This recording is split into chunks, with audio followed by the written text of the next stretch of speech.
Hey, Salone, can you hear me? Hello. Hello. Can you hear me well enough? Yeah. So I just started the stream a little bit early just to be able to see the audience and see if they have any questions or comments. And I know Amit was on for a second and he kind of jumped off, but we'll start in 7 minutes here, right on time. Yeah, sure. Have you on early. And by the way, for helping out. No, I'm glad it's come together. The strategic panel looks so good. I'm really looking forward to tuning into that as well. Yeah, for sure. So it looks really good. Hey, Amit. Hey, Salone. How are you? Good. How are you? Not too bad. Hey, Joe. Hey, how's it going? We do have a few people from the audience. I assume they're watching from YouTube. So just want to welcome the early folks that have jumped on. If you have any questions or comments, feel free to post them before we start in another 5 minutes or so.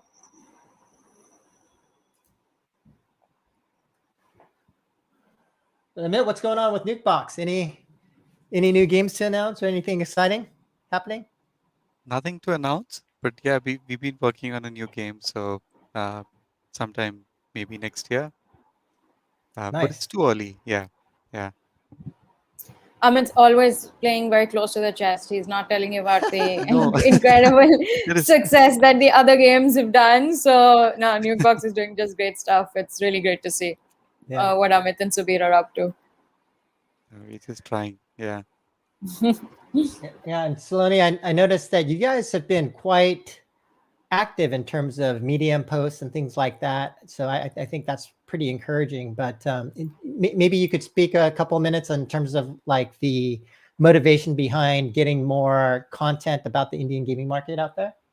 Yep. So I think when we launched Lumikai, I think we got such a warm,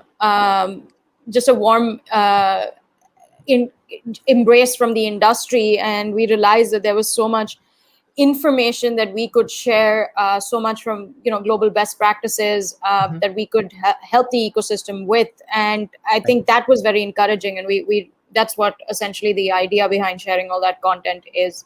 Hey Manish. Hi, क्या हाल है जी? बिल्कुल ठीक, आप कैसे हो? Manish, we're just talking to the audience a little early ahead of we'll start right on time, but just welcome folks to kind of join early and ask questions if they have any. Doesn't look like we have any specific questions yet, although a few comments have come in. Yeah, eliciting questions from the audience in India, you will be surprised. It's a tough job. It looks like you're back in office full-fledged. It's the Nazara conference room. Yes. Yeah. I've been coming to office now almost for 3 months. Okay. So, but the full team, like everybody's back, or is it still staggered? Yeah, finance team keeps coming in and out. Operating teams twice a week. I am every day there. I'm happy to work from office rather than for home. Well, now is the public company CEO. So Everything you do is public now, Manish. Yeah, now Manish, there's no escaping. I'm a public property now. Yeah.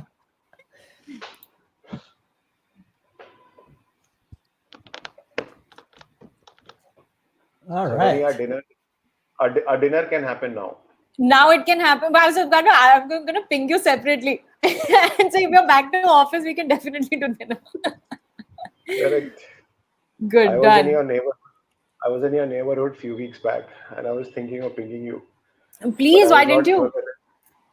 I was not sure whether meeting, not meeting, what's your scene. So yeah. No, let's do it. I'll message you. We'll fix something. Joe, you've managed to nab Manish. Manish is it's hard to get him now. It's so. Okay, in the 3 minutes that we have, we did actually have a couple questions come in. Any thoughts on this one? What, according to you, is the most successful IP in the Indian market, gaming or any other? Do you guys have any thoughts on that? Success can be defined multiple ways. So I think that's that's the pivots you can take. You can take from exits. You can take from made in India for India. You could look at PC, mobile. So yeah, I'm sure Amit and Saloni will have all the information to answer across pivots.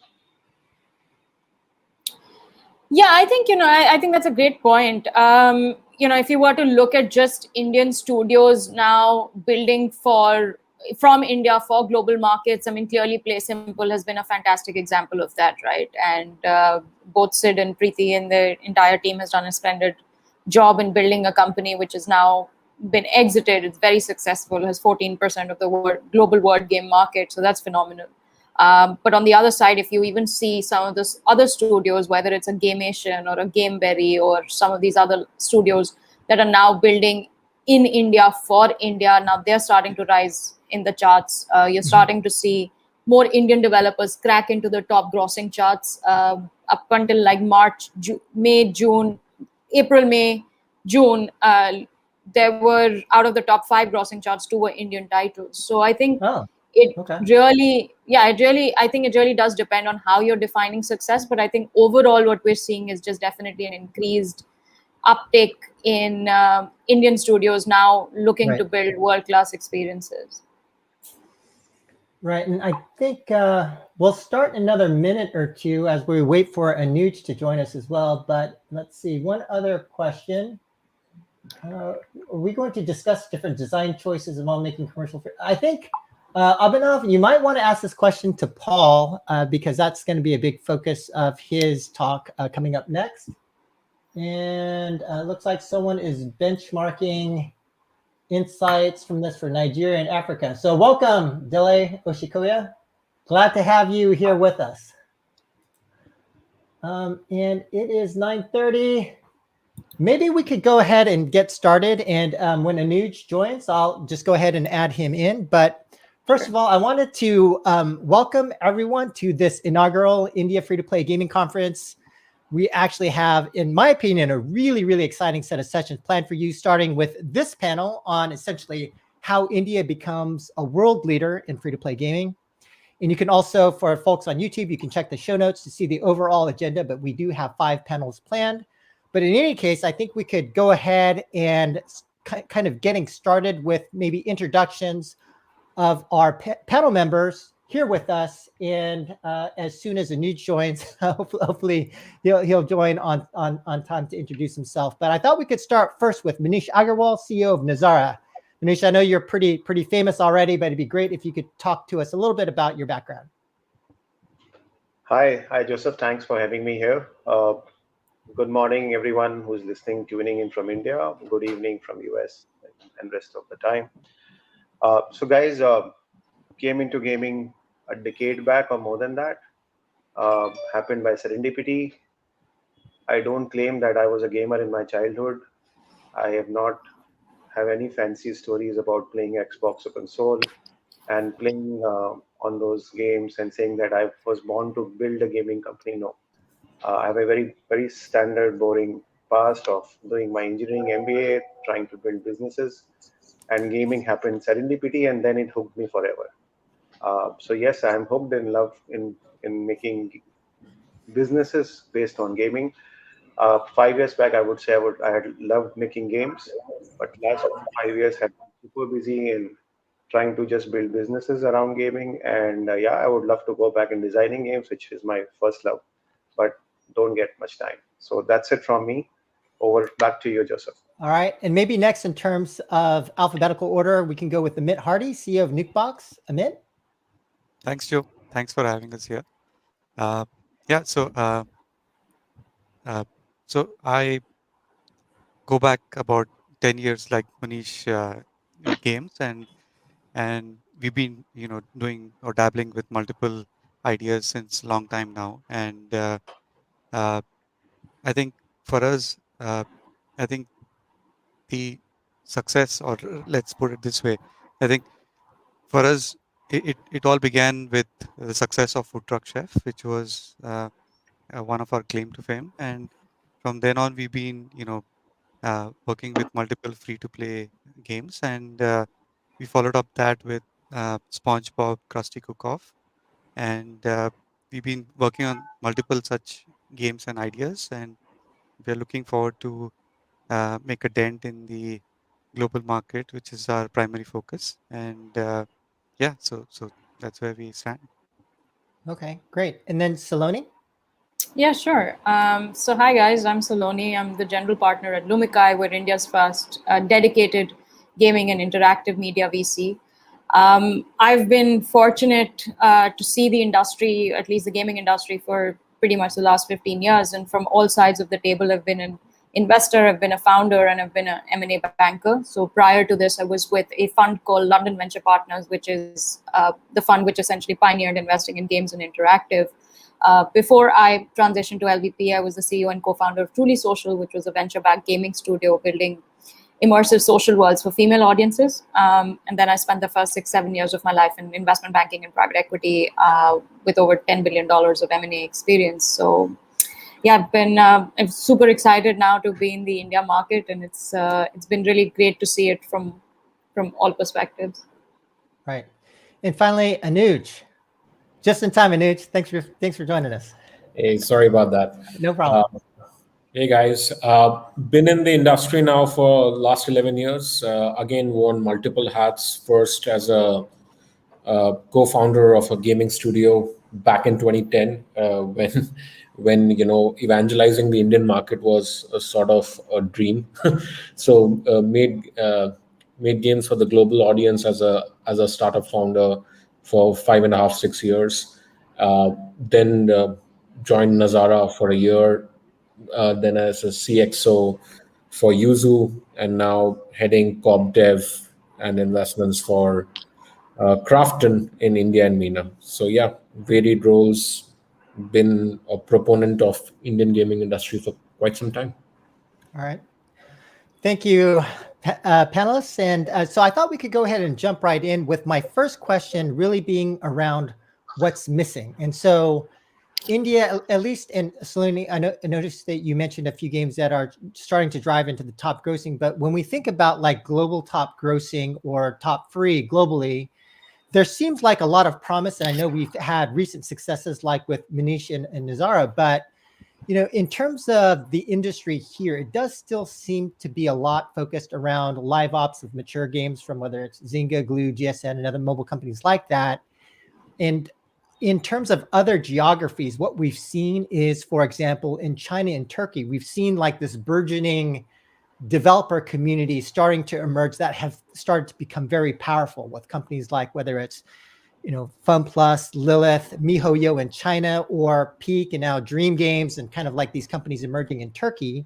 And so when you guys think about India and some of the companies that are starting to emerge in India, or maybe some of the ecosystem or infrastructure that's not quite developed there yet, could you talk about what is missing? What would it take for India's ecosystem to be further developed such that we would have a much more vibrant and much more kind of powerful or successful set of games coming from Indian developers? And I don't know if anyone wants to jump in. Otherwise, maybe I can call on someone like Manish, since you're recently public. Maybe you could start. So Joseph, it's been since 2009. We have been saying that India has an amazing potential. And we are in 2021 when we are still discussing what is missing, and therein lies the whole story, right? It's a story of any market to grow, ecosystem to grow. From a developer, you need to have a large domestic market if that is possible. Otherwise, an access to capital for you to experiment in the global market, right? And these are the two ingredients which, combined with the third apex, is the skill sets, the experience. Which one learns. Either you can learn through intuitive experimentation like Anuj was doing in 2010, sheer passion, great determination to really make something out of it. Amit has been at it for last decade and so. Now, if you compare the external markets with India market, our history of really playing games, working on those hardcore, midcore games, working on meta design, it is all happening in last 2-3 years. So our history is very, very, very new and nascent versus a 40, 50-year-old history in China, Korea, Japan, US, which is coming from PC console-based games where you had already, whether in East you had a freemium design on PC, or you have a very amazing kind of game designs happening on the UK-based studios forever. So I think the beauty of our market is that with the infrastructure issues getting solved, with the domestic market really giving promise, and more exits happening in this market, which is what you alluded to Turkey. If you see pre-peak games exit and the post-peak games exit, it has been a sea change. The acceleration and development of the ecosystem in Turkey and the exits therefore have been mind-boggling. And we have seen in India, whether you have SaaS companies coming out of very successful SaaS companies or e-commerce companies coming out of e-commerce companies. Similar thing is going to happen with exits like PlaySimple, Moonfrog, Nazara, and many more to come. You will see many, many entrepreneurs coming out of these companies and trying to create their own gaming companies because they have gone through, they have seen the scaling, they know what it takes. Investors who are jittery are now, Salone is coming in with a dedicated gaming fund, and many more investors are okay to really say that, yes, we will take that leap of faith. So I think capital is now coming in, the talent pool is being developed, domestic market is happening, and the boundaries of global are getting blurred. So all of that ingredients, which were kind of a handicap for us, somebody sitting in India, are getting sorted. So maybe I would say that 2, 3, 4 years, this statement of Indian IPs becoming powerful, 4, 5 years, and becoming should get sorted.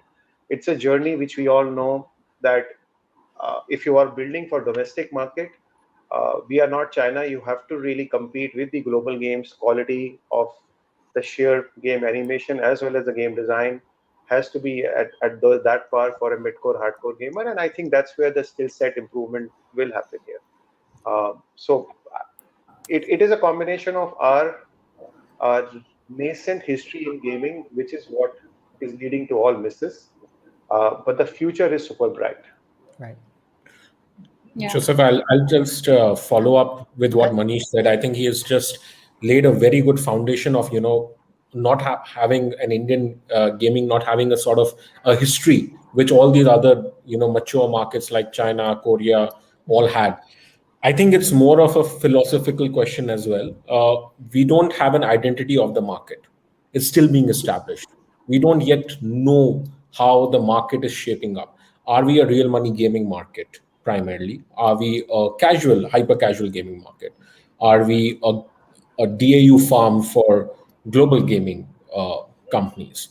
So we're sort of jostling with a lot of moving pieces, so to say, and we have still not found an identity of the market. What is the Indian gaming market sort of going? I echo the statement of Manish. The local IP will drive a lot of the giving the identity to the market. It will take some time, but yes, we are on that track.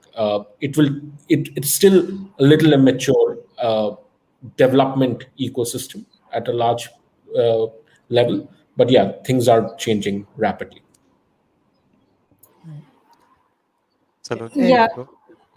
I think I've tracked both the global markets and the India market for a long time, and I think what we look at were markers, and it's very interesting. All of us have talked about China and Turkey, and if you look at inflection markers that happened in China, let's say between 2004 and 2007, it very closely relates to how the Indian market has played out. In 2004, it will be very surprised, but foreign games accounted for more than 80% of China's available game titles and 70% of domestic revenue.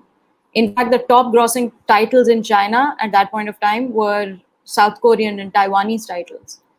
In fact, China, and if you look back at gaming reports which were listed in 2004, 2005, everybody used to talk about China just being a licensor market, and it's never going to make its own original IP, and there was talent strapped, and payment infrastructure was not developed, etc. So all of those discussions that Manish has just talked about were everything that happened in China back in 2004. And then by 2007, the market shifted so quickly that 60% of Chinese revenue from gaming was coming from domestic titles. And in a decade, China accounted for 1/4 of global gaming revenues, generating $30 billion, even overtaking the US. So I think when we trace the market, we kind of look at inflection points. And as inflection points, one is a great inflection point is talent ecosystem, right? When you have exits happening, you have any pool of talent which will come out of those companies. But the second, more promising, I guess, overall infrastructure-wise, and there are obviously the macro markers. Indians are now consuming games. India is now the largest mobile game download market. Similarly, if you saw that in China, that literally happened in 3 years. So between 2004 and 2007, there were 600 million mobile phone users in China, and Chinese gamers were spending 7.5 hours per week playing games. Payment infrastructure changed, right? Prior to 2007, majority of transactions in China was still handled in cash, but by 2007, bank card usage was 21% of the market. Look at what's happening in India right now. Digital and electronic payments are 40% of the national transaction volume. So payment infrastructure has changed. Monetization behavior is changing, right? If you speak to the team at Google, etc., India is now registering the fastest growth in new in-app purchasing users anywhere in the world. It is the fastest growth rate.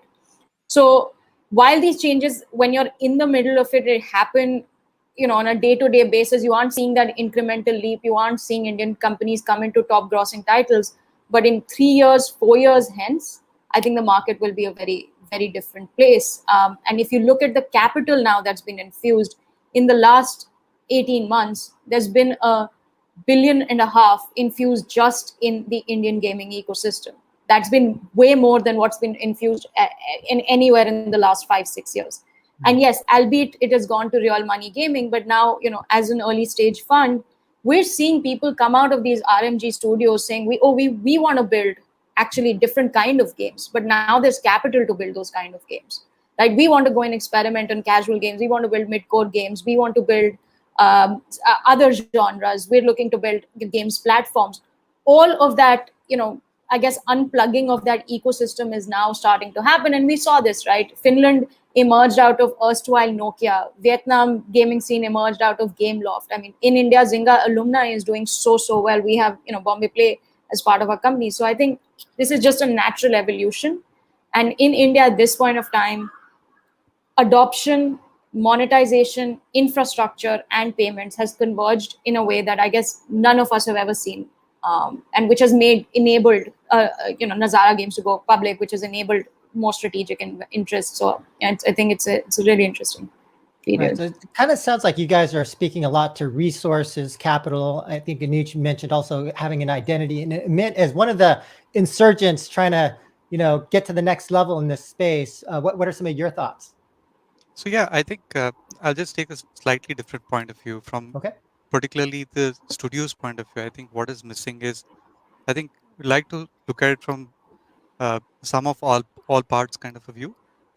So I think whether it's deal making or relationships or concepts and marketing, tech, relevant investors, I think we've been trying to work on all fronts for multiple years, and it has taken us this long to get to this point, right? And we've seen that difference between like a food truck chef to a SpongeBob. It's like leaps and leaps apart from what we've done, right? And we see where the gaps are. So I think if one has to look at it, I think studios have to work on all fronts to really get cracking at multiple. It's not like you can produce a hit game today with suboptimal quality, and the quality benchmark is just going up and up. And to compete in the global landscape, I think it's not just one thing that's going to get it going. It's going to be some of multiple paths. And I think the difference between a Turkey and in India is that I think this predominant mindset that we can make everything in house, and versus we really need to or rather the outcome driven scenarios. I think we need to start looking at things which are outcome driven, and that's when I think finally at the end of the day, consumers who play the game, I think the game that will matter the most, then rather than how you're trying to build the game, right? So I think that is like one of those missing pieces that I've been observing for quite a few years now. Right. And Amit, could you explain that a little bit more when you say that there should be more focus on things being more outcome driven? What is an example of that? So I think keeping keeping the game very close to the audience, and in terms of let the audience trying to dictate the kind of or the quality of the game that they would like to play. And so whatever it takes to get that quality of game out of the studio, I think that is predominantly the focus, right? So for us as a studio, if we know that if we are not good at certain concept arts, or we are not good at certain things, we would rather outsource that and get the best people working on it. And of course the, uh, the cost of production is going to go up, but I think to be relevant in this market today, I think that's a given, and one cannot escape that. So I think so hence the outcome driven rather than trying to make everything in house, right? So Okay. and I have seen or spoken to a few people who've been working on multiple things in India. Uh, what we think we can build versus what the consumers really anticipate that they would like to play, there is always a gap. And trying to identify that gap and filling that gap is, I think, the most important crucial bit. Got it. And sort of shifting the tone now to more of a positive outlook, because certainly there are good reasons for why more capital is flowing into India. And so when we not only talk about what's missing from India, but then what are some of India's strengths? What are some of the advantages coming from India? And so when you guys think about some of the areas of strength and potentially maybe initial identity, to Anuj's point, what do you guys think of when it comes to that, to the strength part of India? And Manish, maybe we can start with you again. So Joseph, I think the beauty in India lies in its numbers and its demographic dividend. Young population in bulk in numbers, amazing middle class, which is per capita income growing. Uh, Gaming is a discretionary spend, and discretionary spend really happens when the overall per capita income of a country really starts increasing. Because then you're not kind of in the Maslow's hierarchy, you're not looking at food, roti kapda makan, as I would say, and you're trying to elevate your spends to more other discretionary spends. And that's where India is in that cusp. As we are looking at next decade, we are looking at this younger population adding more per capita income to their wallets, with a propensity to spend and willingness to spend on alternate means of entertainment. And gaming is the best form of entertainment, we all know, and that's very, very well articulated and stated. So I think that's one big positive for India, which anyone sitting anywhere in the world cannot ignore, such large market. Second is the stability and lack of whimsical nature of policy making. You are always worried about opacity in world's largest market. While it's a $30 billion market, China, but it's always uh, overnight things can change, and we have seen in last 30 days, 45 days, uh, even the mightiest of the tech companies in the world could not handle the local ecosystem, and there has been a full meltdown. That kind of political instability or policy instability, both of them you don't see in India. Uh, so that's the second advantage which you will really have if you were to really look at from an India point of view.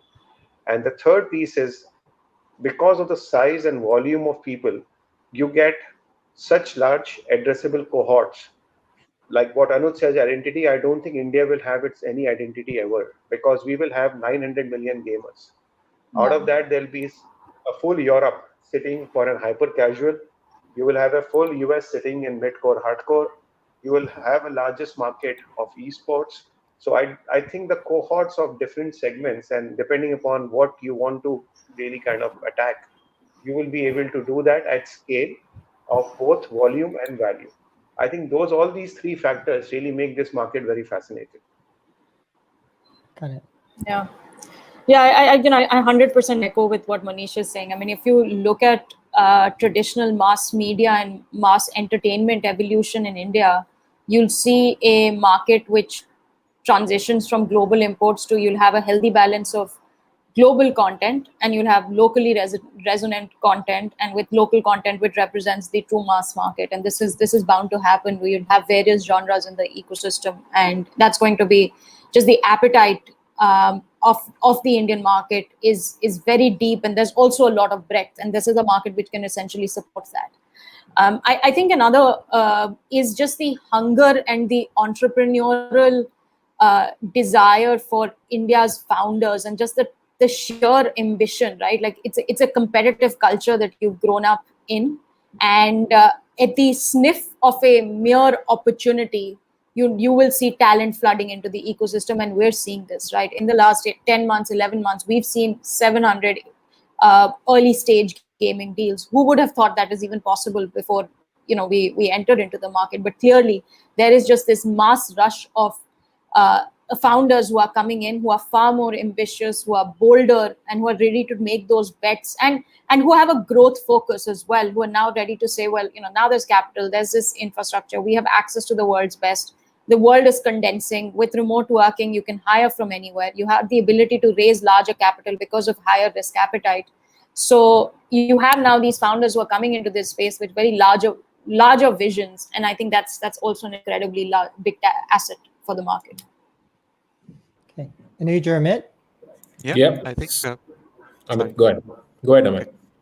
Yeah, I think. I think I resonate with this. I think predominantly, I think there is a good amount of talent which is coming in from a lot of peripheral industries in India. I think, and I think whether it is ed tech or whether it is overall startup scene in India, it's been booming for quite some time. And so, given that there is this, risk taking ability in general, right? I think we've been seeing that quite a bit, and people who are generally entrepreneurial in their mindset, uh, joining the bandwagon kind of helps, because India was forever known for its services background, right? So we, as a country, were known for the Infosys or the Wipro or all of that. So from there to get into the product mindset was itself a big change, and with the product mindset becoming a new norm, and plus the exposure to games and people playing games at large,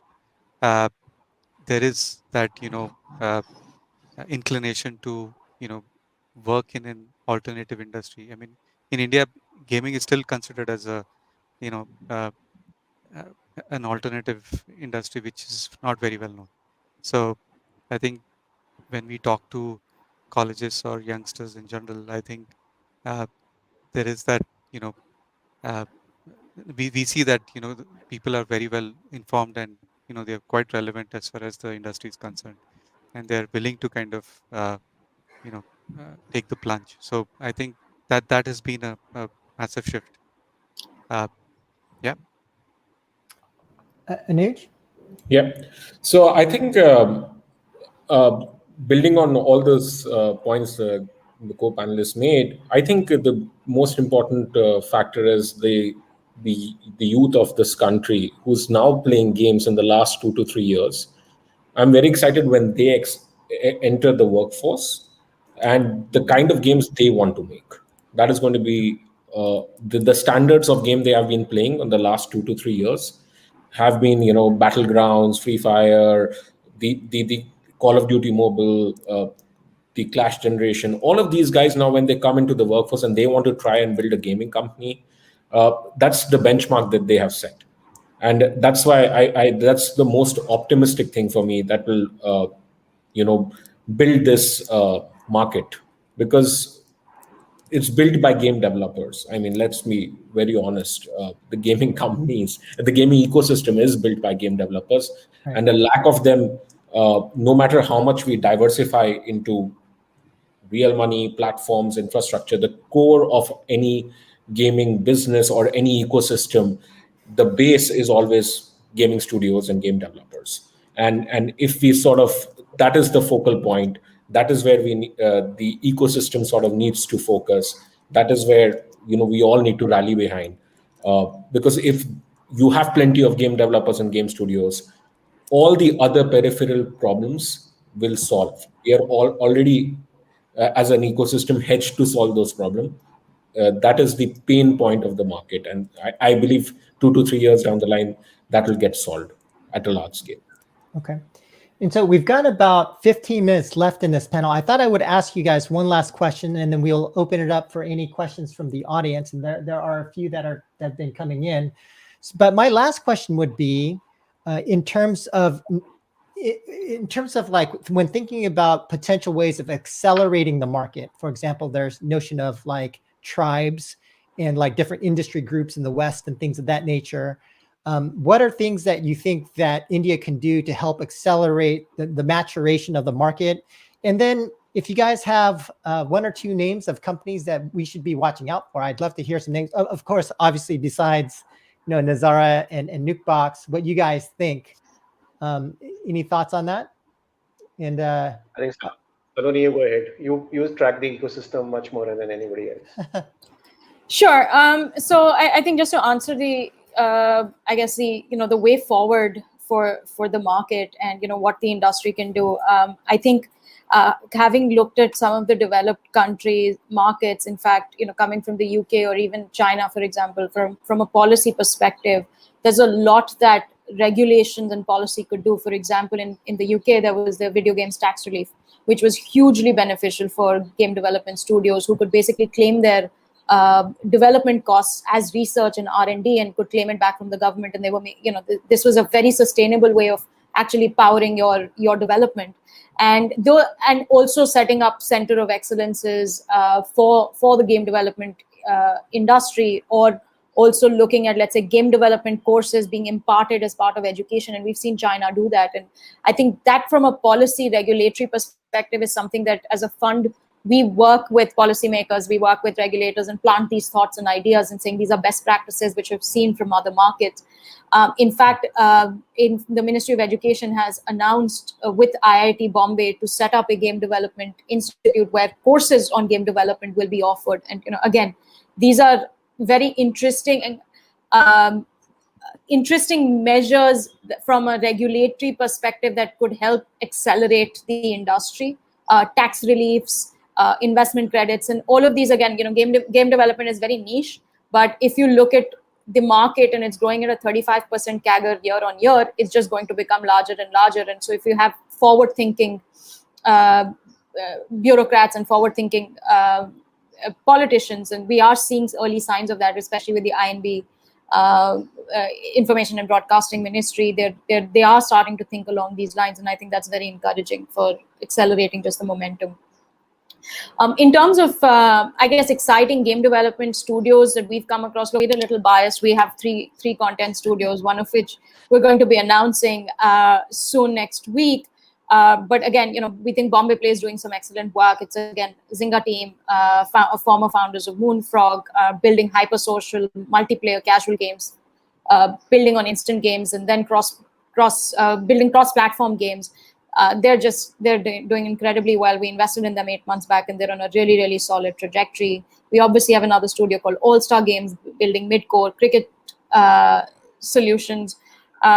We have another deal which we're going to be announcing soon. That's going to be coming out next week, so you'll have to watch out for that. But again, it's a mid-core content studio.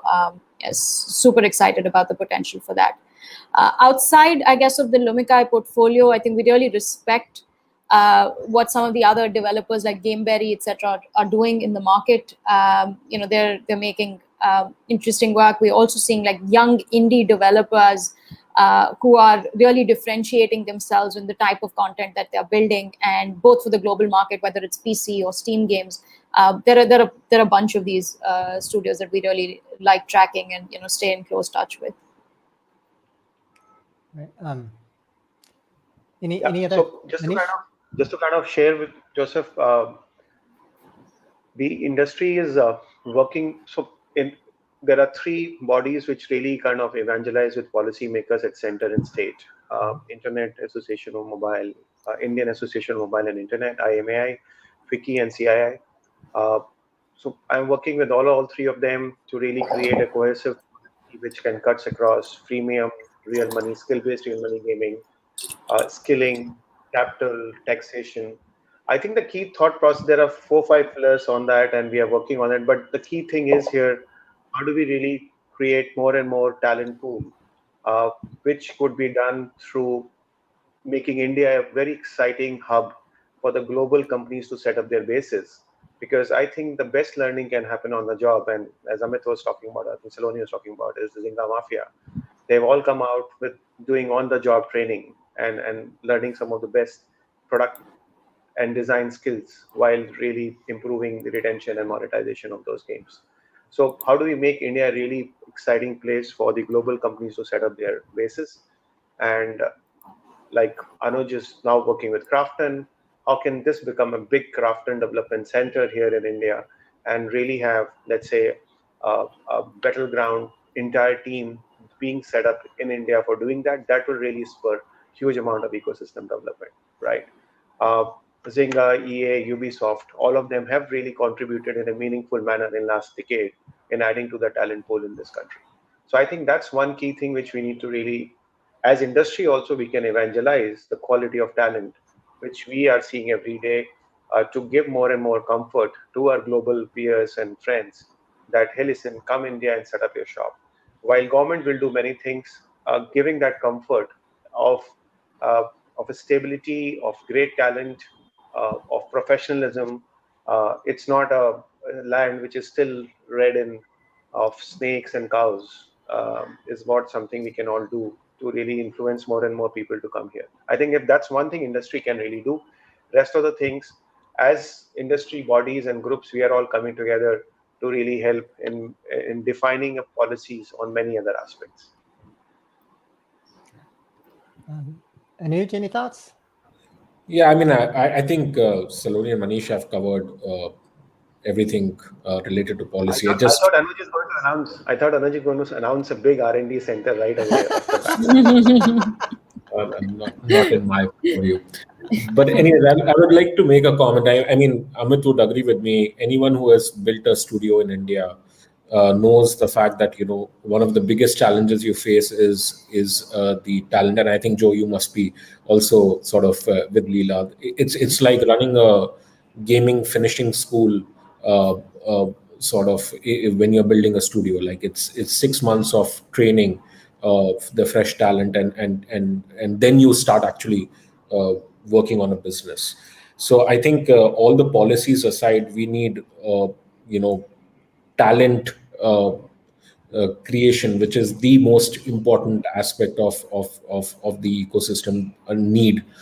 Because with all the capital in the world, you can solve for a lot of things, but building out talent will be a slow process.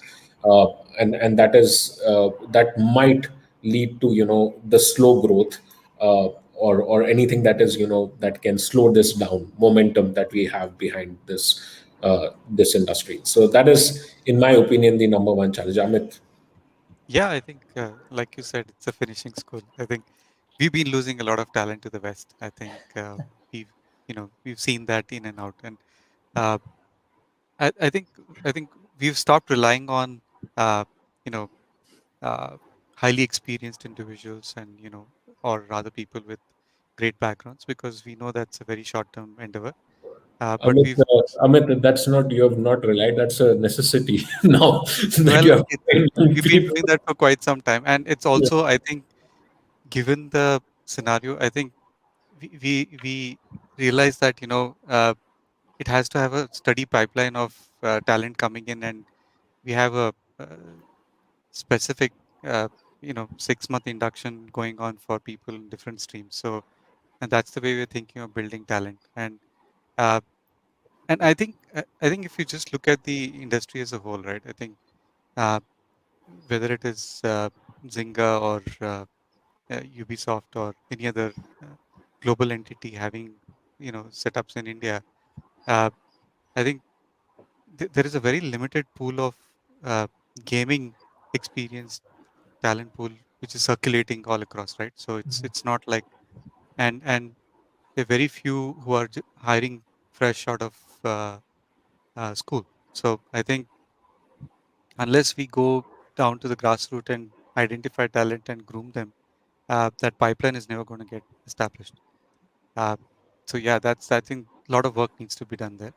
And I think cost as an advantage of operating from India is not going to sustain for long. I think cost is catching up. I think running a studio, I think Joe, you would agree that running a studio in the US versus in India, I think there is a huge difference in cost, but I think eventually that cost will catch up. Yeah. Just one question. Is it a Bangalore phenomenon or is it an India phenomenon? Well, I think Bangalore more so. I think I can't speak for the rest of India, but I think at least in Bangalore, we've seen that it's been like a very aggressive market, and Yeah. especially since Zynga is here, and plus there are so many other studios out here, so it's very easy to kind of jump ship. Right.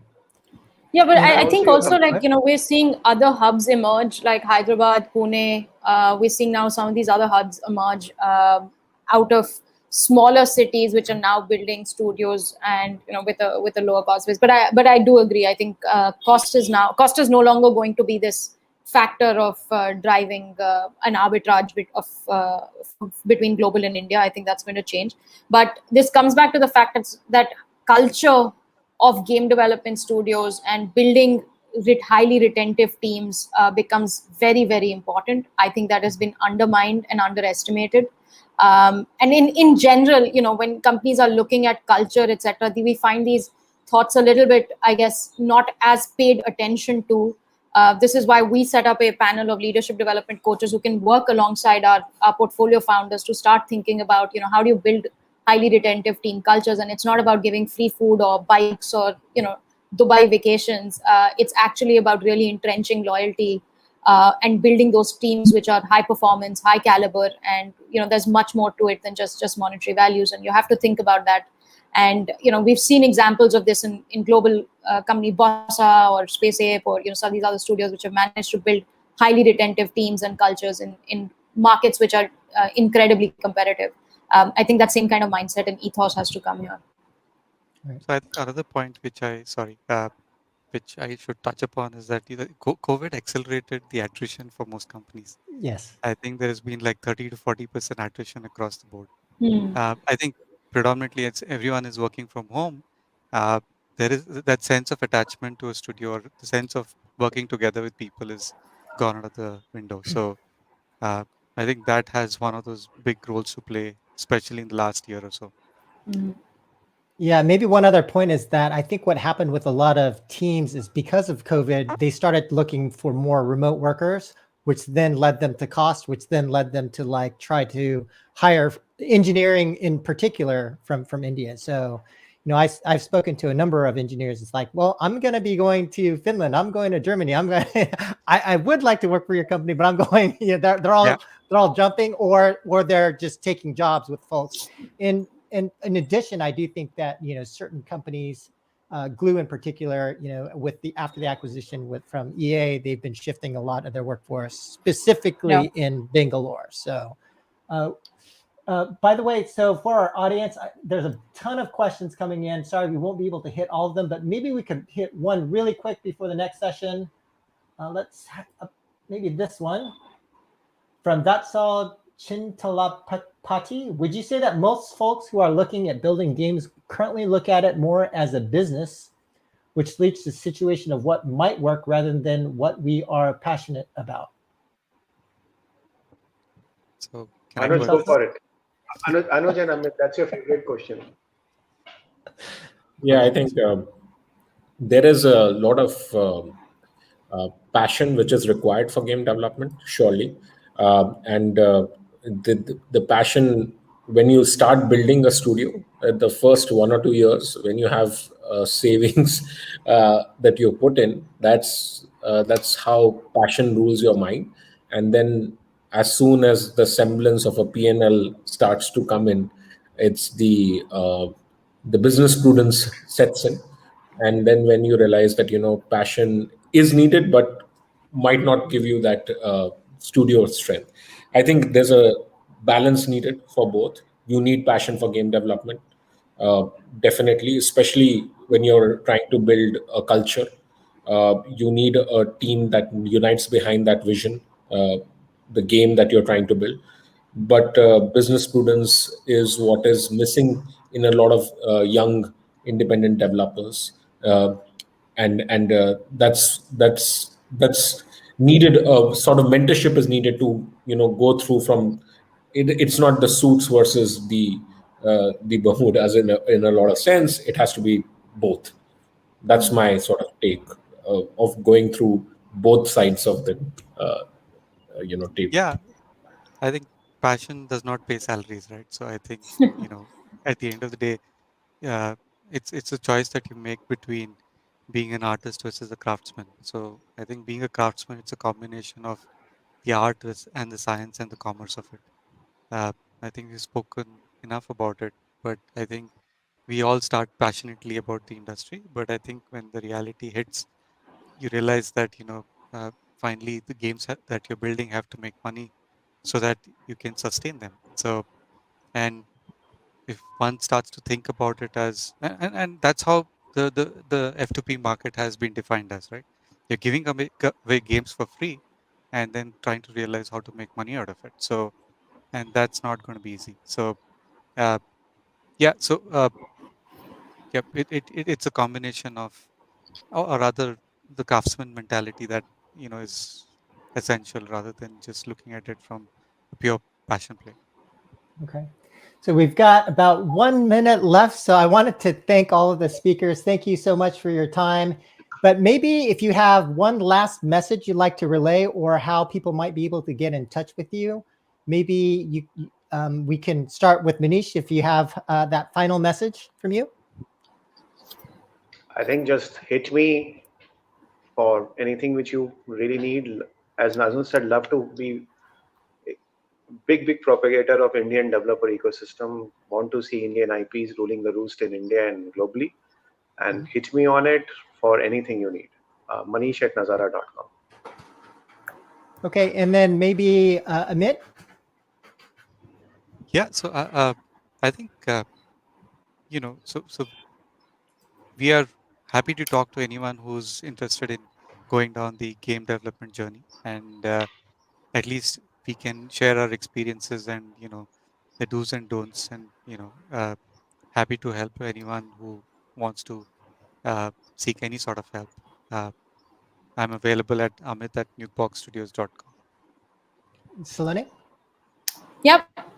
So I think my closing words are just be bold, and this is the next 10 years for the Indian gaming market are incredibly exciting. So if you're thinking about building a game studio, or you're thinking about how to approach just the gaming market, reach out to us at Lumikai. We have a Lumikai Spark program which runs for founders who are looking to enter into the industry and who are just wanting to just brainstorm with us.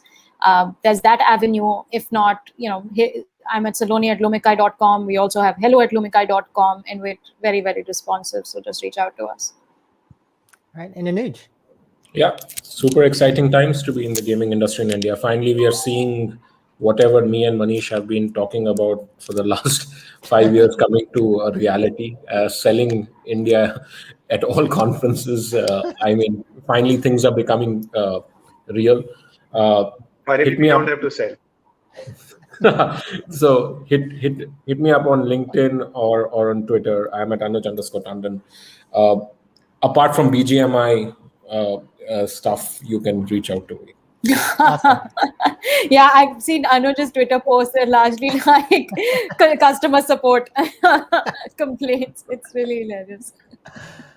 All right. Well, thank you very much. And we will go ahead and start the next panel. Thanks very much, speakers.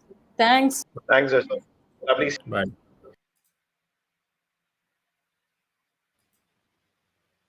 All right. And we are ready to start our next session. And with us today, we have Mr. Paul Leydon. Paul, you have worked on a number of top grossing games, maybe more than anyone I've ever met in my life. But yeah, unfortunate. Unfortunate. Yeah. So anyway, I just want to go ahead and hand it over to you. So let me set your background, and Nice. feel free to share your screen anytime you're ready. Okay, cool. And let's see, share screen. Okay. Put this off to the side here. Little technical setup. What's up, guys? Yeah, so Joseph says I worked on a lot of top grossing games, which is true. I worked with a lot of teams who produced a bunch of top grossing games. And so first of all, I started off as just a QA tester, and then I got a chance to work as a designer. And recently, in the last previous discussion, someone said, "What about business versus passion?" I thought that was a good question. I think since the very first time I came into the industry, I really didn't know the difference between the two. You know, there's the AAA world, there's the free-to-play world, and there's supposedly this big difference between the two. I can go on a huge tangent about that. But for me, free-to-play and AAA were the same. I never really thought as free-to-play as like this evil thing that preys on human weakness for profit. And AAA is like this beautiful passion place where, you know, true passionate people exist. And that's a whole nother thing. But really, it made me think about the beginning of this topic, like reality versus passion. So today I'm going to talk to you about depth and hard work and how I think it can help make a top grossing game. And it may actually come off as pretty passionate in the end, even though everything I'm talking about is about making a top grossing game. I mean, if I were to talk about a top grossing game, you would think maybe I'd talk about KPIs, K factor, draining the economy, making sure you have reoccurring purchases, groups of users, putting them together, clever features, cohorting, events, sales, Christmas, Diwali, Thanksgiving, Cyber Monday, New Year's. But we're not going to talk about those things today.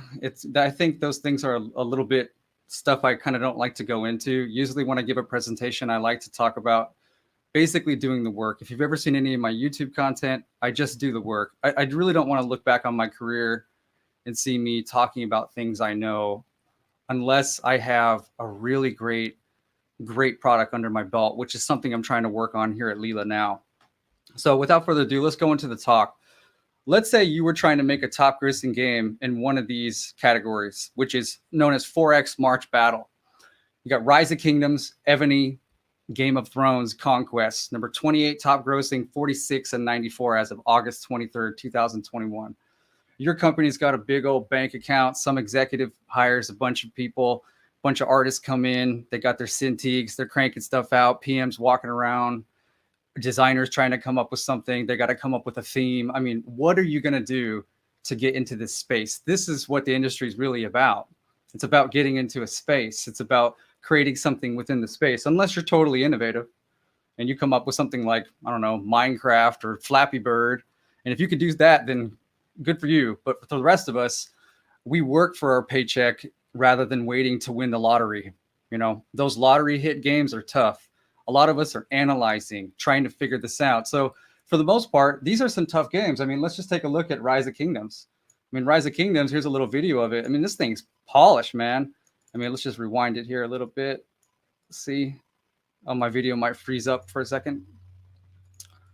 This thing's extremely polished game. I mean, the UI is flawless. The economy flows super well. It's just such an expensive product. So to beat this, I mean, the bar is extremely high. I mean, Ebony's kind of old.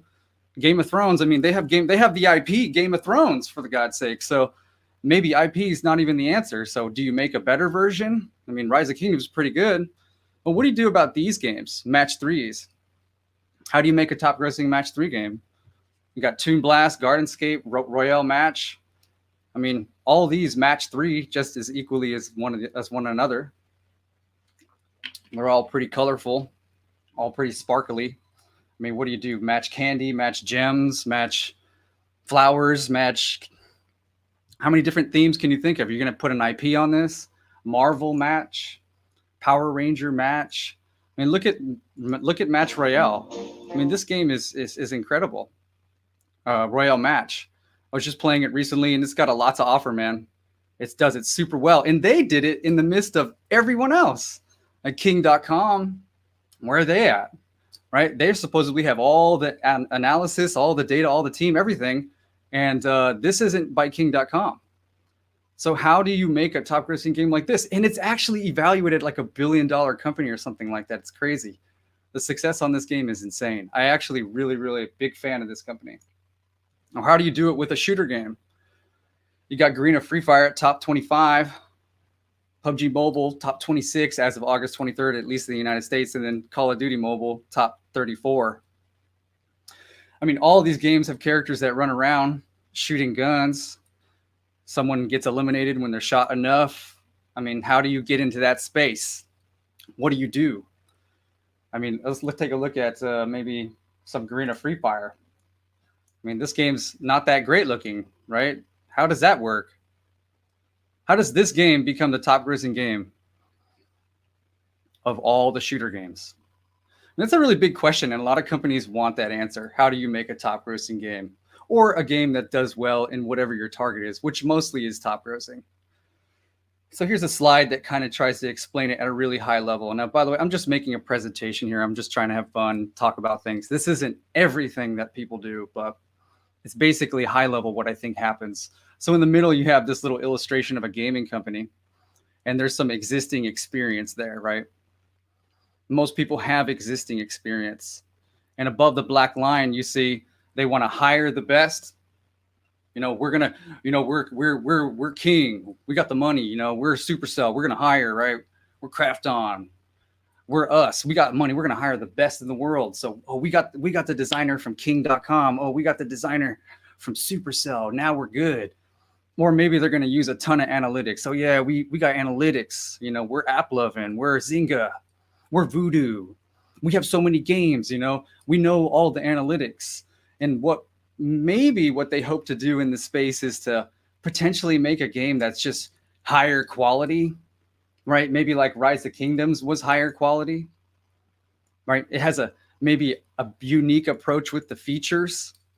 And it's kind of hopeful that the new hires and the new data and all these things are going to bring you those results to a better looking product. You get the best art director, you got the best designer, you got the best systems designer.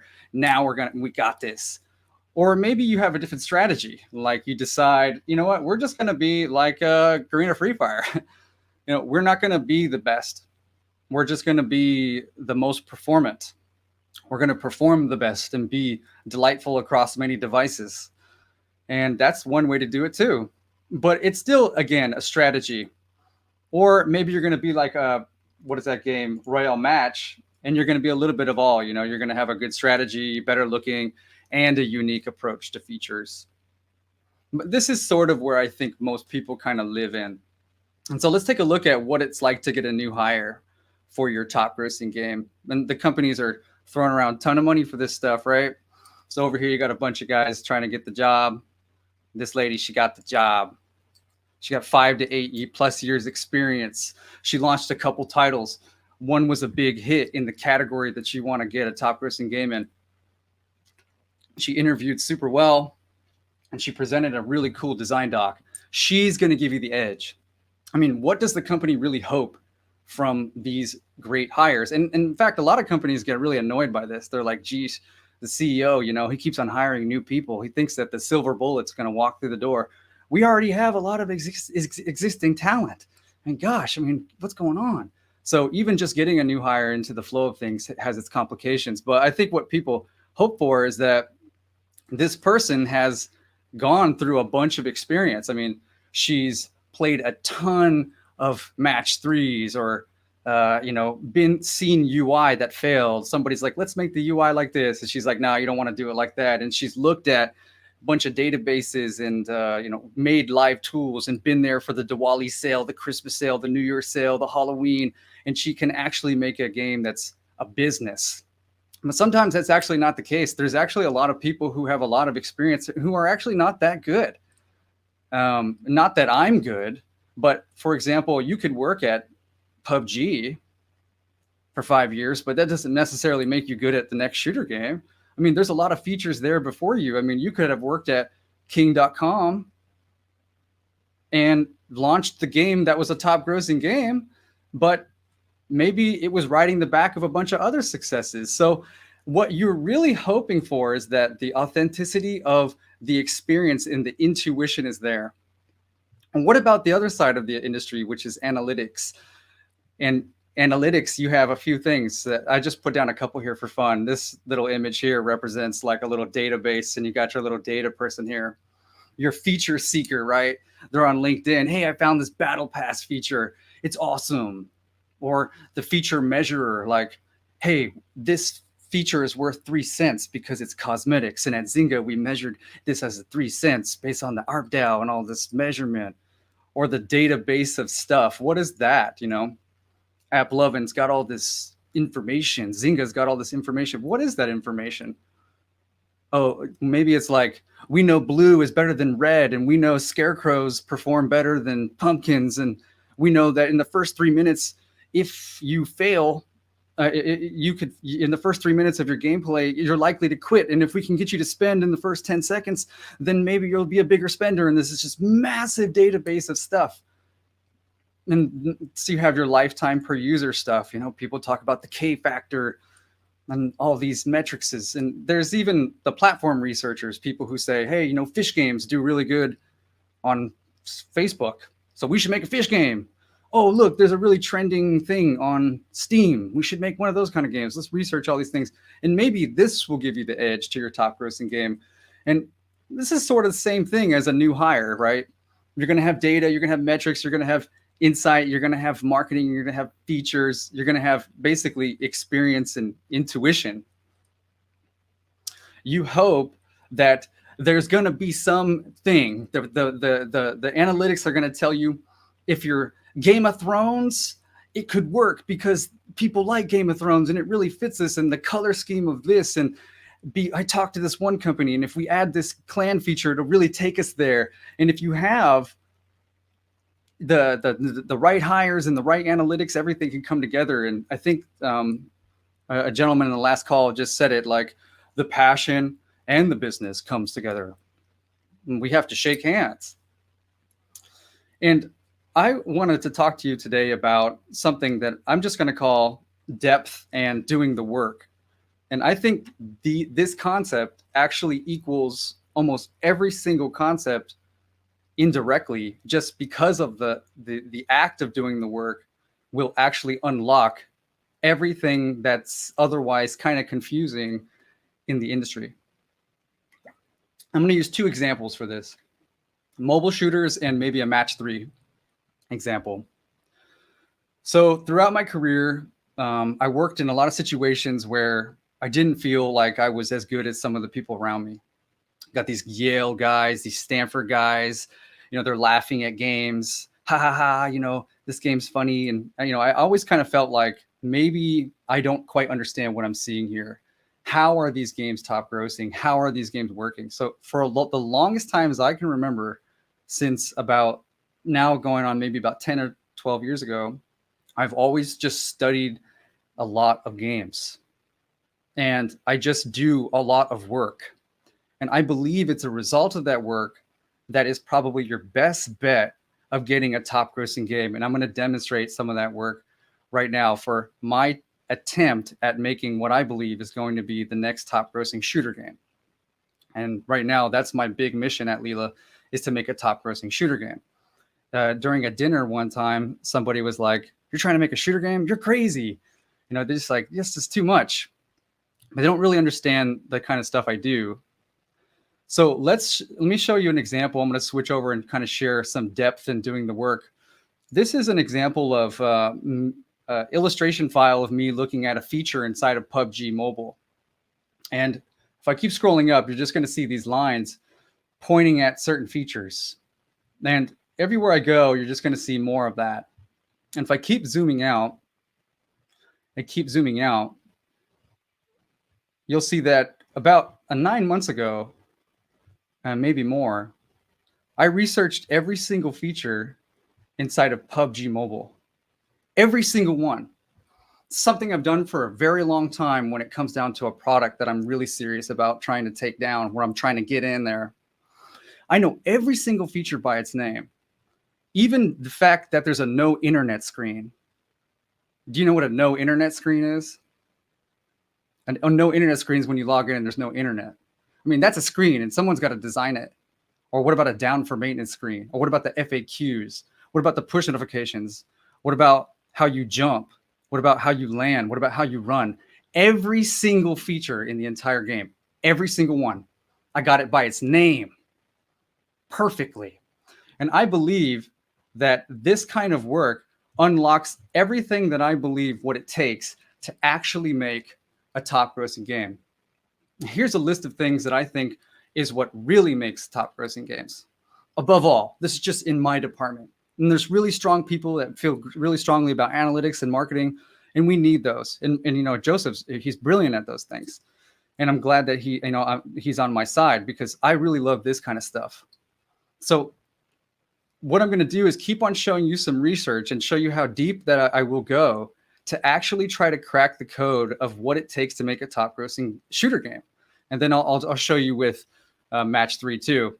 So intuition, context, training, systems in UI, knowing why the feature matters, planning it better, making it smaller, making it better, getting shit done, making clear docs, and keeping engineers unblocked is when I wrote down a list of how to make a top grossing game. This is what kept showing up on my bullet point list. Now, every single time I worked on a product that was successful, this was always it. And it came down to having absolute clarity. I mean, absolute clarity that you just can't even fathom. The kind of clarity that makes most people go, are you serious, dude? Like when I talk to some of the designers that join the company, and I tell them and I show them some of the work that I'm doing, they're like, holy crap. And this is nothing. I can tell you so much about shooter games over the last year of research. I mean, even 9 months before we raised money against this company, I had already had research like this. I could tell you everything about a shooter game. I could tell you what the sun looks like in Call of Duty Warzone. I mean, let's just pull up a Warzone study real quick. Here's the Call of Duty Warzone study. This is just more screenshots. It's going to just look like a crazy amount of work. I'm going to scroll in and look at for the sunlight. Here we go. The sunlight. It's this nice dewdrop. It's a nice dewdrop. Or what about the sunlight in PUBG Mobile? It's like 6 lens flares that kind of pull back and they're all octagon shape. We'll go ahead and pull that up for you here.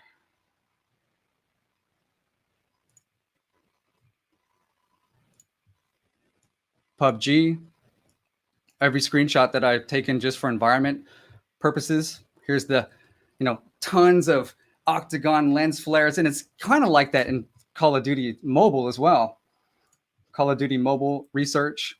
I mean, I wanted to understand it at such a deep level that I would know everything about the game. When I say everything, I mean everything, okay? Like everything. What is everything about this game? How can we see the shadows of this game? If somebody asks me about the sunlight, I need to know exactly what I'm going to say. How many items are in this game? What is it really going to take to launch this thing? I even know where the best weed is in this game. The weeds of the grass. This is a weed right here. And weeds are really good for the environment. They make it look disturbed, but you only have so many chances to get this, right? Because there's only so much pixels and polygons you can really work with, right?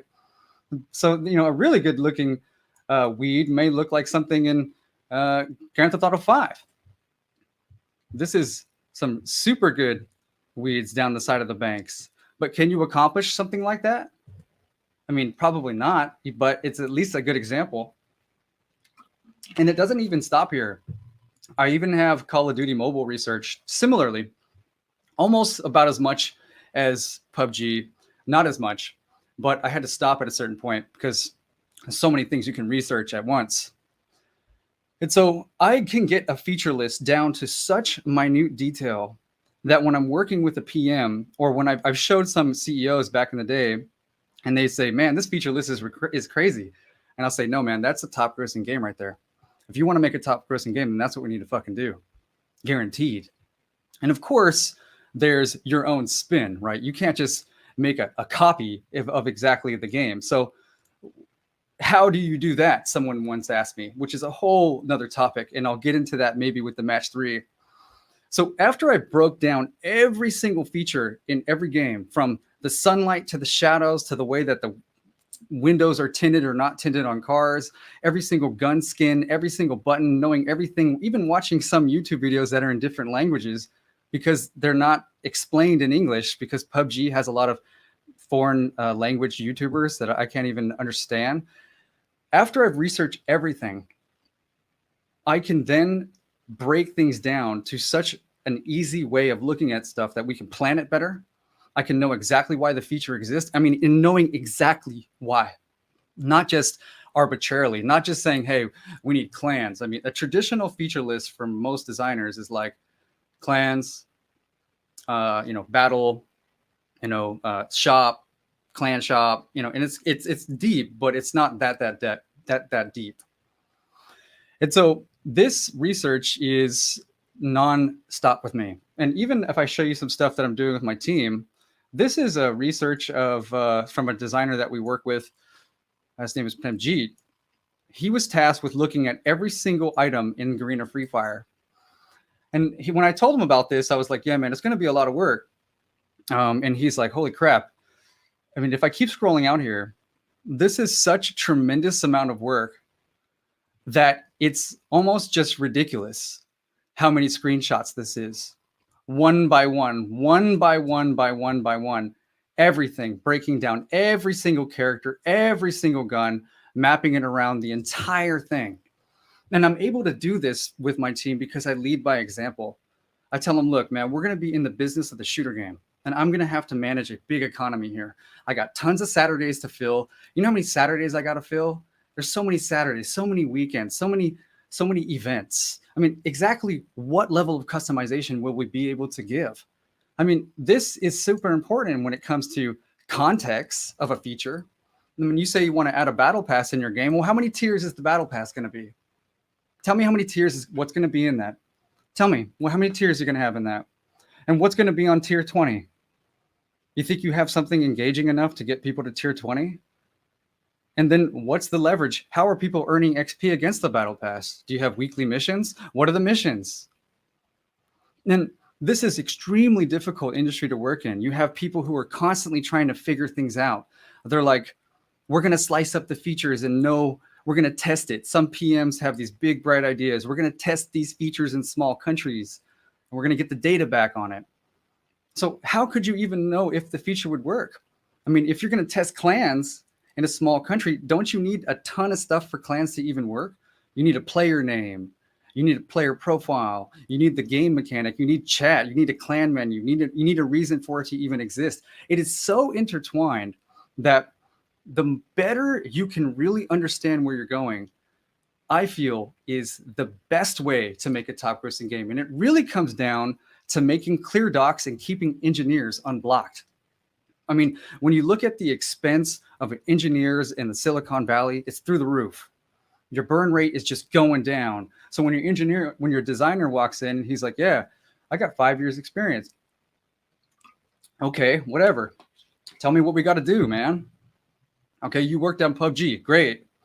I'm so excited. We got the PUBG designer. No way. I bet you if you sat me down next to the best PUBG designer, he would be blown away that I've never made a shooter game because I've done so much work. It's just totally unreasonable. Monday through Saturday, 12 hours a day, doing things way in the nighttime, constantly researching, constantly pushing. And so could this be, how could we make a top grossing game? Well, I can't tell you what we're doing in our mobile game, but let me show you how this type of deep work could potentially result in a top grossing game just through a fun example. And let's use match 3 as that example. And so here is match royale or royale match. Every screenshot that I could think was just at least reasonable for this presentation. Okay, so let's say it's my job to make a top grossing match 3 game, which I've never done, and I don't know or claim that I could, but it would definitely be a lot of fun. So how does doing the work actually result in getting the answer? And so I wanted to kind of go over here and show you just some pictures of, these are some hard drives of mine. I got a bunch of these laying around, and I was going to kind of show you some stuff and just show you a bunch of work from a long time ago that was sort of in the vein of where Royale Match ended up, and try to explain how this hard work and the depth could result into something that is otherwise sought out through buying vendors, trying to use analytics and all this crazy stuff. So let's take a look at a video from 2011. And I'm going to go ahead and open up my Finder here and just kind of drag it in. So this is my Finder on my computer. This is an old hard drive I have, and this is just a bunch of research that I've done throughout the years. Now, this is literally what I think it takes to like make a top grossing game here. So I don't have like anything special to tell you. I'm just trying to show you insight to my work and to what I do and what I hope unlocks top grossing stuff. So you may see some fun stuff in here. Maybe the old school guys remember stuff like this. Does anyone remember this game? So my screenshots and my studies go back super far. They go back so far that I've even lost some too. Early game design, because I started luckily right when the iPhone came out, and I just love free to play. And so let's take a look at, I don't know, like a crime story tutorial. So you know how I was showing you a tutorial of match 3? Well, this is the tutorial, literally, if you look at this date right here, from Friday, December 2nd, 2011 at 2:30 p.m. That says Friday, December 2nd, 2011. And here I am, before you could even record the screen, facing my camera at the damn device, trying to understand free to play. And I'm just going through the motions, just like, okay, here we go. I'm like trying to understand this new game called Crime Story. And this goes way back. We don't have Game Refinery. We don't have Tableau. I don't have a PM. I don't have the best Zynga hire. I don't have a Krafton hire. I don't have a King.com hire. There's no one going to save me. I'm just using my thumb and clicking through, and you can see my younger face in the reflection of the device, and I'm just trying to figure it out. I mean, we're talking thousands and thousands and thousands of games, constantly pushing buttons. And, and I go into these companies and I work with these awesome CEOs and these awesome businessmen, and they're like, "Hi, Paul. Well, yeah, we'd love to give you a job. There's a budget for you." And I'm like, dude, what's going on here? Everyone's walking around, buzzing around. Everyone's got their big ideas. Somebody just got off their last article. And I've been hammering and researching and trying to understand free to play for as long as I can remember. And it still doesn't guarantee me the success at a top grossing game. So here I am just playing it out. Or what about this screenshot here from 2014? So just so I can potentially prove the fact, just because it probably would be good if I go to, what is the name of that game? It's called, what was that thing called? Morning Line. If I go here and press M, Morning Line, where's it at, guys? Oh, it's in my match 3 folder. Sorry, match 3s, research, Morning Line, video. Here's my videos from 2014, and this is the file that I have open here.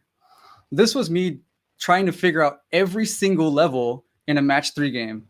It cost me around $300 to do this, and the company didn't reimburse me for it. I was just trying to figure it out. So I researched every single level, every combination.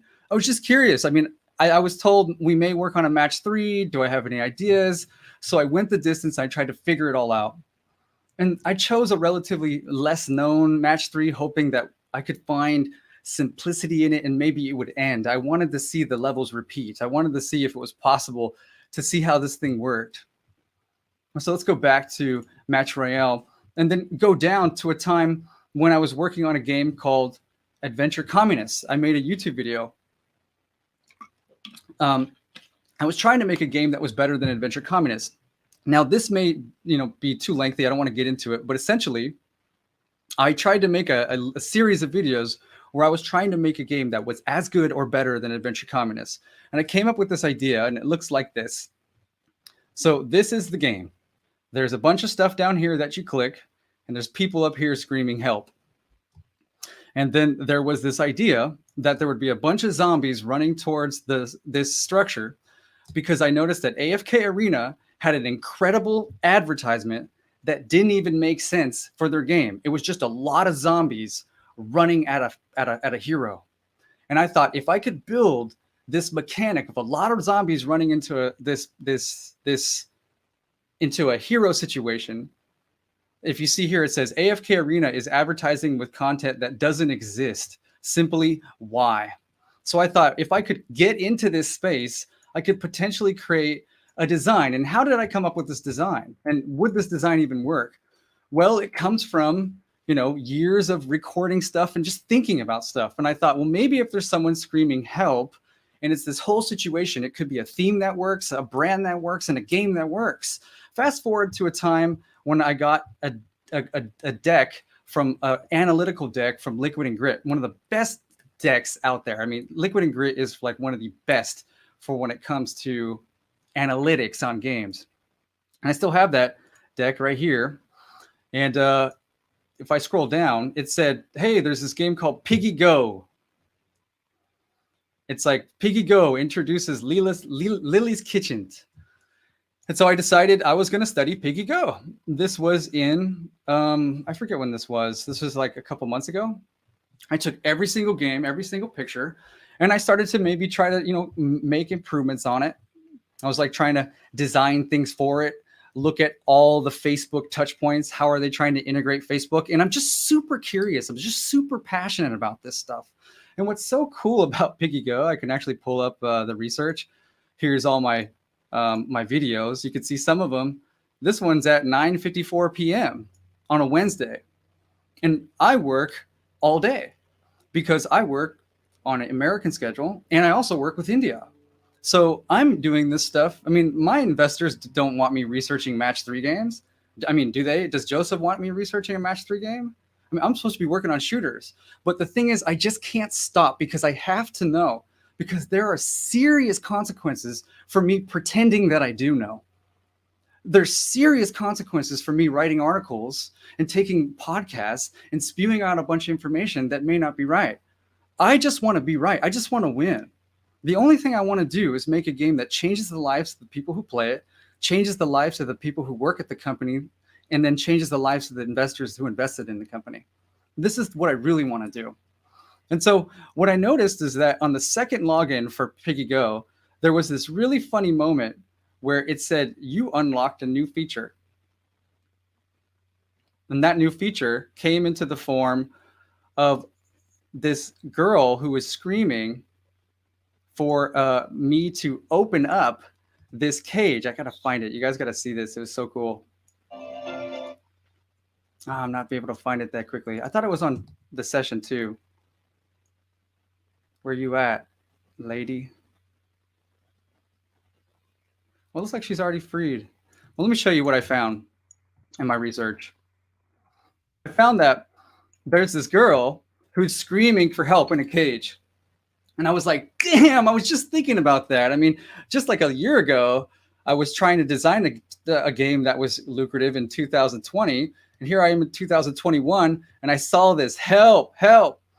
And it doesn't really mean anything. Like, it doesn't really fit the game that well. But it's interesting, right? Like, she's basically a feature, and the feature is in the form of this lady, and she unlocks. You have to free her from the cage, and it really means nothing. And it never happens again, ever. It's just that one time. She's in distress.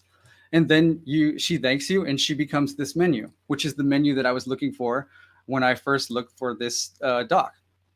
Now let's fast forward to Match Royale. And Match Royale is really cool. Royale Match. They have the clear indication of a castle right here. Super nice. And then they have this guy who's about to get crushed by a wall. And right before I just downloaded this app, I read the top review. And the top review says this: I have played all 951 levels. And he says, that shows the game as playing to save the king in different predicaments. I have played all 951 levels and rounds, which are just harder repeats of the previous played levels, and only played 2 or maybe 3 rounds in which was consistent with the ads. And when I saw that, I was like, I know exactly what they're doing. It just crossed my mind like that. Bam! I was like, I know exactly what they're doing. This was exactly like the feature that I was doing over here. I was trying to create a feature that was sort of baked in that would really help improve the ads. So I'm thinking about everything as a free-to-play designer. How does the store look? Even though we're just beginning on our mobile shooter game, I know exactly how I want the store to look. And I know exactly how it's going to be for your first-time user experience because I've seen so many first-time user experience. I know exactly what we're going to sell. I know exactly how it's going to feel, everything. And when I saw them do that, I was like, wow, they are actually creating a feature where you build. And what's funny about Piggy Go is that Piggy Go actually builds stuff too. You build out your island. And so I was like, Jesus Christ, this is pretty much like Piggy Go. I mean, it's also kind of like the game that I came up with a little bit. I mean, it's like there's a space down here in which I do the action. I mean, this is the bottom half of the game. And then this is the top half where this person's saying, help me. Now, did I come close to that? I mean, and to some degree, yeah. I mean, yeah, kind of. That's there. I mean, this was just a YouTube video gag. I wasn't even designing this for a company. And so could I have come up with this game? I mean, could I have come up with a game that was as good as this Match Royale game? I mean, in 2011, I was researching tutorials. 2014, I was breaking down every match 3 that that I could get my hands on. And I'm doing all this work in between then and there. In 2020, I'm making videos on games that have help features that also elicit emotion through advertisement stuff. And in 2021, I get a deck on Piggy Go, which has this build your city, help me feature. And then I run it, I see this game hits top grossing. And I was like, damn, dude, it's one of those things where you're like, come on, I'm so close. I'm so close. Like, this is it, man. We are making free to play. None of this like, oh, know your feature set and stuff like that. Of course, know your feature set. You know, there's a lot of CEOs, they take podcasts and they say, make and break your game faster. Or they say, get to market quicker.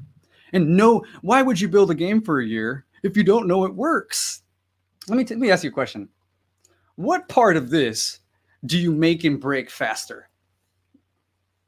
What part of a big ass, expensive, crazy, marketing gnarly, free-to-play experience, systems UI, flowing art? I mean, how do you take a black screen that has no art on it and then turn it into a screen with art on it that moves around, and then suddenly there's value? And then I give it away for free, and then somehow it comes back simultaneously a top grossing game. How the hell do you do that? And so there are a lot of ideas out there, and I think a lot of these ideas should be totally looked at. I mean, I look at analytical decks if I get my hands on ones. I like listening to podcasts and hearing all of the latest trends. I like doing all of that.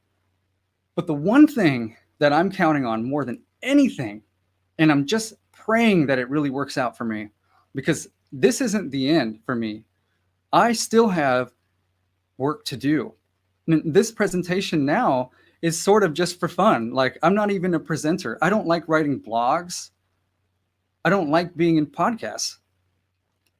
I just want to do the work. I just want to create that result. But there is a lot to gain from the entertainment information area, you know, building your socials, taking interviews, writing those types of blogs and stuff. You can earn a much higher salary and things like that. But God, it must be so stressful to really not know, you know?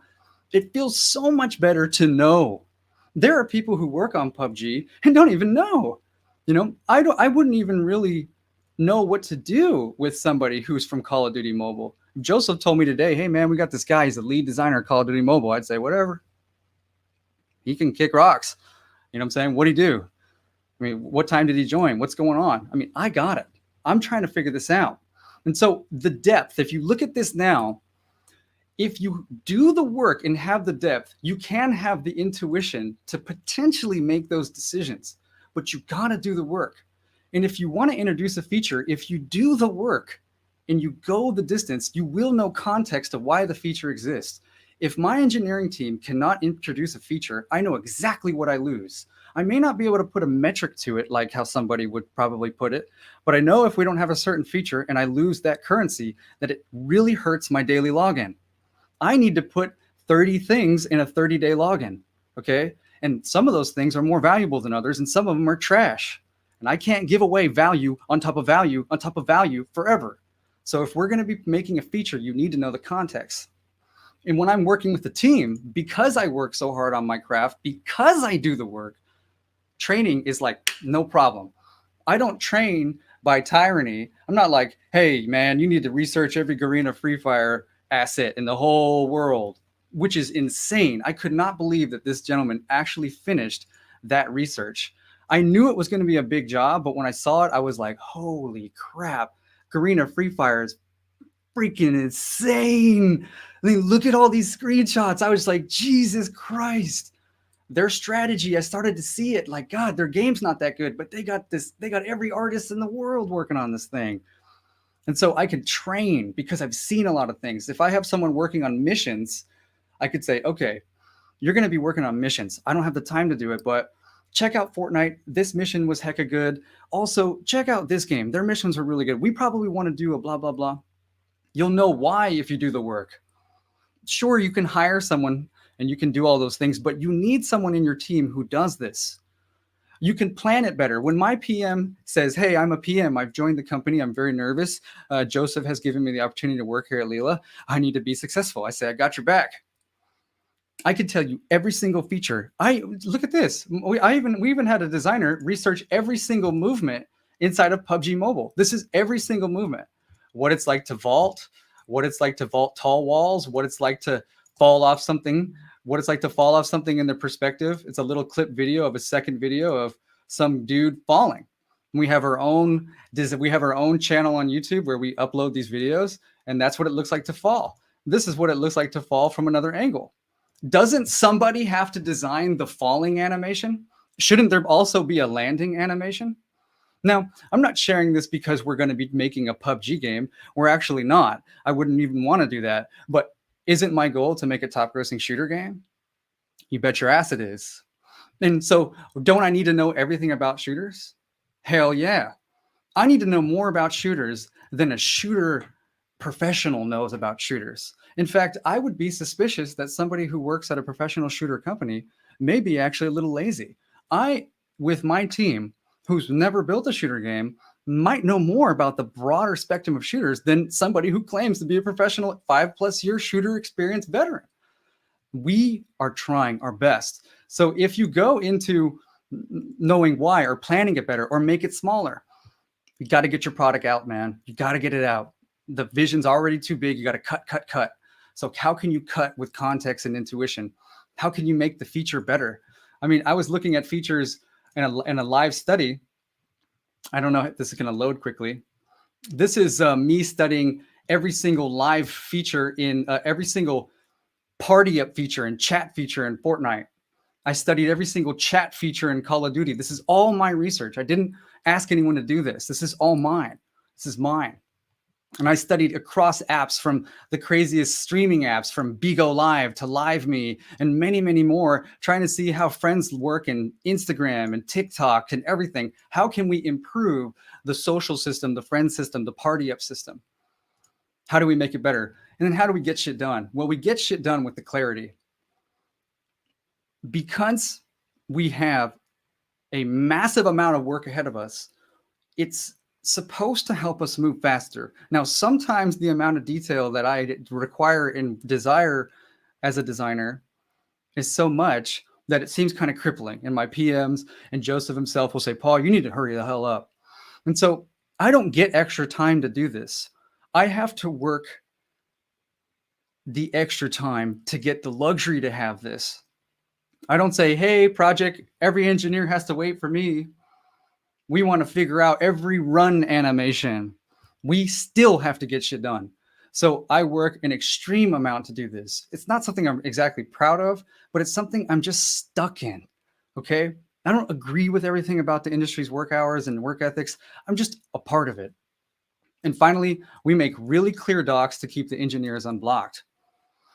When an engineer sits down, junior, senior, broken English, whatever, you sit down on my doc, it's going to be so specific.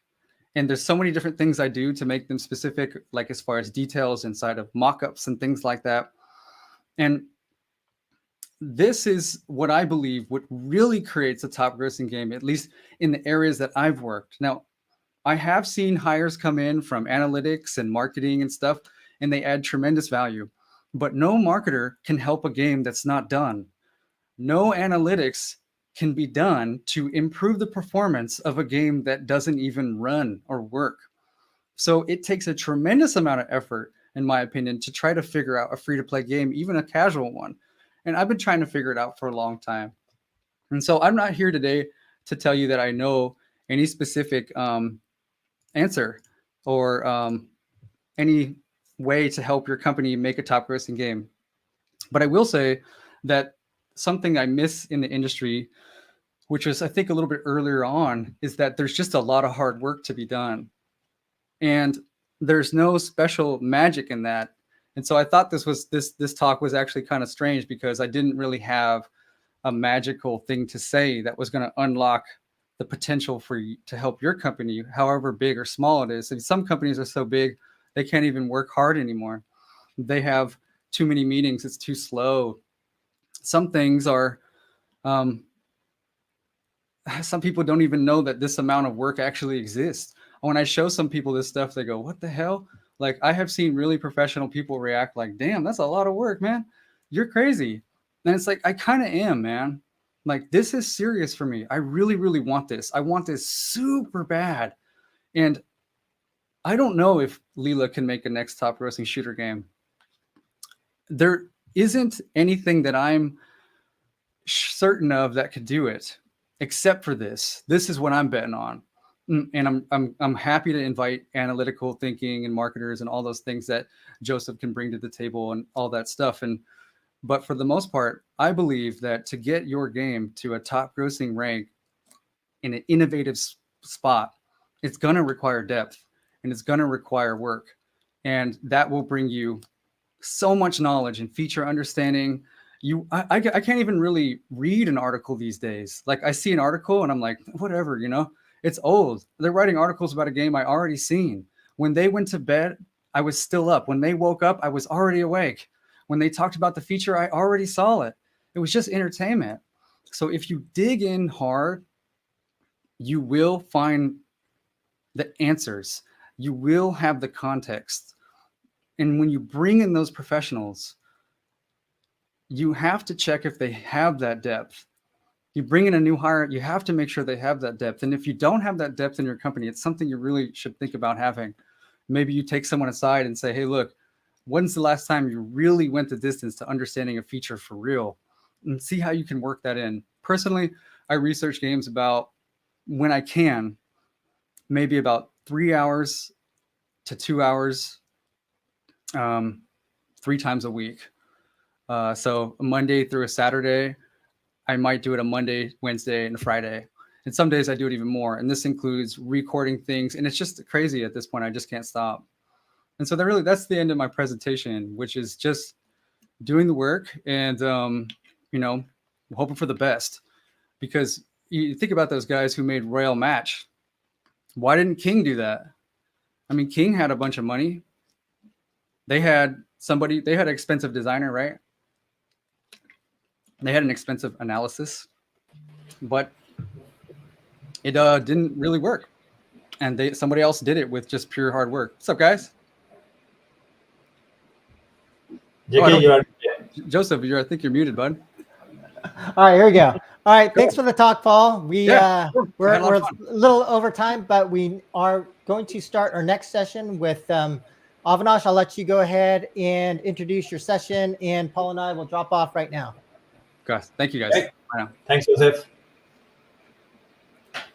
All right. Hi, everyone. So, now that you have paused Paul's awesome talk on how to design a top grossing game and how to build those, how to plan for those, challenging games. But one thing which is now the next step of building those kind of games is, first of all, from my personal experience, I can say it's not easy to kind of execute on that ambitious vision. And how do you do that? How do you avoid common mistakes while developing those kind of games? So we are going to talk about how to address critical challenges in terms of building a scalable games. And for that, with me is Arvind Nilkantan. Arvind is currently a technology evangelist at Epic Games. Before this, he was also a technology head of Unity India, and he has been part of multiple gaming studios like Disney and Nickelodeon, where he worked on really ambitious games, including MMORPG. So, welcome, Arvind. Thank you, Avinash, and thank you, LILA folks. I'm just excited to be here. All right. So why me and Arvind on this topic is that Arvind has been helping Indian gaming studio from a very long time. He has deeper insights in terms of what kind of development we have been doing so far, and what are the common mistakes like we have seen which we can avoid upfront to kind of not affect our development in longer period of time.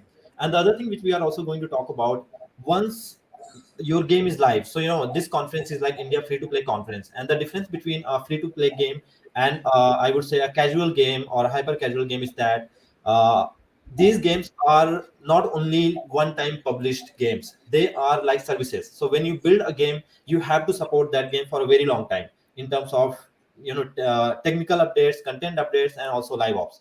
So let's directly jump into the topic, Arvind. And my first question to you is, from your experience of working with so many Indian gaming studios, what are the common mistakes you have seen in terms of early development of games in India, and how can those studios avoid those mistakes? Yeah, that's a very important question, and thanks for asking that, because one of the things that I usually see game studios I have a whole bunch of a list, right? But let me highlight some of the things. Like the first thing is, folks who are going to be making games, who have a big game idea, should be playing games, and that I see is a big. It's kind of moving away. We are seeing game studios evolving, but I know a lot of folks who started a game company, but they're kind of proud to say they have never played a game before. Which kind of seems to be an antithesis. Like it's like a movie director saying I've never seen any movies, and yet I'm here. I am making a movie, right? So my advice would be that. And second, or already seeing a lot of money that can be made out of games, because it is in fact the largest entertainment vertical in the world. It has surpassed movies and music a long time ago, and it's not. And while game making is definitely a business, it is also a very technical business. So my advice for folks who are going to be who are establishing game studios would be also to get technical resources on the highest level, and not just designers or not just business folks, but also to get the best engineers because at the end of the day, the game is of course a very engineered and is pretty much the centerpiece of the game itself. So investing in a CTO, investing in a technical director, investing in a senior resource upfront before you start a game or before you start a game studio is paramount. And so those are the typical things I see. Now there are also mistakes that we can talk about once the game development itself starts. But I don't want to get too deep into that because it's really unique to how each game setup itself is. But fundamental things like having version control, having a open and flat environment in order to better communicate with each other, having a fairly flexible and creative a game designer who can work around the constraints of what the engineering talent can bring in. There's a whole list of those things. But for me, though, the first two things I mentioned about having a strong technical team and then having a good sense of how to make games is very important. Yeah, I think those are really important points. And there are, as you said, there are multiple things which you have to get right when you are just starting the development. One thing I would add is, which many studios I have seen get wrong, is the differentiation between prototype and production. So, when you are building a game, first of all, you have to prototype your risks. So, if you are just cloning a game, which is, already there, everything is clear, like, hey, this is exactly what you are going to make, and then you can follow a waterfall model and just come up with a roadmap. But if you're building challenging game, validate your hypothesis upfront by building lots of prototypes. So that is one thing. And the second thing, understand the difference between prototype and production. I have seen one mistake studios making is like they have something working in prototype, they see it in the build or whatever platform they're building it, and they just bring that prototype inside production. And then because they want to move fast, they want to develop that game in 6 months or what timeline they have. They don't realize the problem at that moment. But once you are deeper into development pipeline, now it's been like you have multiple features on top of it, and now you start testing to go live, and you start seeing so many issues. And then then you end up spending almost equal amount of time as building something from scratch rather than just building out of a prototype. No, absolutely. I think that is true from a technical standpoint too. For Unreal Engine, folks saw the Unreal Engine 5 demo, the Valley of the Ancient, and they're like, "Hey, can we do it on mobile?" I'm like, "Nope, don't do that. Just because you are seeing it doesn't mean it's going to work over there." Right.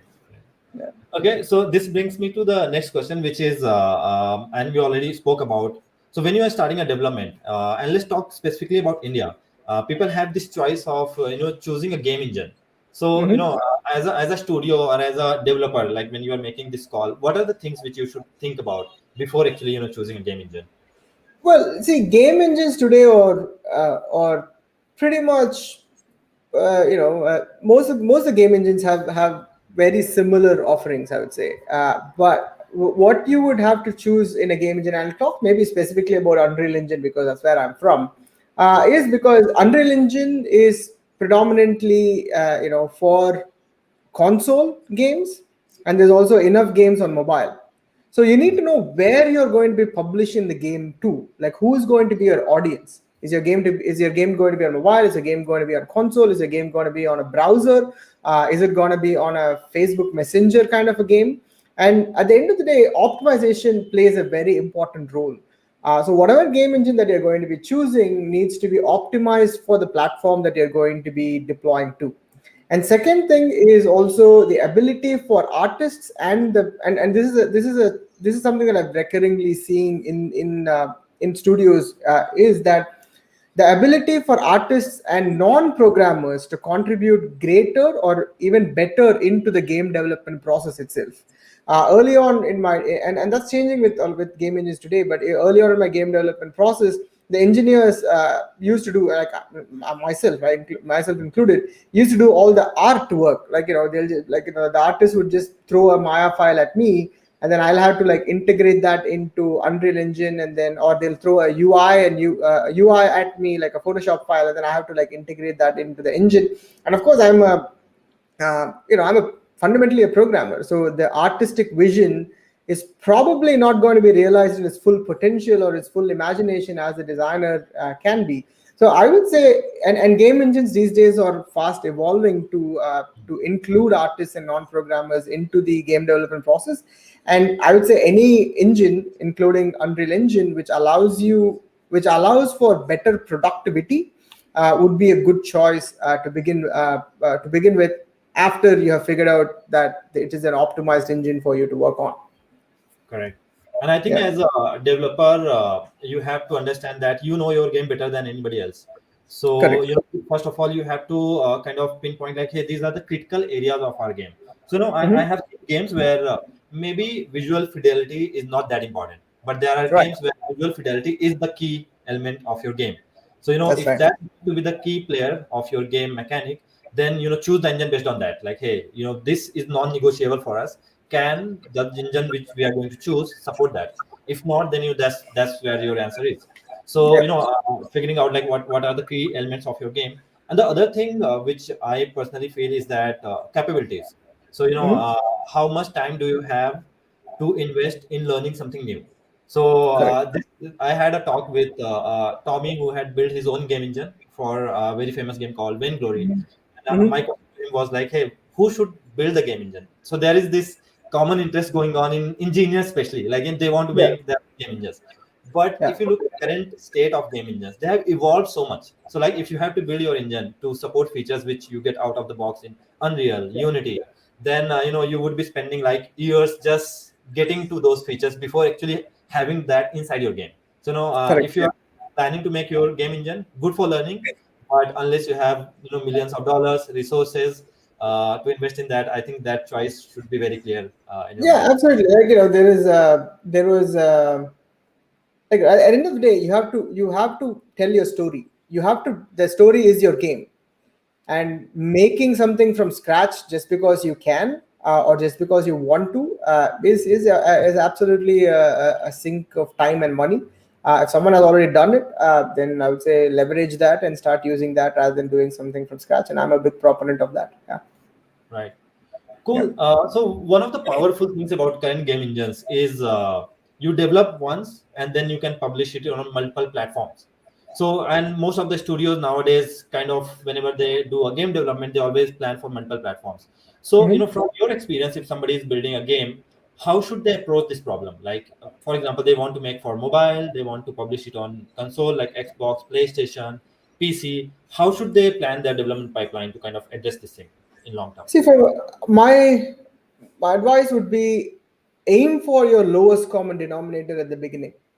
Because if you are going to be making a game for your shittiest device, and pardon the language, then it's easier to add on top of it to support higher end consoles, for example. So if you're going to be supporting a 2,000 rupees, phone, Android device, and making your game at the beginning for that kind of a device, and then planning for a higher end console is a lot easier than doing it the other way, where you're going to be making a massive game with 8K assets, for example, and then bringing it down to a mobile device is going to be very painful.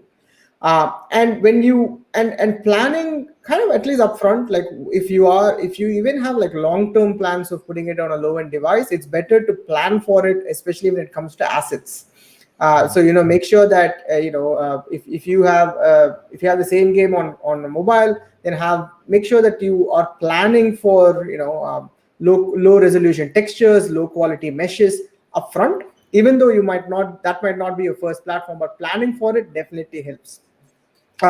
When it also comes to multiplayer games, for PC and console, the protocol matters a lot. One of the earliest, and this is like an anecdotal thing that it kind of throws back to your prototype versus production kind of a thing, right? When I was at my previous company in Los Angeles at Nickelodeon, we had this prototype of getting, which is a massively multiplayer online game.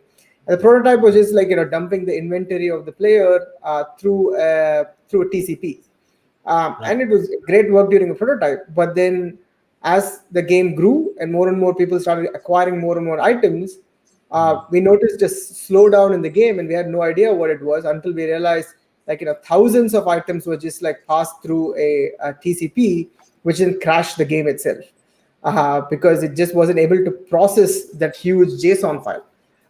Which we then changed to a REST request later on. But those kinds of awareness of what your device is capable of in terms of processing power, in terms of optimization, and planning for your lowest common denominator upfront, and then adding on top of it is a lot easier than doing it the other way. And this applies for both client-based development, server-based development, and also tools. Yeah, that's very true. Actually, you brought up a very important point here about multiplayer games. So for cross-platform, when you are choosing, most probably, I would always say that's our actually next topic which we are going to discuss is build versus buy. So if, for example, if you're using a game engine, you decided to use that game engine, and once you are deeper in the pipeline, it will be very hard for you to change. And same applies for example, if you are using a multiplayer service. So if you are building for cross-platform, you have to also see the capabilities of that technical solution. So maybe that works for mobile, but if you are very serious about cross-platform, then see whether that technology can support that particular platform. So if you are choosing a networking library and on mobile, for example, you are running your servers on 10 or 20 tick rate, see if that framework can support 60 tick rate when you are on console, because you cannot run a 20 tick rate game or shooter game, let's say for example, on console. So see whether that particular library can support that. So that after 1 year, once your mobile title is done and now you have to publish on console, you find out that you're already so deep into your integration pipeline that it's very hard for you to take that out. Correct. These are and that's the planning part, right? Like making sure that you plan for it, test it. Prototyping is good, of course. You don't need to take the prototype to production, but prototyping and making sure that stuff works and in an optimized fashion is very important. I also want to add one more thing, like especially when you're talking about different platforms, and this is something maybe we'll discuss later down the line, is also testing needs to be planned for. Because if you're already thinking of publishing to even just Android, and Android has like thousands of variants these days, but if you're planning for that, then making a good plan for testing upfront also helps a lot, because involving QA upfront or quality assurance folks upfront has always paid dividends, because they're able to find nuances early on, because they're able to because that's what they do, and planning for that also helps especially for multi cross-platform game development. Right. So I'll just summarize, because this is a very important point. Three things on top of my head. One is you have to plan your content pipeline in a way that even if you're going for mobile, you have idea how will you develop that content pipeline for cross-platform. Second, choice of technology. When you are choosing any technology which is going to be a critical part of your game, make sure it can support the platform which you are going to develop it on. And the third one, which was very interesting, that is plan for QA. If you're going to the platform, have that plan ready for that. That's right. Let's talk about this, and this is very specific to I would say Indian gaming industry also. And I have seen this mistake happening multiple times in our industry. That is build versus buy. So, and I'll take an example of lots of available assets right now. So even if you go to Unreal, you will find lots of assets which are already there, and they look amazing. Like if you want to build a shooter game, you can find lots of shooter templates. Same with Unity or any other things. So and this is related to our prototype versus production thing, where you build the prototype, but make sure that when you bring it to production, you are aware that what are the limitations of that. So what are your thoughts on, have you seen this kind of mistake happening where people just use an asset which is not capable enough, and then they build the game, and then later on they realize like, hey, we are now constrained by the limitations of this particular asset, and how should they approach that?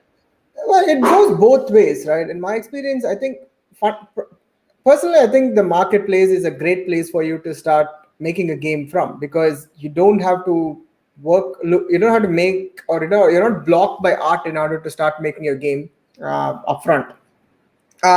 And I would encourage that. I think it's a good place to be. It's also a great place for you to learn. Like, if you're building an environment and you want to know how that environment was put together, if you already have the environment, then you can kind of just dissect it and then figure out how things work. Which again brings me back to my favorite topic of optimization, which is if you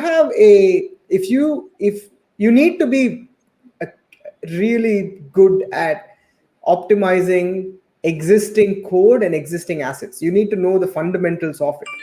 If you're unaware of the fundamentals of optimization, then you are playing a very risky game, which is kind of what I said earlier. Like, you see a value of ancients, and then you're like, let me put it on mobile, and then it'll just crash, and then you do have no idea why it worked, why it did work, and you need to be aware of that.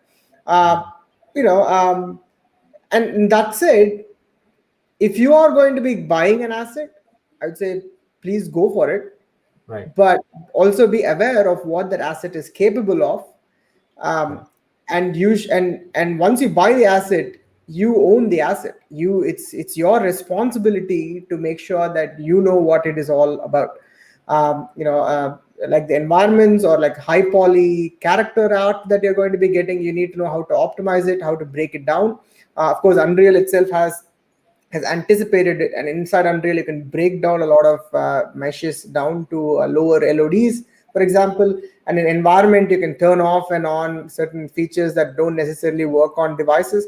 Of course the engines help you out with that, but at the end of the day you need to be aware of what you're buying and be aware of the optimization processes itself, and that's kind of where it is. You right. Yeah, you need to be aware of how to optimize it and be cognizant of it. Yeah, and I think for the business people, I would say who are not too much into technology, is that if you are using some existing assets, ask questions about the capability of that asset. So one common mistake happens is because as a business person you always see how it looks rather than what all capabilities you might have inside. So ask Correct. questions like, our game needs this, can this asset support that later on, and have the plan to build it, or just buy it again from a different asset. I think the more aware you are about the asset, the better choices you will make. Yeah, and on the other side, right, like when I was at Disney, you were seeing a plethora of endless runner games, right? Everyone was making endless runners all the time, and in that case I would say, like, if you found an asset in the marketplace that already has the endless runner kind of working, use that. I have no problem with that. Like, why rebuild something when you have a template that's already there, and then optimize it, or swap the assets if that works for you, because it just saves time, because it's anyway kind of a game that you that has although it's an endless runner, it has a short life really. So that's kind of what you're looking at. Yeah. And now that we are talking about games as a services, and I see Epic making big moves in that area with Epic Online Services, and backend as a service has been like really critical part in terms of moving gaming industry forward.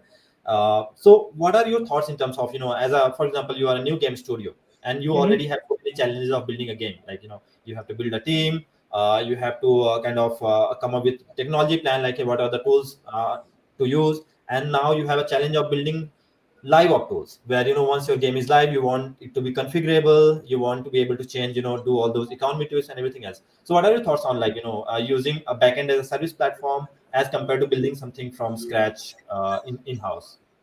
Well, I would never recommend building any platform or service, your server-side service in-house itself.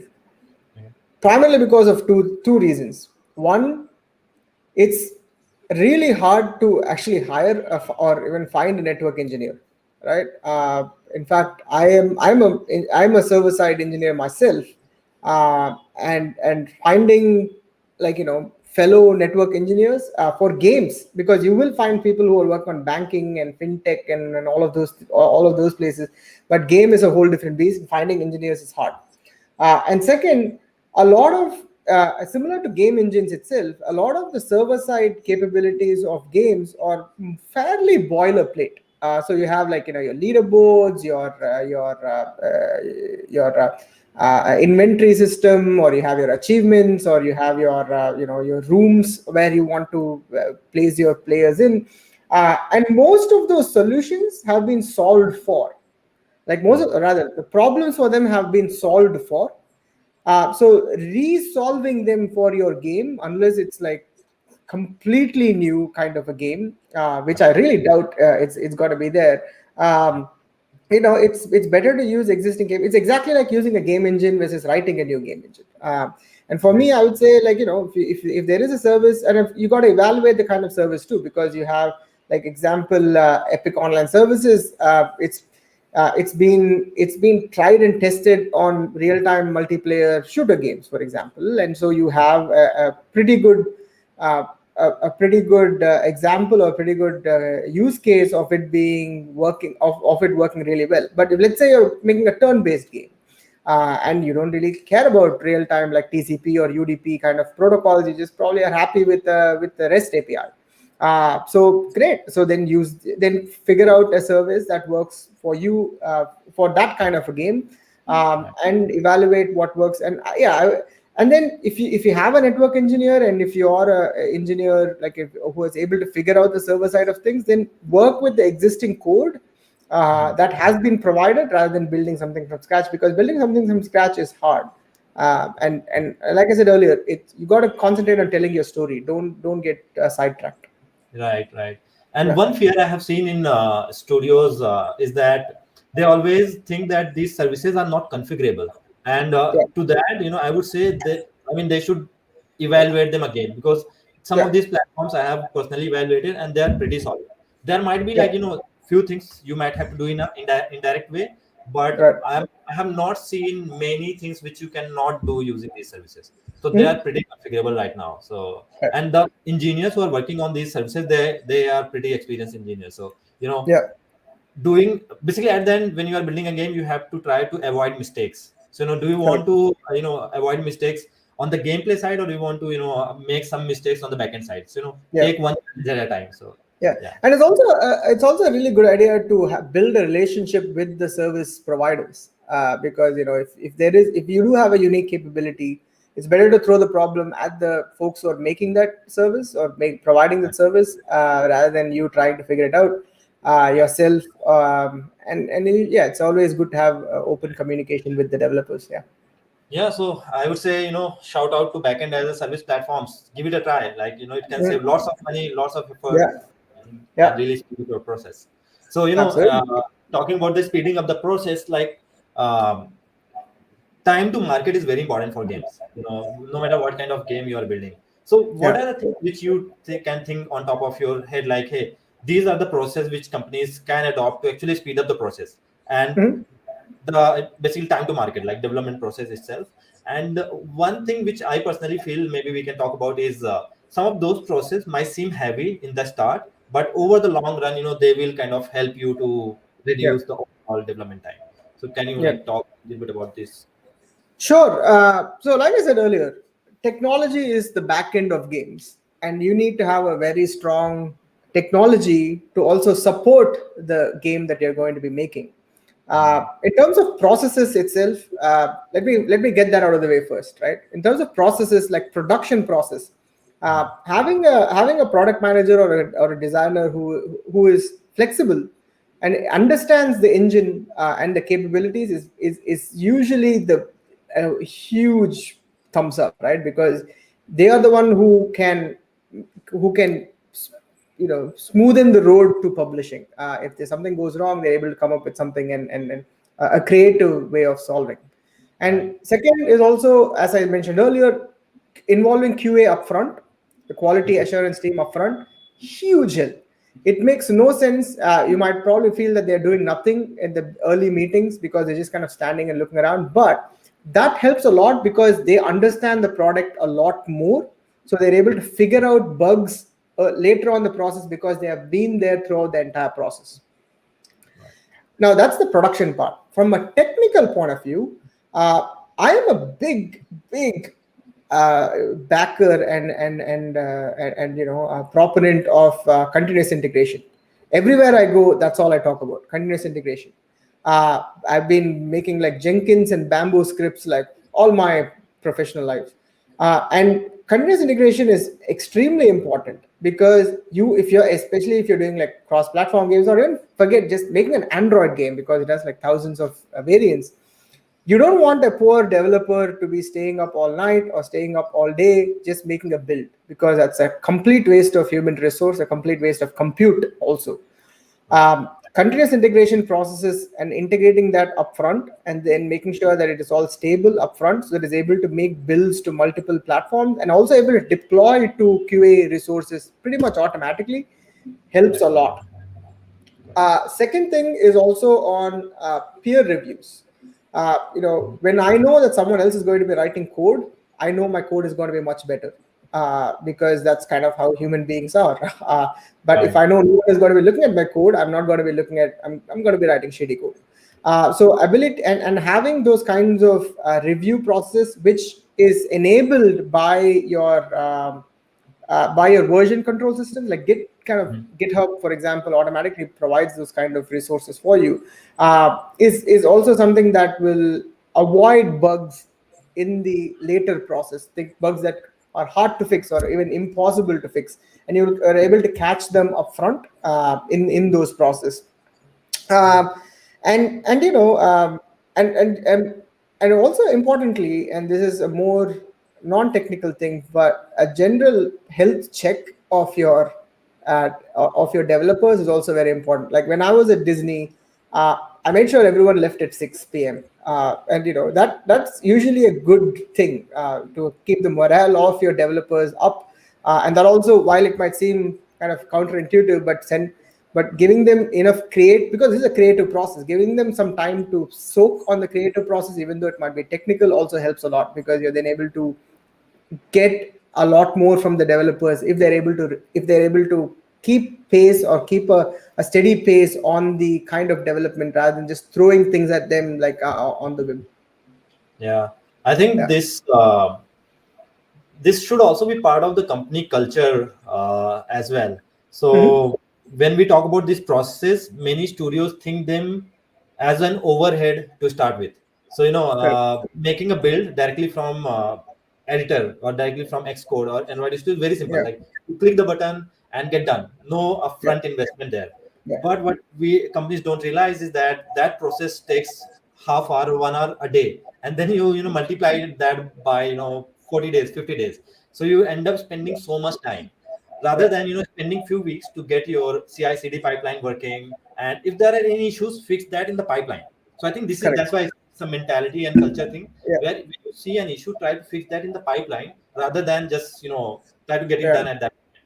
And in fact, it reminds me of this T-shirt I got at Nickelodeon where I always used to say, like, QA used to come back and say, like, hey, something didn't work, and I was like, what do you mean it didn't work? It works on my machine, right?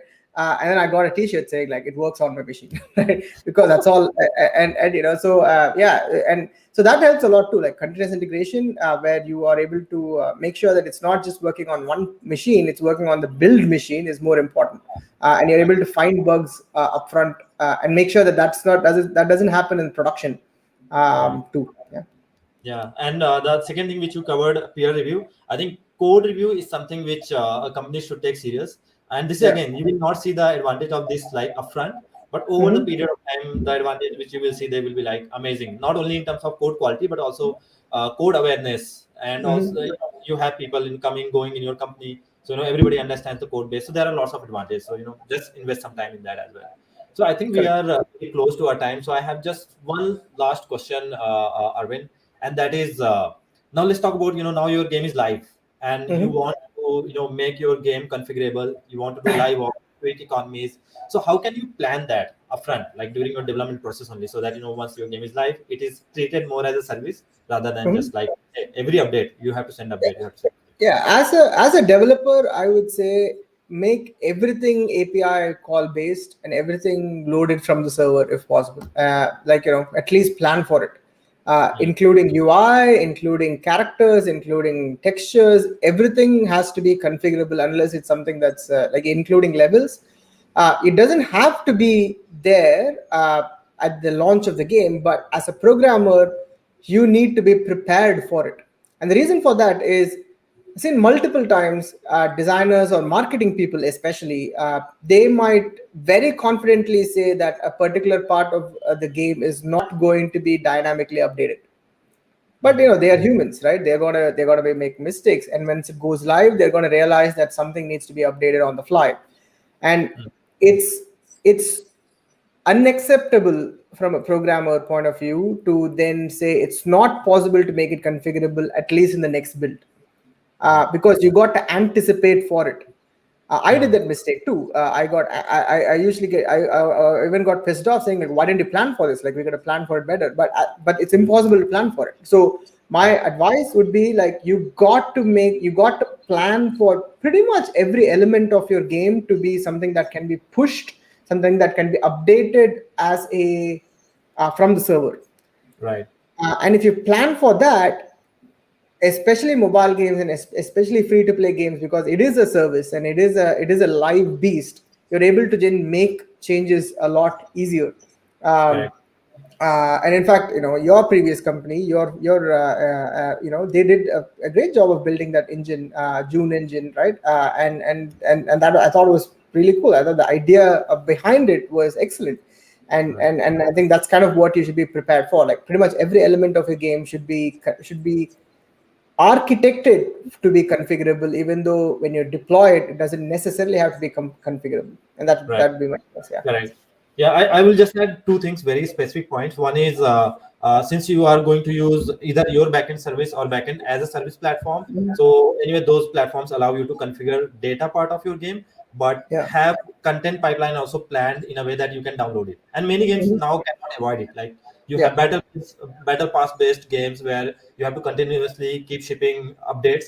So no, you cannot send your app update with every battle pass. You have to make your content downloadable.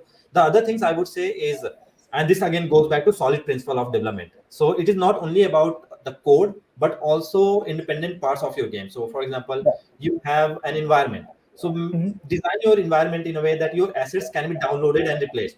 So for example, that can help you in terms of multi-platform as well. So for low-end Android devices, you can download low-res assets. For higher-end, you can download higher assets. So I think this is also part of your content pipeline and as a live service. That's right. Yeah, absolutely. Yeah, I cannot agree more. Yeah. All right. So I'll just take one question from the chat. It's here. So it's a question for you, Arvind. No, this one. Where is that? This one. So Arvind, can you put some lights on automation testing on game testing? Yeah, I mean, it's a lot of the game automating tests on gameplay is a hard thing to do. It's kind of I would say on the impossibility end because it doesn't really work that way. But if you are going to be automating, but a lot of we have this MVC model, like the model viewer controller model that we all love in games. But a lot of, so that's kind of when it comes to the server side part of things, like things that gets pushed from the server, things that get parsed as a player inventory, for example, or player profile.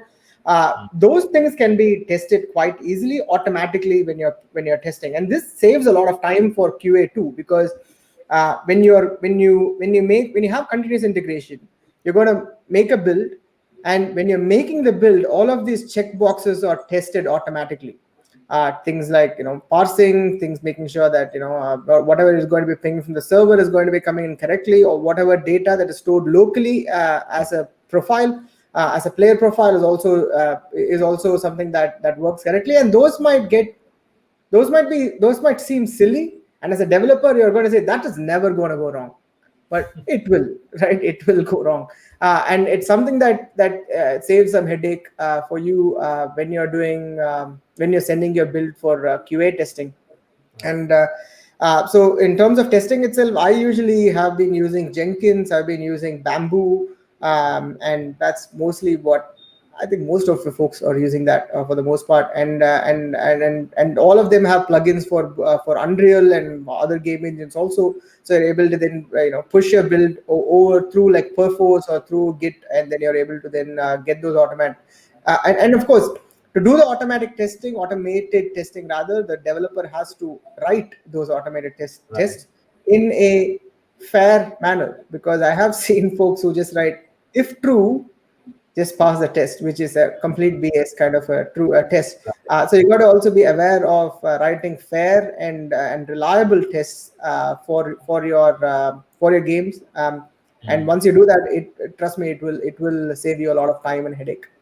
Right. And I think apart from that, I'll just add one point. Automated testing is very game specific. So a few things you can have generic solutions, but for gameplay testing, if you want to invest time, maybe automate your gameplay. So like, for our game, what we are planning, we'll have AIs. We'll just try to replicate the same gameplay. They will try to pick up items, shoot, and all those sort of things. So that you can also do. But so if it makes sense, do it.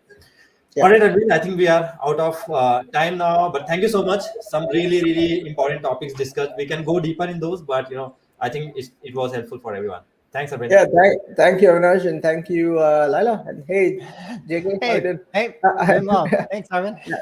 All right, so we're about to start our next session. So I will be bringing on our moderator, Vic, as well as additional speakers. So let me get them on here. And Vic, I will go ahead and remove myself. but feel free to start your session and take it away. Absolutely. Hey, everyone, and welcome to a Started panel that we have here, where we'll be discussing the topic of how to build a successful career in free-to-play games. I'm really excited to chat about this. It's a topic very near and dear to my heart. So I want to go ahead and introduce everybody first. So starting off, we have Purnima with us. Purnima is a director of design at Zynga. She has been part of the gaming industry for over 15 years and has had many roles varying from game designer to producer to studio head and entrepreneur. And she's currently a director of design at Zynga, like I said, and she's also a Hall of Fame inductee at the Global Women in Games Award 2020. So welcome, Purnima. Moving on, we also have Karan, who is heading product at Nukebox Studios, where he's released the Google Players' Choice Award-winning game of 2020, which is SpongeBob Krusty Cook-Off. And in his 7-long-year career in free-to-play games, he's launched 5 titles and has worked on over 10 games. Hey, Karan. Hello. And we also have Shilpa. Shilpa is a marketing and strategy lead at Simple Studios. After running her own travel marketplace for 3+ years, she worked with India's biggest vernacular social media networks, ShareChat. Now her team has won awards for many of their games like Masala Express, Masala Madness, and Super Krishna Crush. I had a chance to play some of those. Those were really fun. And yeah, I just want to welcome Shilpa to the panel as well. Thank you, Vic. And last but not least, I'm a product lead at Zynga. I'm Vic. I've been part of the gaming industry for many years, I think about 8 years now. And I've been part of various monetization and live ops teams. This was at firms like EA, DNA Games, Machine Zone, Amazon Games, and so on, where I worked on 8 different gaming titles, grossing up about $4 billion or so. So yeah, just a long time in the gaming industry. And I want to jump right into this with the first question, starting with the really simple one. A lot of us have enjoyed playing PC and console games when we grew up, but we never really thought about a career in video games that could be something real. So how did you break into or pivot your career to a role in the gaming industry? And, we can start off with Purnima. Hey, thanks, Vic. So yeah, my thing was I was an engineering graduate and I was looking for programming opportunities. And this is 15 years ago, so India barely had gaming companies per se. There was just like, 2 main ones and a few small ones here and there. One of my college mates was already working at this company and he said, hey, we have an opening for a programmer, so why don't you come interview? And that's how I ended up in a gaming company. So it was purely by luck. The interesting part of how it pivoted me into game design from a programming role is what happened there, where they were looking for a game designer. And again, game design as a discipline, even now it's comparatively niche. Back then it was almost non-existent. So they really were looking for a game designer, and my friend happened to refer my name to them. Like they said, you already have her as a programmer, but back in college, I used to design Age of Empire campaigns and World of Warcraft 3 campaigns. And he used to be one of my, buddies who I used to send this for feedback and test it out. So he said, she's been interested in doing something like that. Why don't you give her a chance? And they did that. They handed me Dungeons and Dragons manuals and said you have 1 month time to come up with a mobile role-playing game, much to the likes of Neverwinter Nights. And said then after that we'll assess if you are good enough to qualify as a game designer. And yeah, that's how it started. And my first GDD that I wrote was a 100-pager. So I think it was all D&D that made me fall in love with the universe of creating it. Like I realized that as a designer, I am now able to create something like that for an audience to play. Something that I enjoyed while playing all these games that are my all-time favorites. So I think that's when I fell in love with game design, and it's primarily been part of my journey. Wow, this is really interesting to hear. It's funny, I used to actually design Age of Empires campaigns too, and I used to also program bots for Counter-Strike. So it's funny, how what we used to do, back in the day just as gamers actually led to a career for us. That's really cool to hear. Yeah, what's your story, Karan? Yeah, thanks, Vic. So for me, it's always about the first step being the hard one. right? So I am by profession, I am a mechanical engineer, and my first job was with this company called Bharat Heavy Electricals Limited, where I was a QA engineer, and I used to work on these big machines called pulverizers.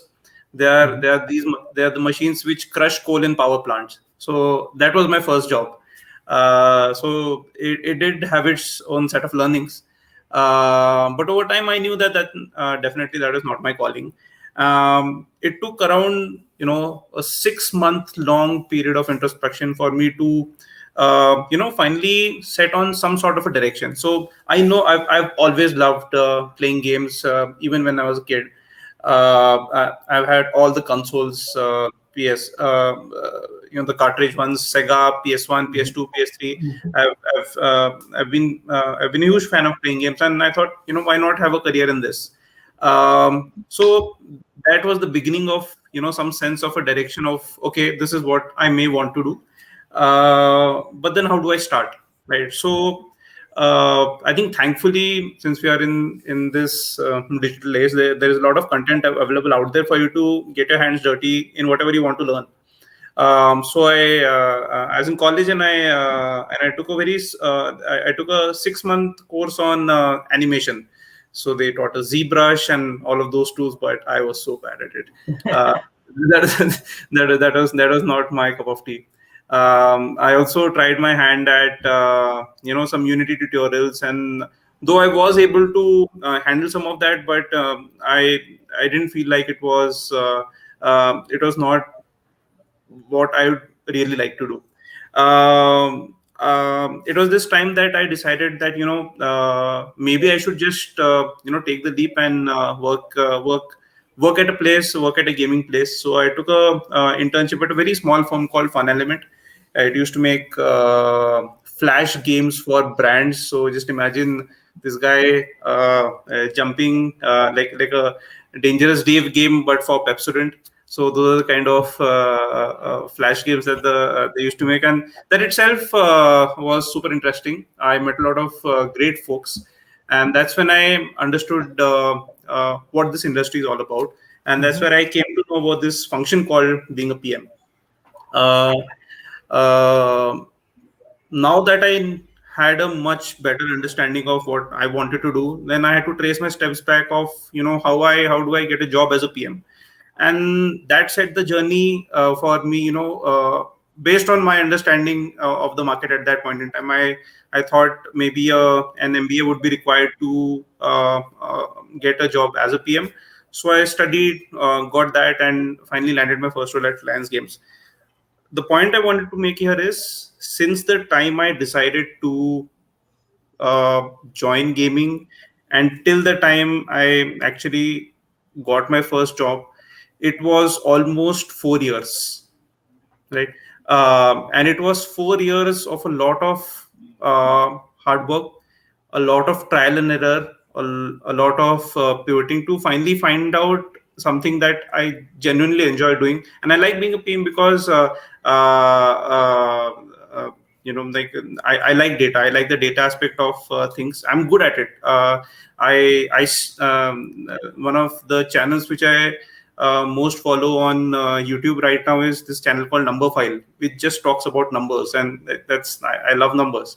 But that combined with my passion for playing games, I felt it was a good mix. So I think, to sum it up, I would use the word vector, right? So vector is unlike speed, it also contains direction. So whatever path, whatever vector that you want to go on, you need a lot of you need to try your hand at multiple things. You need to be extremely patient and keep going at it, and obviously work hard. Yeah, that's a really interesting story, and the vector part really resonates with me. I'll have to think about that, because it's not only that you have to you go fast and you try something. You also need a direction, and that's a really interesting way to put it. Thanks for that. And I totally agree with you on the number side. By the way, I was recently nerding out about the Excel World Championships, where people go and compete about MS Excel. So I totally get it. I think as PMs, all of us lives our lives in Excel. So that's always the fun part. Yeah, and now we have Shilpa. Shilpa, I'd love to hear your story. So my story is totally different. For me, gaming was a very, very elusive place where only the chosen few can work. So I never thought and I never dreamt of gaming, but I really love playing games. Especially my love for games started with Candy Crush back in 2012. So. But I have worked on consumer products, and since I am part of marketing and strategy both, I have realized that again and again one thing as a part of product strategy would come, and sometimes in marketing strategy would come is do something around games. As Karan said, he used to work with a company which made games for Pepsodent. So similar things were popping into our mind. So that was from marketing perspective, but from product perspective, it was always gamification. This diamond world is gamification. We have tried, I have tried, and that is how I gotten to read about it. I started to realize that it is different, and if you know that gamification is very, very hard to do by a product company. And now, since I'm into this ecosystem, I know why it is so hard, because they take it in a different perspective. For them, gamification is more like a product feature rather than an experience. And from gamification, I thought, okay, let me research about it, what it takes, and how can I get into it. And because at that time, I was thinking about transitioning into a new company, new role, and fortunately I ended up joining Simple Studios, and I'm very, very happy. We have done exciting work and I've learned so much. So yes, it was there, but again, elusive world. I did not think that I could do that job, or I could get into that world of chosen few. And that's how I didn't think of it, and that's where I think a lot of people, they don't consciously think that they can get into gaming, because sometimes it can be a mental barrier, because there are not a lot of resources out there. So I'm very happy that this conference is happening, because it is going to give perspective, it is going to show a gateway that yes, you can get into gaming. So yeah, that's my story from gamification to gaming marketing. Yeah. Yeah, I think it's been similar for all of us. Like, I'll share a little bit about how I went through. Like, I had a typical journey as well. I was a computer science engineer. I came to the US to do my master's in computer security and management. So nothing related to games at all, except that I used to try and play competitively during undergrad. Age of Empires, Counter Strike, and I thought, hey, I'm such a cool gamer. I play competitive games and all of that. But I used to work in New York in consulting and banking. So nothing games whatsoever. And like we were saying, it was a friend that actually helped me out too. I was visiting them in California, and his roommate worked at Disney Games, and he's like, hey, you like games so much, why don't you interview? And I'm like, gaming is a real thing? Like, you can get a job in games? Like, I didn't know that. And like, I was cramming all night. I'm like, okay, I work on a product. I'm a manager, so I must be a product manager. So I went in and I'm like, what is this ARPU and DAU? I should read up about all of this. And I spent all night cramming. I did not get the job because I didn't know squat about the business of games. But that kind of lit a fire. And I also came in from the number side. So like Karan, I started approaching it with PM, but then I actually went into the data analytics side. And that's how, after interviewing for a very long time, so it also took me like 2.5 years of preparing and talking to people and really understanding what can I do and where can I fit. So I think it's been a common theme for all of us, like whether it's a friend or whether it's analytics or whether it's gamification, there's something different that brings us to the industry. And then all of us are like, wait, something we enjoyed on the site is a real job. But one part, the point that you brought up, Shilpa, was really interesting, is that everyone plays games, but they don't think of gaming as a career choice. And what is it that you think stops people from thinking of the gaming industry as a long-term career option versus, let's say, tech or finance? And how can you change that perspective? So firstly, because there needs to be outlet where people talk about the career. People say like it is like this, or blogs like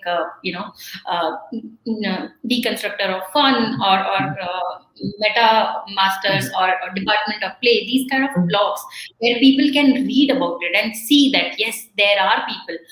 If you see the number of, I'll talk about women in gaming. So very few people are there. So the moment I saw Purnema's profile, I went and I was like, wow, she has done great work. Earlier, I didn't know about it before I came to gaming. So I think you need a lot of not just formal institution, but informal ways also. Apart from this, curriculum would also help. I think curriculum in especially game designing or game PM certifications, they can also help, but they are traditional pathways. But untraditional or new thing is people seeing people like you, Karan and Purnima doing this work and they getting excited. And as well as I also think that gaming companies, they can also, when they are launching games, they can also say that we are looking, and they can have different marketing campaigns for their recruitment strategies. So that's where it can help. Yeah. That's really interesting. I never thought about that. Yeah, launch a game and say, hey, if you want to work for us, you have to come join, and you get 5,000 gold in your game if you get through. So that would be a really cool campaign. But you touched on community versus game design, and I know Purnima was talking about game design earlier. So Purnima, like, which one do you think? Like, do you think is it the community that could help? More formal training or something else altogether?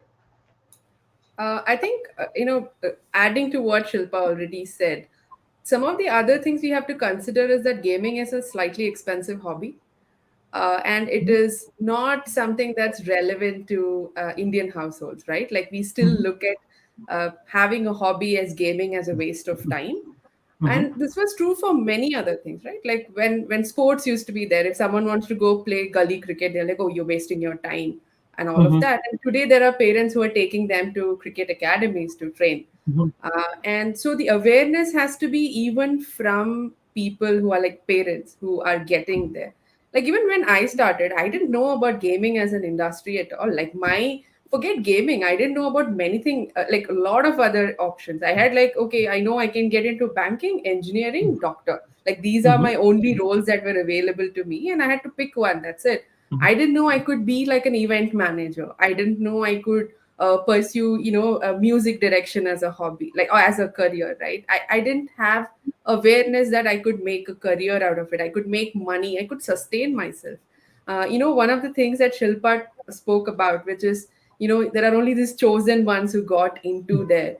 I think that's still a very common thing, and in a way it is true because of the access that you have, right? When it comes to say something like game design, for example, you need to have good communication skills.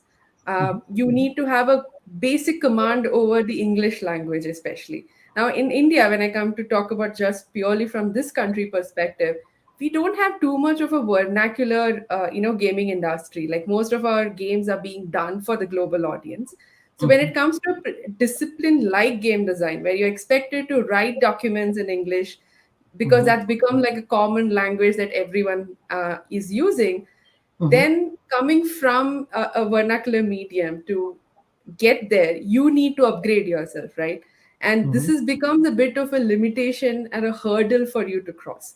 Not saying you can't, there are so many amazing people who have managed to do that. But it is definitely a hurdle, and we need to enable these people to train them for the right kind of skill set to get there. Oftentimes, we completely forget how important and relevant soft skills are, and we only focus on the other side of the spectrum, and which prevents them from growing further. So for me, I think at a grassroots level, awareness about the industry, and today the industry, you can make money in the industry, right? Like I was earning peanuts 15 years ago for quite some time. And now it's a lot better. Now the industry is $1 billion industry. There's so much investment, so much money that's coming into it. So I think to one small call out again is, because the industry is growing, so are the people who are wanting to come into the industry. So you need to up yourself more. What used to be okay to get into the industry 10 years ago is not the cutoff anymore.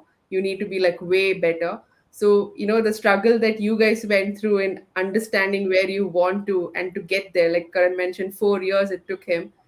While today there are more resources to reduce that time frame, perhaps, but you still have to like work way harder. Like what current entered at, the barrier might have like gone higher, right? Like now, even when we are hiring, we are expecting someone to know way better than what we knew when we started off.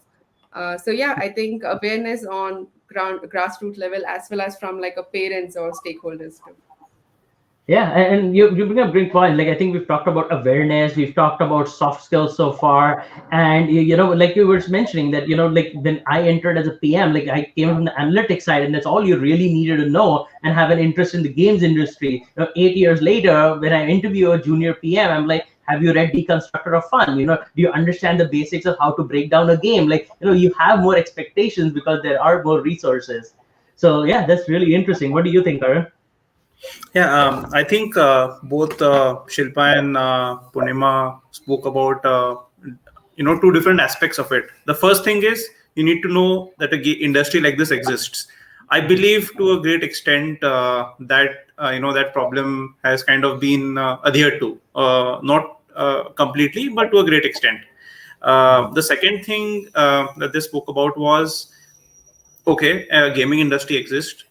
How do you feel about it? Like hey, you're going to work in gaming. Like I had I had a lot of discussions with my parents if this was the right industry to get into, whether it is safe, like is it just a fad, or is it something serious? So the second point was about perception. The third was about the knowledge base of how to gain skill sets in this industry.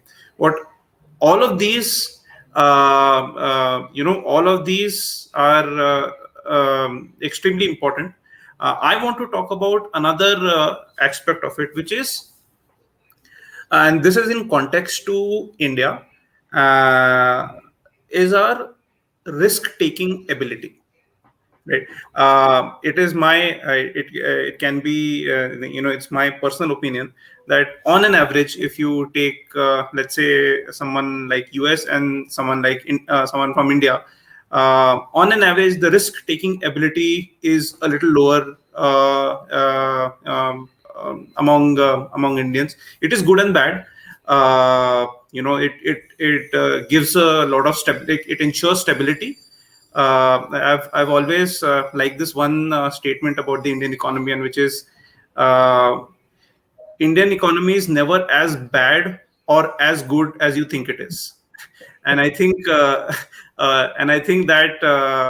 that talks about our need for stability. But it might our need for low risk. Though it is good for stability, it is not as good for explosive growth, right? And I guess that's where we are. Like I think Salone had spoken about in the first talk. Like we are at that cusp. We are at that point where we are going to grow. So for that explosive growth to come, there has to be that risk taking ability. So now there is this population with a low risk taking ability. Now there are just like let's say you treat it as a cohort in your game, right? So there are two things that you can do for it. One, either you change their risk-taking ability, which is always the very difficult to do. Behavior change is extremely difficult. Like if someone gives you the target of increasing retention, it's a very difficult target as compared to, let's say, increasing revenue. Like you can make more revenue from the people you're playing, but you give the designers and the PM the target of increasing retention. Now you're gonna have it's gonna be super tough. So either you try to change their behavior. Yes, some people will change their behavior, but I'm more interested in the other 80%, which is acknowledging their risk taking, their current risk taking behavior. How can we create an environment where they are able to have a perception that, hey, this is not as risky as people think it is, this industry. And for that to happen, what all do we need? One is we need a World Cup win, right? Like we need a big hit. But to support that, right, like I'm sure a lot of Indians are going to get into javelin throwing from now on. But to support that, we also need an epic bunch win. Yeah. An epic win, I was saying. Yes. But to support that, you also need a bunch of smaller wins. Just to cement the idea that this is not a one-hit wonder. Like this is a stable, continuous industry. Obviously, investors putting faith in people and helping the industry monetarily definitely helps. But apart from that, what we also need is peripheral industries. So, for example, I think EdTech is a brilliant peripheral industry, and it has a lot of synergies with gaming. A lot of these EdTech companies, and I think arguably India is one of the biggest EdTech nations in the world, because obviously of a lot of investment and acquisitions. But there is a nice peripheral industry for people to think that, hey, okay, let me try this out. But if I don't get into this, hey, I can use my skill sets somewhere else. There is a very nice peripheral industry with for techies. Like there are so many great startups coming out. And okay, I tried I tried being a dev in a gaming company. But I also have the option of doing this gaming with regards to PM. Like the skill sets that you acquire as a PM in gaming can be used in almost all industries. So I think the presence of these peripheral industries will give people the perception that, hey, like it is not as risky to get into this industry. And I think that's the and I think we are getting there slowly but steadily.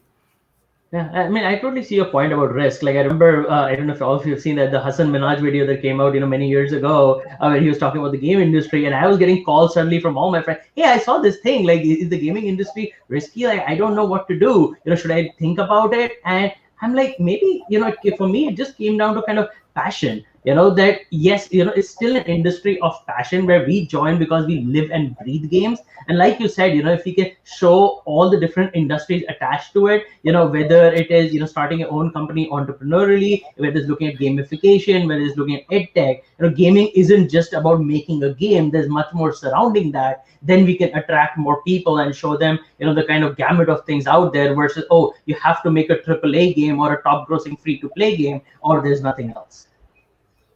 So yeah, there's some really great points. And one thing I did want to chat about, because this is something that came up a lot when we were trying to set up this panel, is what role do I join in the game industry?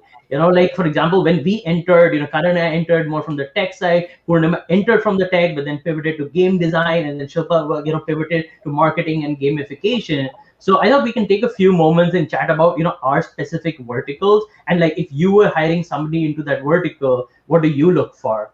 So maybe we can start from Purnima and start up talking a bit about game design. Like when you look for a game designer now, what do you look for? So I think one common misconception about game design is that we are the idea person, and that's all there is to it. And I have had a lot of design chats with people who say like, yeah, I have this great idea for the game, and I'm like, yeah, but how are you going to make it, right? Like that's what game design is about. If you join a larger corporate or somewhere, you might already have an idea. Like especially take some existing game that you start working on, right? Yeah, the core idea already exists. So as a designer, then is your job done? Like why are you needed if the idea is already there? So breaking down the idea into how to convert that into an executable is what game design is all about.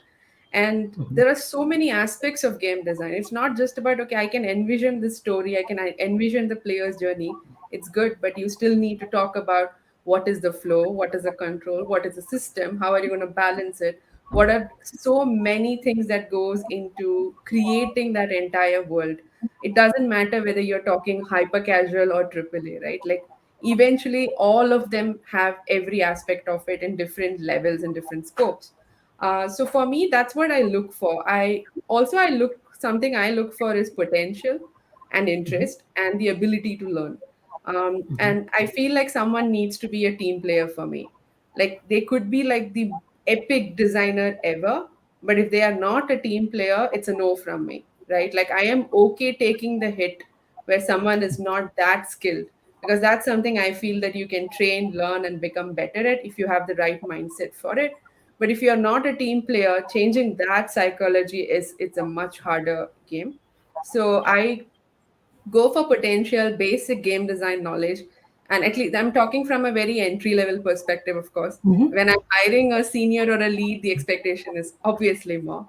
But then again, I think some of the common things is definitely the potential that I look for and understanding game design. So sometimes I think we are all locked in our version of what game design is. And I think this can go not just for game design, but across the board, that we are expecting a particular answer from a candidate because that's what we have been told or we know how to do, right? But we are locking ourselves from understanding someone else's perspective. And for a game designer especially, I prefer not to have that, right? Like you are always supposed to think outside the box, come up with creative solutions. And if you are going to be locked down in this pattern when you're interviewing someone, then it becomes harder to hire the right people and bring in that diverse mindset into the company or the team that you are building. So for me, I think these are all the skill sets I look outside of base game design skill itself. And there too, I look for like rock solid foundation rather than terminologies and all of that. I think terminologies keep changing. We come up with new ones, but if I give them a scenario, I just want to understand their thought process. How would you break down that problem? How would you arrive at the solution? The solution itself could be wrong that they might have come with. That's okay. I want to know how they got there, because that's what's important. And the solution itself can be fine tuned and made into a better one. Like that's what experience brings you. So these are things, and to make people understand that it's beyond just an idea. There's so much of like level design, systems, elements, so many things that you have to start thinking about when you're looking at game design, especially in India. We don't have too many diversification of these disciplines. We don't have specific people who are designing only economy, or there are some companies that do that, but if you're entering at a mid-level company, you as a designer, you're expected to do all of it, right?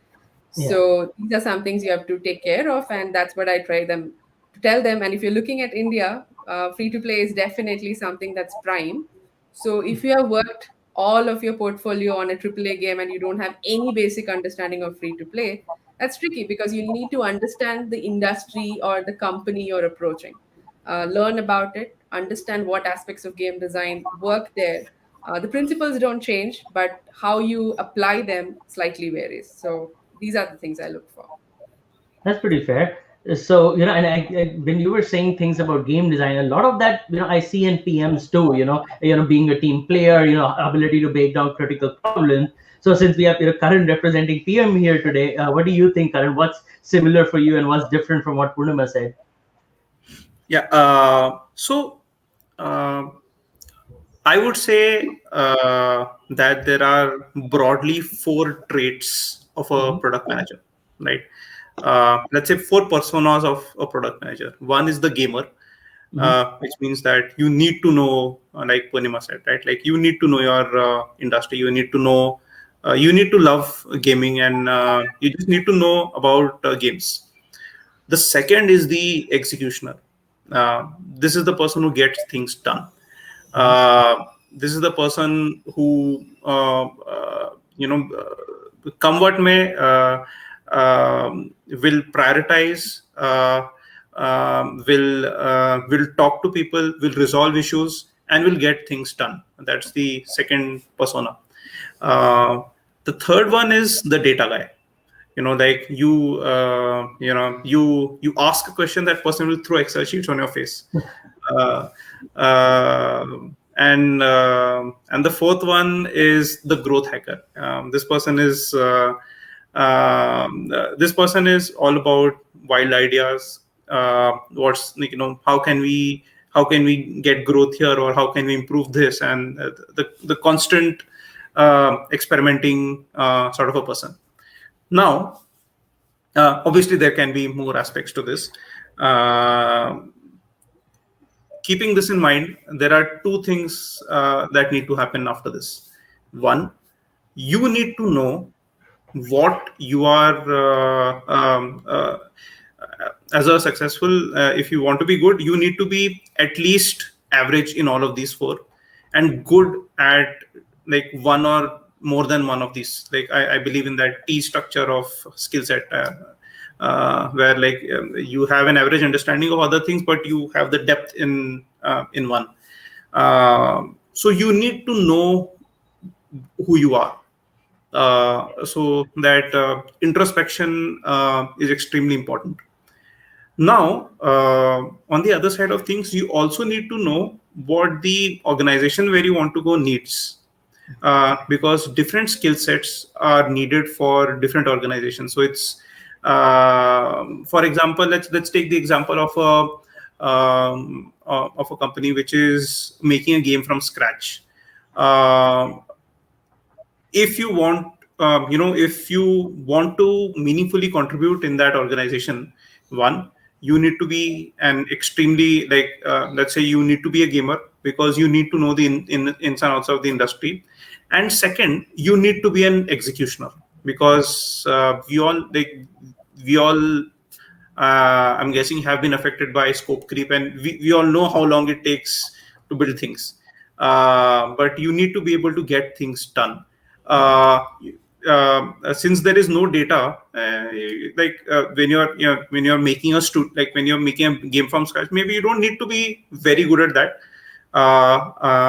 But you definitely need to be a good gamer and a good executioner. On the other hand, let's say it's a live ops game, and maybe you can add more to this. You have to know your data, because the game has been made, an economy has been created, the core loops features have been constructed. You now have to understand the data, understand what the players are saying, and create and change your experiences along the way. So you need to be a data person, and if you really and you need to have some sort of a growth hacking mentality with you, because if you want to make a current live ops, if you want to go get into that top 100 grossing, you need to take a live ops game and just say what all do I need to do. So it's sort of like a Tetris game. There is a set of requirements that an organization needs based on the phase it is in, and then there is you with a particular set of skills. Now, this doesn't mean that if you are one kind of PM, you cannot you cannot work in the other kind of an industry. No, it just means that you need to put the effort in the right vector. So you need to be extremely self-aware of what your skills and weaknesses are. And once you have that goal set, I'm at place A, I need to be at place B. What all things do I need to do to get there? And I think that's what it is for PMs at least. Yeah, I mean, I agree with both of you. I mean, I think emphasizing on live ops a little bit, like for me, a PM has to, definitely be a people's person. Your job is to go talk to many, many different functions, marketing, art, legal, finance. So if you can't, get along with different people and lead by influence, that becomes a challenging for a PM. Definitely being a data wrangler, is not enough to write SQL and be able to produce great reports. It's about how you present it, how you synthesize it down. Whether I'm communicating to a BI person, a producer, or my EP, how can I present that data in different ways that it makes sense? And in particular for live ops, I think one of the things which at least has worked well for me is just kind of being a little calm. Because when you launch games and when you go through live ops and you're making a few $1 million a day and revenue suddenly drops at half, you're like, oh no, what do I do? And everybody's freaking out. So, at that point, if you can be calm and say, okay, let's start it. Is the game working? Are the servers up? What is the last sale that we did? If you can go into kind of execution mode and write out the madness and then come back and do a retrospective and figure out what happened, I think in particular for live ops, that's really important as opposed to being a feature PM where you do have time to take decisions. So that's something unique for live ops that I wanted to add. And yeah, I'm just pivoting a little bit, asking Shilpa about game marketing, because I've worked with marketing a lot from UA and brand. But if you're hiring somebody, Shilpa, for marketing, what do you look for? Okay. So for marketing, I'm considering both the parts, UA and brands, because it is very easy for brand person to move into UA part, and vice versa. So marketing is different. So there are hard skills for particular functions. Then there are soft skills for being a team player, communication, all those things. But for gaming marketing domain, hard skills are same. Exactly same, exactly replicable, because you're running your campaigns either on brand side or on UA side. They are same, exactly same. But what is different?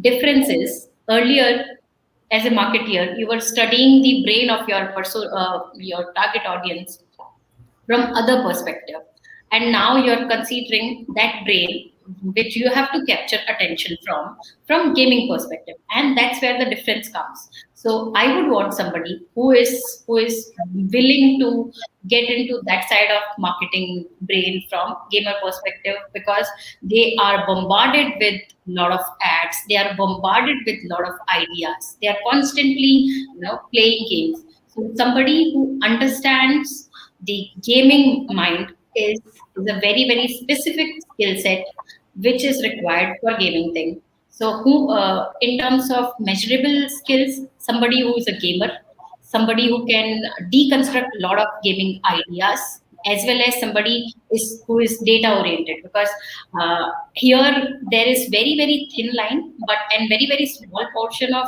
product which comes into marketing. Why? Because you involve few features in terms of organic download, organic growth loop in your product, so that your K factor is very high, which is virality factor. Apart from that, there are a lot of small features which are doing really good. Your data shows that it is doing really good. You can take inspiration from those for your campaigns.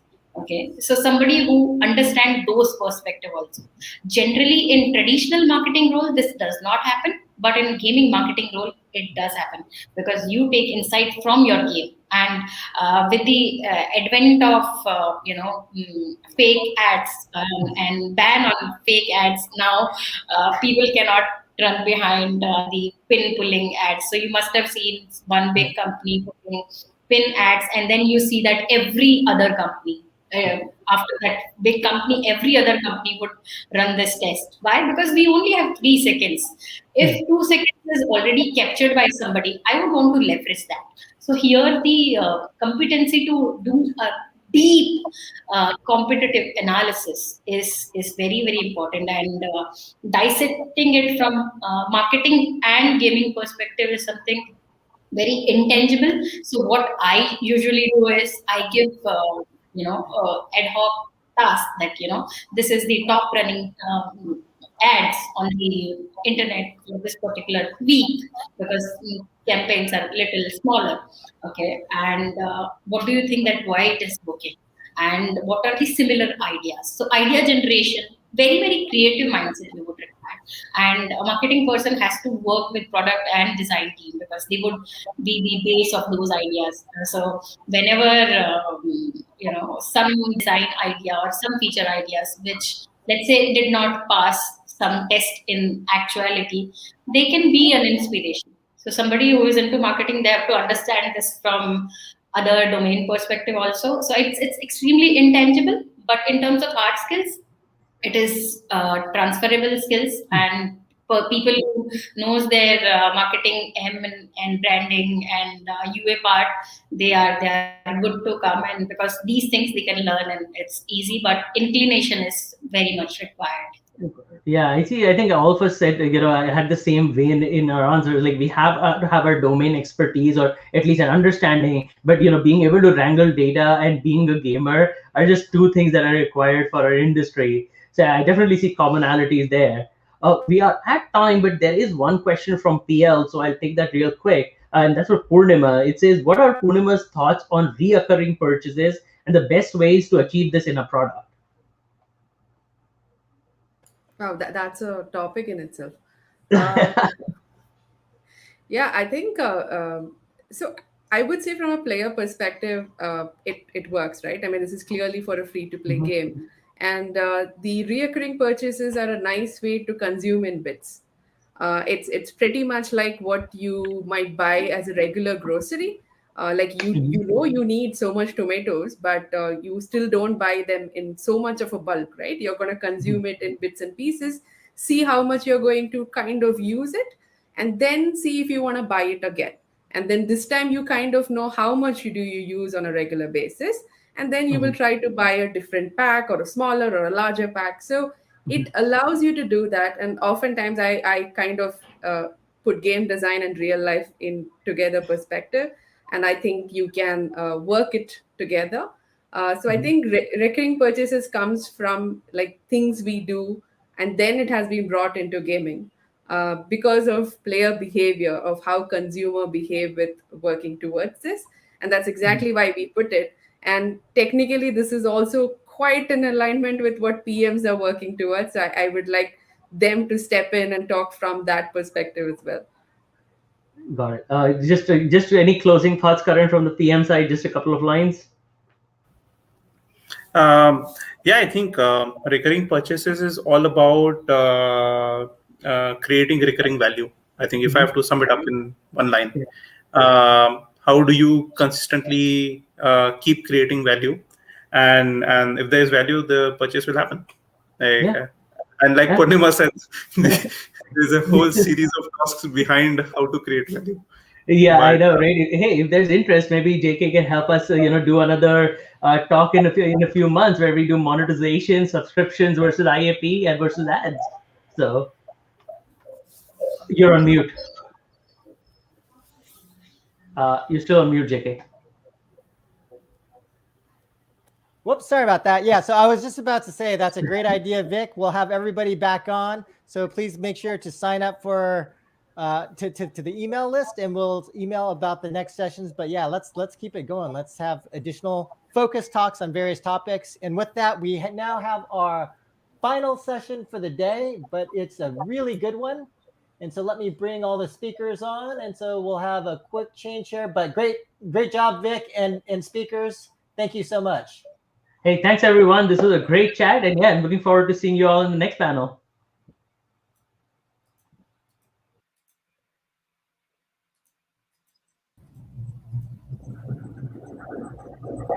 All right, everyone. I wanted to introduce Justin here from Lumikai. Justin, I'm going to jump out, but feel free to go ahead and start.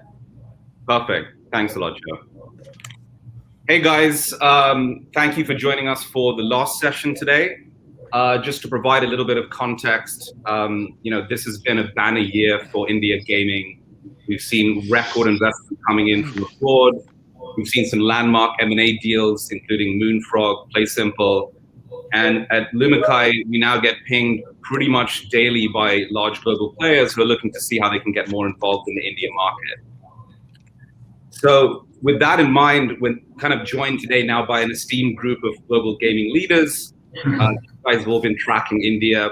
They've already invested directly or indirectly in some shape or form in the market. And we're hoping to get an understanding from them on how they view the market today, and also some of the opportunities that they're going to be looking for in the market going forward as well. I'm going to keep this as a free-flowing discussion. If you guys have any questions, please let us know in the chat. Let's kick off with some introductions. Perhaps Alex, if you want to go first. Hi, thank you, Justin. Hi, everyone. I'm Alexis Bond. I'm the Group Chief Operating Officer at Stillfront. Prior to that, I was the founder of Republic Labs, which was acquired by Stillfront a few years ago. And our presence in the Indian market is we were the acquirer of Moonfrog. Great. Thanks, Alexis. Justin, do you want to go next? Yeah, great to be here. With my fellow panelists. I am from Scopely. I'm actually in Tokyo at the moment, based here in Japan, overseeing the Asia Pacific business for Scopely, and have spent the better part of the last year bothering Justin at Lumikai and Salone to learn more about the Indian market, and look forward to discussing today. Great, thanks, Justin. Saito-san, thank you for joining us. I know English is not your first language. Very kind of you to join. Please introduce yourself. Hi, my name is Go. I'm from Sega Corporation.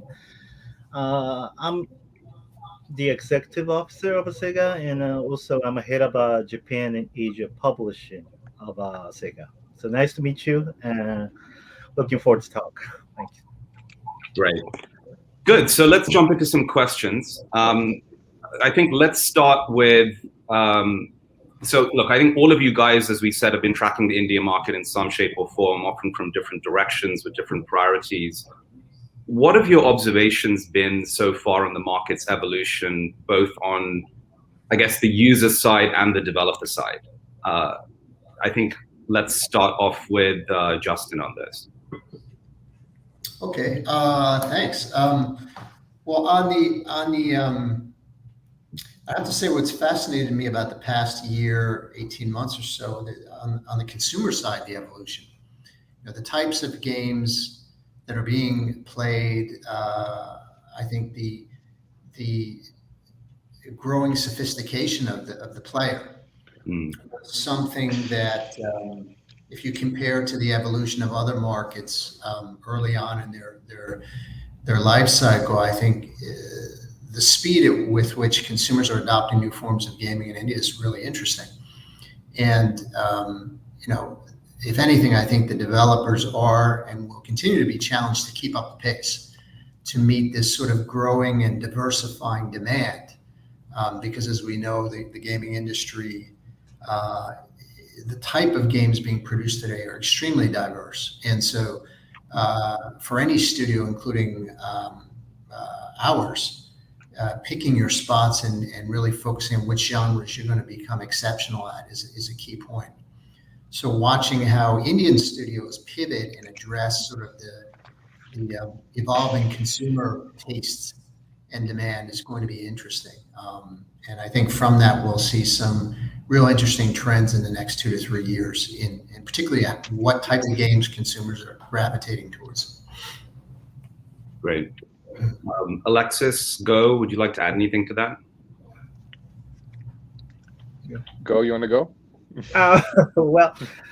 Well, Sega been looking for India market for years, and I remember 10 years ago when I visited Mumbai, it was very, very different. I mean, we tried to talk to, I believe it was India Games, to make games together at that time, but unfortunately it didn't go well.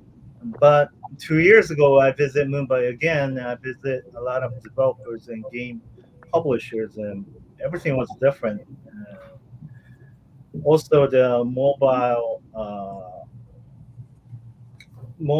I visited Geo, and it was very, very. They were very, very aggressive to invest more in the internet and also mobile situations. So, from Sega's point of view, these 10-year changes is very, very big, and we're looking user changes and also to see how much their developers are investing. We're looking for a very bright future, I guess.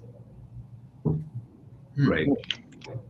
Yeah, I mean, if I could, build on what Justin and Go just said, I think if you take a bit of a step back and you look at the Indian market from a games perspective and then from an industry perspective, I think initially it was really all about the talent pool, the developer talent pool that was there, and about the cost. Quite frankly, that was kind of how big industry players looked at the market. You would move, Zynga, this big live operations, teams there that also train the talent there.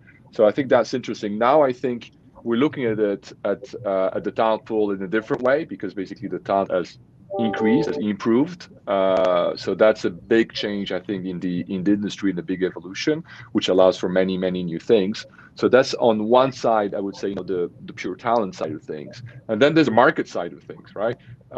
Where with mobile games, we quickly saw, India go from not even a market to, on Google Play, basically, the biggest market for downloads. So you start taking notice. And then now you're starting to see as well some local players that are managing to do the types of games that monetize correctly in India. It's still, very, very early days in terms of monetization in that market. But if you look at the size of the market, you look at the evolution, and you take a long-term approach, there's no doubt in my mind that this is going to become a massive market.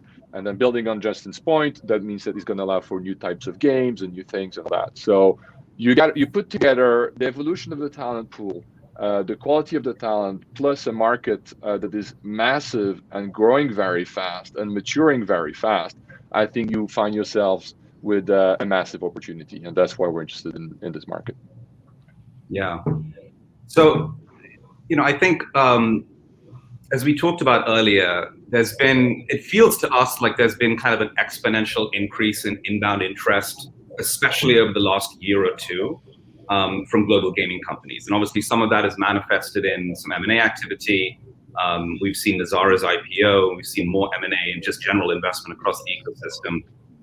But India has been on a growth trajectory now for 3, 4, 5 years, certainly since Geo. Why do you think, do you first agree that there's been more interest just over the last 12 months? And why do you think that increased interest is happening now, and what's driving this? Well, I'll go first. I think absolutely I would agree with that. And I'm an example of that, in our company is an example of that. I don't think 24 months ago, maybe even 18 months ago, Scopely was applying the same level of interest and focus on the India market that it is today. We don't go back as long as Sehgal, for example, and Saito-san. But what I would say is, things like the level of downloads garners a lot of attention. Frankly, I think the activity last year and the performance of some of the Chinese studios at the time and companies like Krafton now, in genres that we would have never associated with Indian consumers. So that, going beyond what we would have the sort of the perception of it being very much a casual market, which in and of itself could be very big. But then you add on top of that these mid-core categories that are now becoming in demand, that got our attention. So wait a second, that's new. We always knew that India would be a big consumer market eventually, but some of these categories that tend to drive a much higher ARPU and conversion rates, and really speak to more of the core gamer audience, are really picking up speed. That caught our attention. And I think really that's probably the last 12 to 18 months. That is definitely a seismic shift. Yeah. Saito-san? Yeah, maybe adding to that, even though I'm living in Japan, I'm seeing the news by Japan Text. There are a couple of articles that says, new contents developed by India will cover Japan game stage. So I think that is pretty new in this 18 months or so. So I think we feel the India market is changing, even not only the market, but like Alexis mentioned, it's talent of development. Yeah. Alexis, anything to add? Obviously, you guys have made a pretty big play this year. Yeah, I think, Saito-san and Justin covered it really well. The only thing I would have is kind of insisting on the same point, I think, is traditionally, I think we've looked at India in terms of developing games in India for the rest of the world, or having part of teams developing larger games in India for the rest of the world, or doing live operations there. I think that's still the case, and an example of that, a recent transaction is Play Simple, which is really focusing on the external markets. But our move was very different. We very clearly targeted a company that was, in the top 3 grossing performant on the local market with Moonfrog, and that was clearly our strategic choice.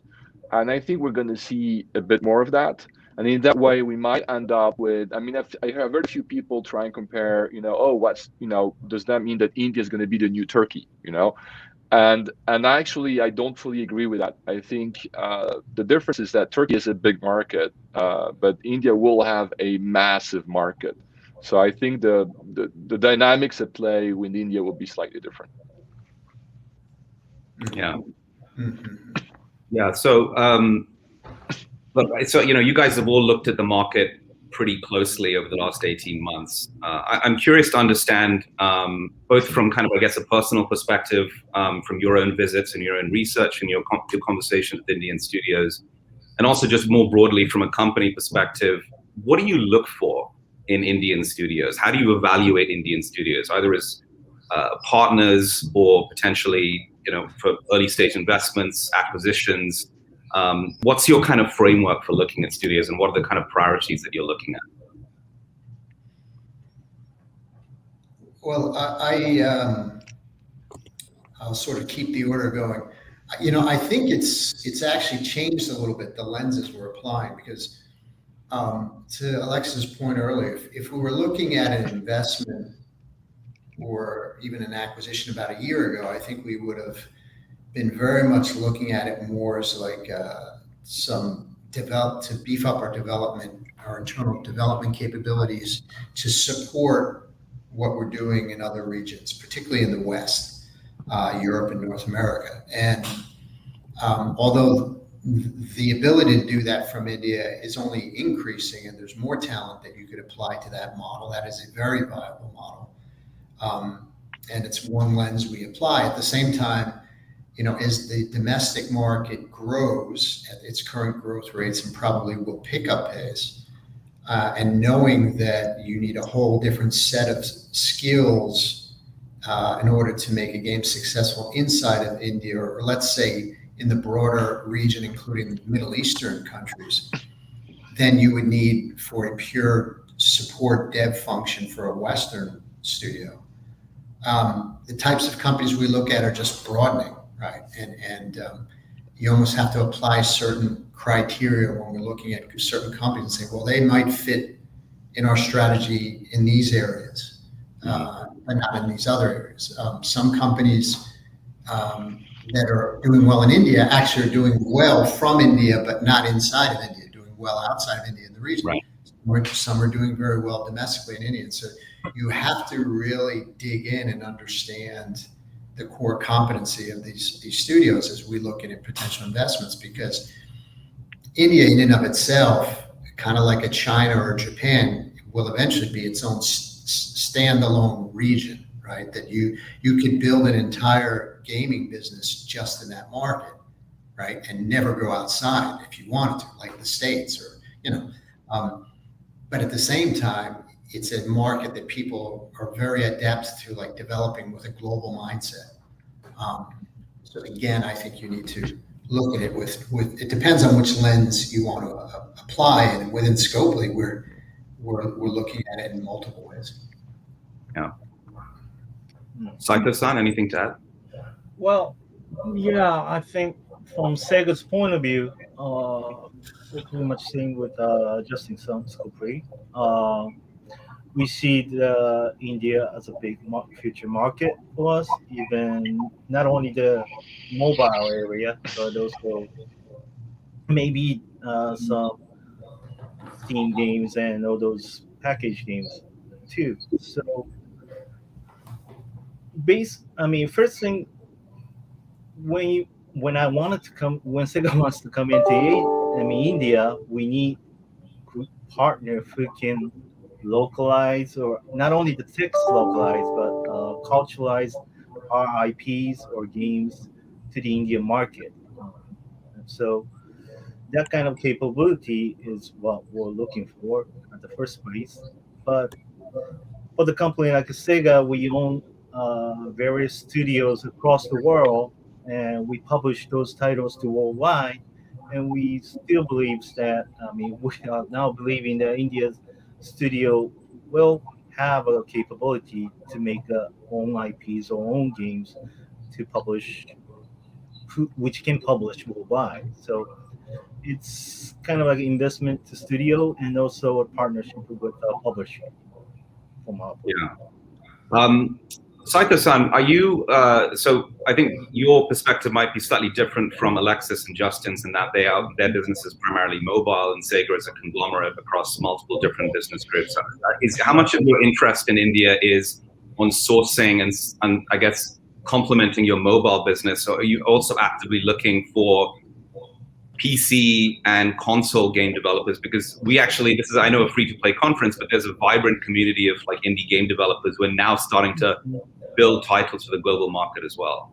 Right. I mean, well, we see maybe a little different way. I mean, we create mobile games and also PC games and various, even arcade games, right?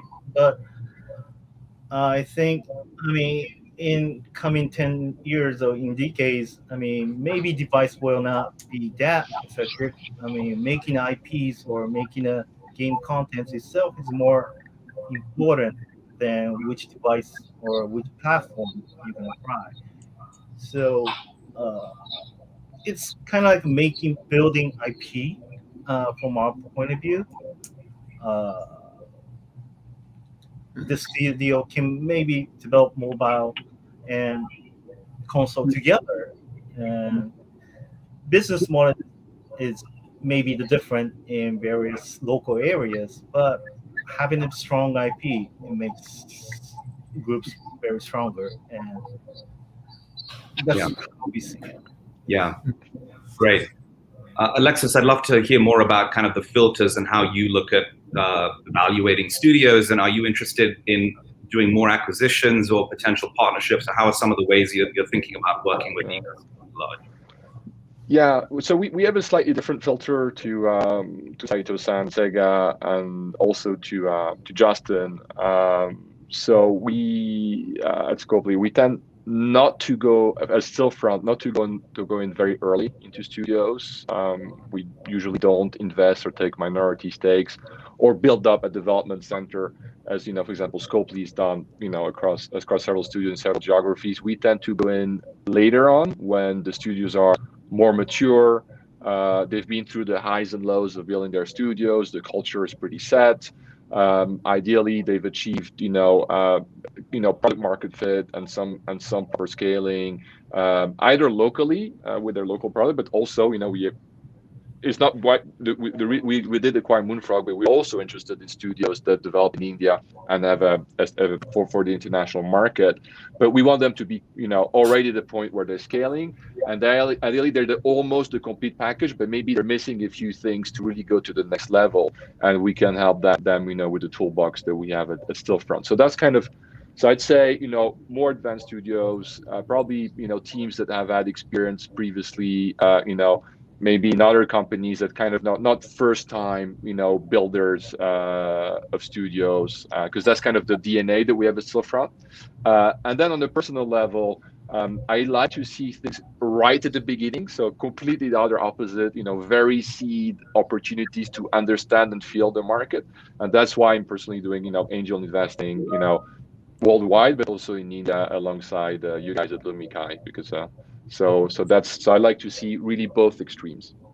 Yeah, well, it's interesting. I mean, you've been a pretty active angel investor, and you come from a VC background yourself. I think aside from the late stage company mandate that you have at Stillfront, what are some of the personal filters, and just for the benefit of some of the early stage founders that are tuning in, like how do you look at these opportunities, and what are some of maybe your top 3 kind of qualities or metrics that you look for?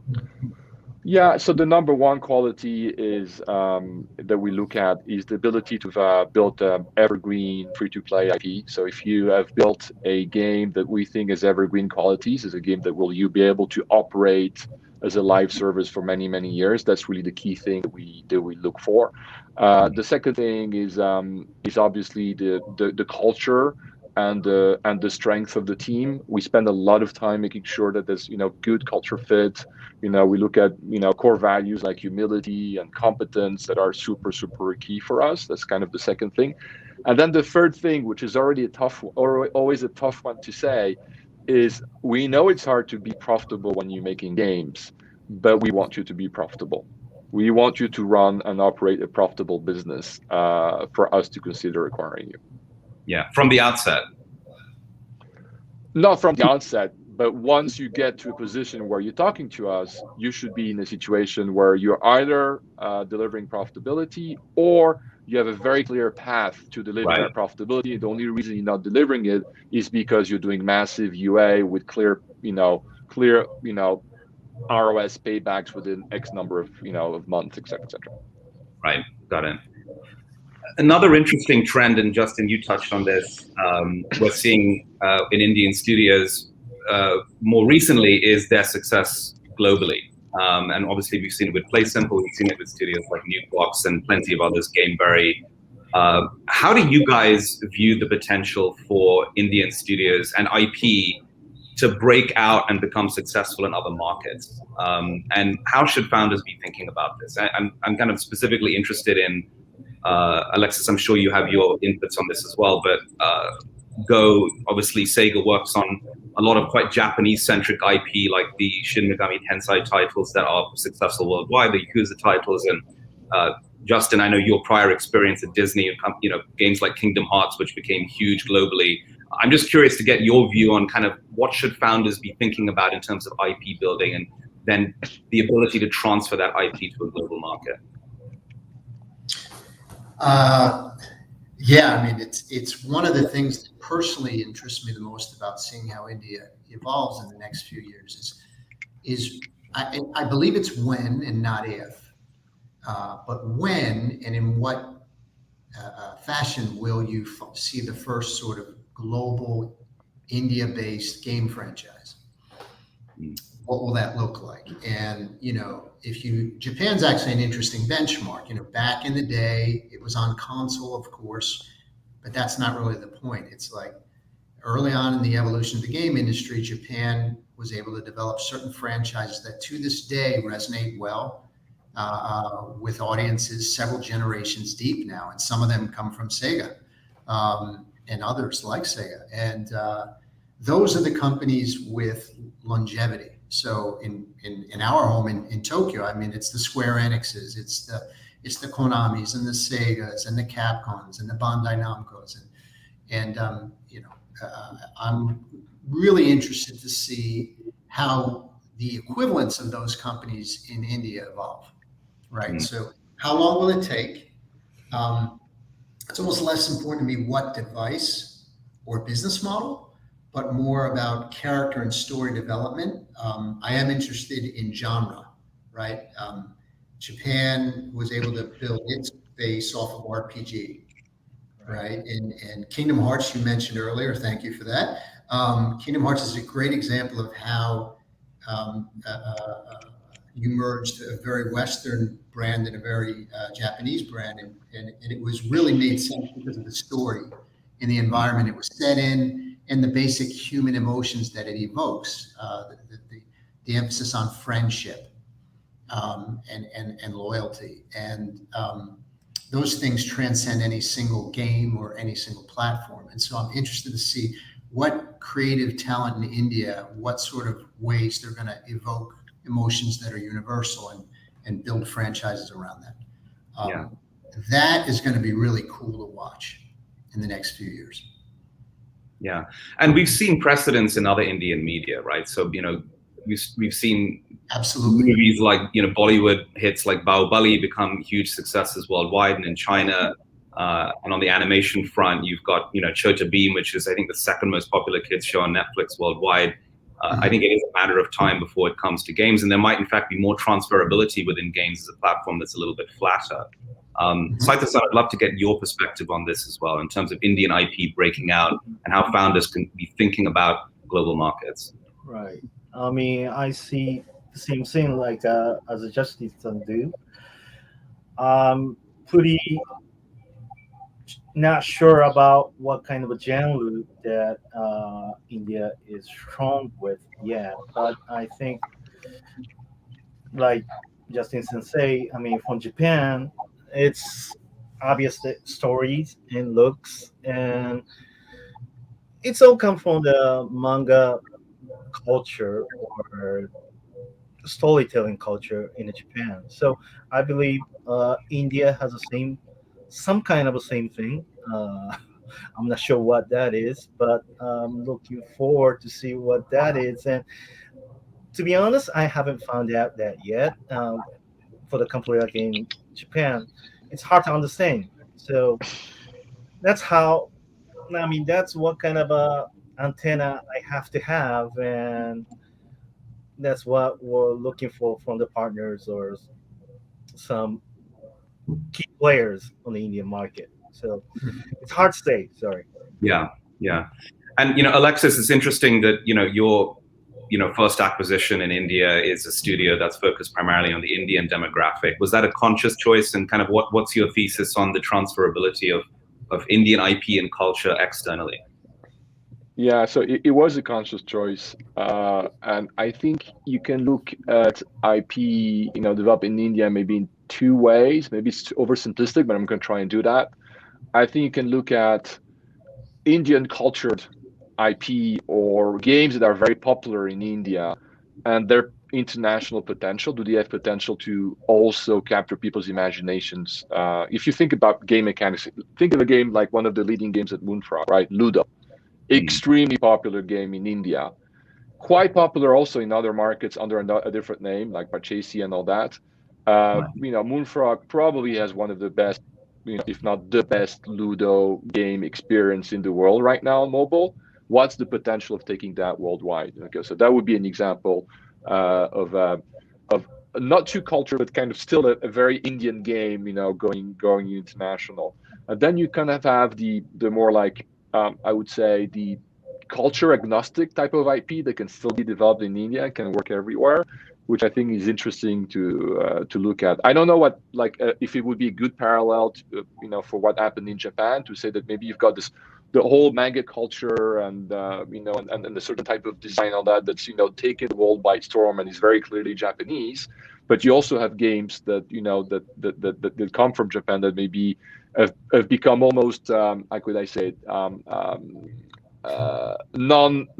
non-Japan culture associated. If you think of Mario, I think most people don't think that comes from Japan.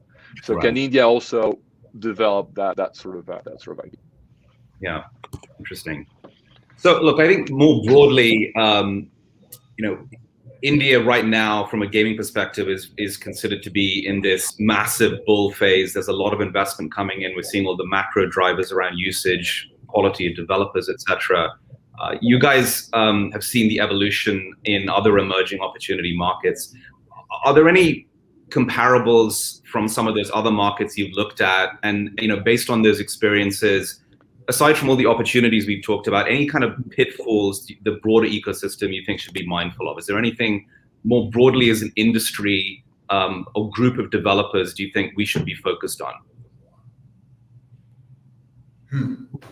That's a tough question.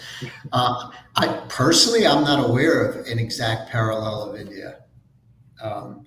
Some people may try to say, well, because of the scale, maybe once upon a time China was like that, but I don't think that's right. I think China was very different.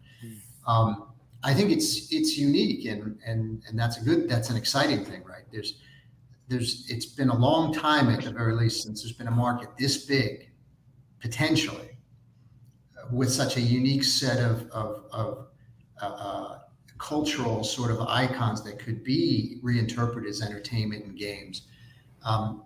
But at the same time, to put a realistic lens on it, is still playing catch up in terms of its development acumen. It's not the top developer market in the world, right? There's other markets where there's far more established and sophisticated development capabilities at the moment. So seeing how that evolves is going to be very unique, because the speed with which India is catching up is almost unprecedented, right? The closest parallel might be China. If you look at China 20 years ago versus arguably the best developer market in the world now, where it was 15 years ago. So could India be like that? Maybe. But that's part of what makes India so exciting, right? Because we have no idea how fast it's going to ramp up. We only know that it's going to get very interesting. Yeah. Saito-san, I know you look at the broader Asia region as well. You're looking, I think China is obviously a comparable that gets made a lot, but there's also the Southeast Asian countries that are growing very quickly as well. What's your view on, I guess, the trajectory of where gaming is going in India, and bearing in mind that it's obviously, there's rich diversity of culture, but also massive scale compared to some of these other Southeast Asian countries. But what's your experience then? Well, when you compare to market size, I mean, obviously the China is a good example, but again, they're grown up by the PC online gaming, which imported from the Korea, right? And that's very, very different than what we see on India right now. They just skip all the PC online and they're just starting with a mobile gaming, and which makes me interested to the Indonesian market maybe. But the culture is very different, and I see more strong power on the Indian market. So I think it's it's very, very unique. That's how, yeah. Alexis, anything you want to add? Yeah, I think Justin and Saito covered really well things, like, platform and comparables with China. I think India is nothing like China. China right now is a bloodbath of competition. It's a very, very evolved ecosystem. I think India is at the beginnings of building its ecosystem, mostly around mobile experience, because that's where the market is. And I think it's going to be key to build that ecosystem in the correct way. Meaning, making sure that you have a collaborative ecosystem. The cake is so big and it's going to grow so fast that there's no point in trying to, outcompete your competitors at this point. I think at this point is really about collaboration, helping each other, sharing KPIs, and kind of like what the Finnish model was doing, and was able to build this mega industry because they were so collaborative and helping each other. I think this should be the mindset ideally in India, and then there'll be time to, compete in a very aggressive way when the market is in a more mature phase. So that would be I know I'm not saying that that's how India is developing, but that's my hope and my recommendation. If India really wants to have a thriving and successful developers market, it's very important to build that ecosystem in the correct way from day one. And I think you guys at Lumikai, being one of the VCs locally there, you have a major responsibility in making that happen. Yeah. So I'm conscious of time here. I think we have about 5 minutes left, but I want to talk a little bit about how you guys see the evolution of the market going forward. So we've talked a lot about how this year has been kind of a bull year, and there's been broader inflection points that have kind of all come together and the stars have aligned, a lot of inbound interest. But as you look forward over the next, let's say, 3 to 5 years, how do you see the market developing? Where do you see growth areas? And what are the kind of, I guess, focuses for you guys, both on an individual and a company basis, for what you're hoping to see come next? Well, personally, I look forward to seeing the first sort of major global Indian developed hit. And what that's going to be is of personal interest. I don't know if that's in the next 3 to 5 years, but I think that's going to be fascinating. I would say that personally, what I'm looking in the next 2 to 3 years to watch is what becomes the genres that the India sort of developer community excels in. So like we know, if you want to build a great SLG, you're probably going to want to build it in China right now. And if you're going to try to build an RPG, there's several routes you can go, but certainly where I am in Japan would be one of them. Korea would be another one. There's certain countries are known for certain genres in particular, and I don't really know what that's going to be for India beyond the obvious things today, which are very much in the wheelhouse of Ludo and these sort of casual, traditionally what would be called parlor games, or very sticky social PvP type of experiences. Which India is showing to be quite good at. So that's probably one, but I think it'll probably be 2 or 3, and I'm interested to see how that plays out. Yeah. Saito-san, any thoughts from your side? Well, from Sega's point of view, I think one thing I want to see 3 or 5 years in India is that how our IP can fit into Indian market with the Indian partners. So I wanted to see more imported IPs in the Indian market. At the same time, I want to see the original, but yeah, I mean, that's kind of like what we'll wanted to see. We're hoping to see in both sides. Yeah. Saito-san, have you guys tried any experiments with local partners so far? I don't know if you can talk about that publicly, but I'm curious to understand if you've made any forays with your IP into India so far. Yeah, I mean, we are just trying right now. We're trying to do some deal. I believe I have announced small deal with a GIA using Sonic IP, but that's about it. I mean, we're looking forward for it, and I'm not sure Sonic is a Western IP or Japanese IP, but yeah, seeing Sonic in a Indian game is pretty much interesting and exciting for us. Alexis, would love to get your thoughts as well. And, I mean, we can extend the timeline more than 5 years. If you're going to dream big here, like, where do you feel the market's going to go to? I know you've done a lot of due diligence on your Moonfrog deal. Where do you, and you've seen other markets grow and evolve as well, bearing in mind the peculiarities and, the differences of the India market. Where do you see the market going, and what are you interested in? Yeah, I mean, really taking big picture, long term, as you're saying, 5 to 10 years, because I think short term, I think is quite obvious what's going to happen. I think that investors have completely underestimated and missed the India opportunity for the moment. Of course, there's still a lot of obstacles and issues that could, make that opportunity be delayed even more. But I think realistically, I would be surprised if within the next 10 years, India doesn't become one of the main markets in the world, at least for mobile games, not just in terms of downloads, but also in terms of revenues. Maybe, of course, not at the level of a China or a US, but definitely, bigger than a big European country. I would be surprised if that doesn't happen. And, and you're talking, pretty large numbers if that happens. And then I'd be surprised quite honestly, and this is beyond Stillfront, if we don't see, another kind of, very large Indian based and started worldwide games player. Because the talent is there, the local market is there, the knowledge is there, the funding is starting to arrive there. Funding is seeing exit routes. They want to see exit routes. The exit routes are there because there's you've got founders also that have become wealthy from exits. You have founding teams that can take more risks. So you have a lot of the ingredients for building a world-class company locally. So I hope we'll see one emerge.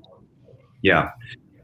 We have quite a few questions from users, but we're out of time. I'm just going to ask one. So this is zooming out now away from India specifically. You guys are all running businesses that are leaders in different fields within gaming globally. Just briefly, what are some of the areas of just macro growth within games that you guys are interested in? Is it metaverse stuff? Is it NFTs? Is it the creator economy? Like, what are some of the areas that you guys are really excited about from a global lens? So really quick, I'll get started. So I'm actually on the board of Tesos, which is a new generation blockchain that is very strong in the NFT space. So, and I'm also an investor in Sandbox, which is one of the main the main NFT games. So this is an area, blockchain games, NFTs that I'm looking at very carefully and want to understand. And quite frankly, if I was starting a new company from scratch right now in the game space, I'd probably try and do something around that area. So that's something that I think is interesting. There's a bubble around it, and there's a bit of a lot of extra hype, but the fundamentals, medium to long term, are strong. So if you approach it in the right way, I think it's a very interesting opportunity. Great, thank you. I mean, I think most gaming companies are definitely focused on that space right now, and NFTs have just really gotten a lot of attention in the last 12 months. And I think there's some obstacles in entering that part of the industry, but and some clear differences to traditional game making, but I think it's fascinating and it's one area to pursue. But I would also just in general say that and this India does fall in this category. It's like we're also seeing new geos become really significant growth opportunities, and India is one, Southeast Asia is another, and it's another. If you look at what's happening in Southeast Asia right now, it's an incredibly fascinating part of the world with its own set of challenges to really scale your business. But this thing is going in one direction, and a very positive direction overall over the next 5 years. So I would say that in addition to these new sort of opportunities in game sub industries like NFT, I would also say new geos that traditionally gaming companies like Sega or Scopely may have not thought about, but certainly are presenting opportunities today. Yeah. Saito-san, anything to add from Sega's perspective? Well, maybe from market point of view, I think Southeast Asia is another.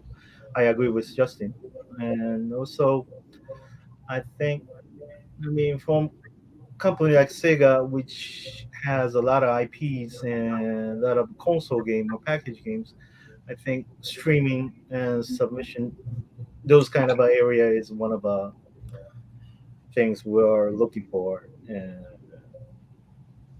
subscription will change that market also. So I think streaming is one of them. Yeah. Okay, guys, I think we're running over a little bit, so we'll wrap there for now. Thank you so much, Saito-san, Alexis, Justin, for joining us. I think we have an after-hours hangout session now, so I will hand it back to Joe. Joe, you're on mute.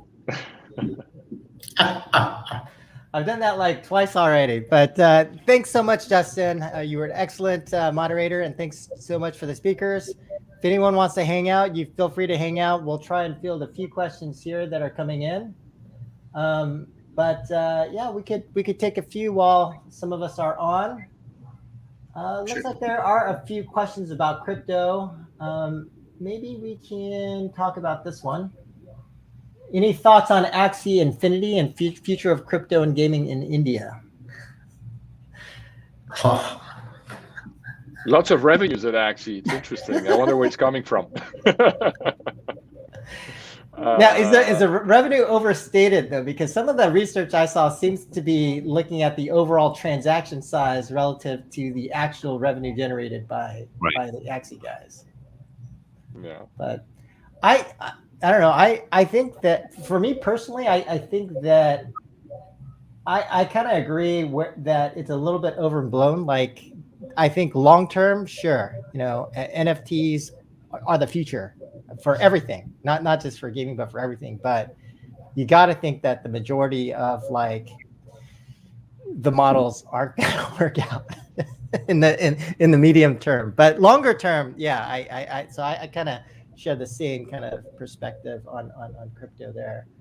But any other perspectives?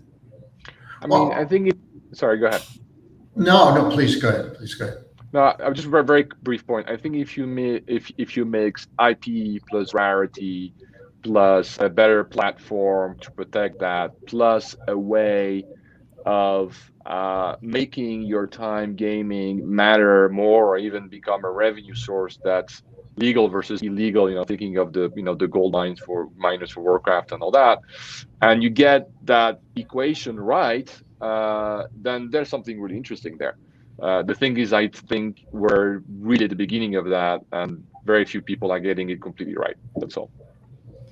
Yeah, and I think there's so for me personally, just I don't understand the economic model, right? Like for some of these new cryptocurrencies, how can they give like a 20% return? Like where's this money being generated from? I assume people have checked it out, but I just don't understand how some of the economics work. So that's sort of the question mark I have. Yeah, I mean, we started to see just on it from a fund basis. I think it's early days, but we have started to see more NFT, India-specific NFT plays come into the market.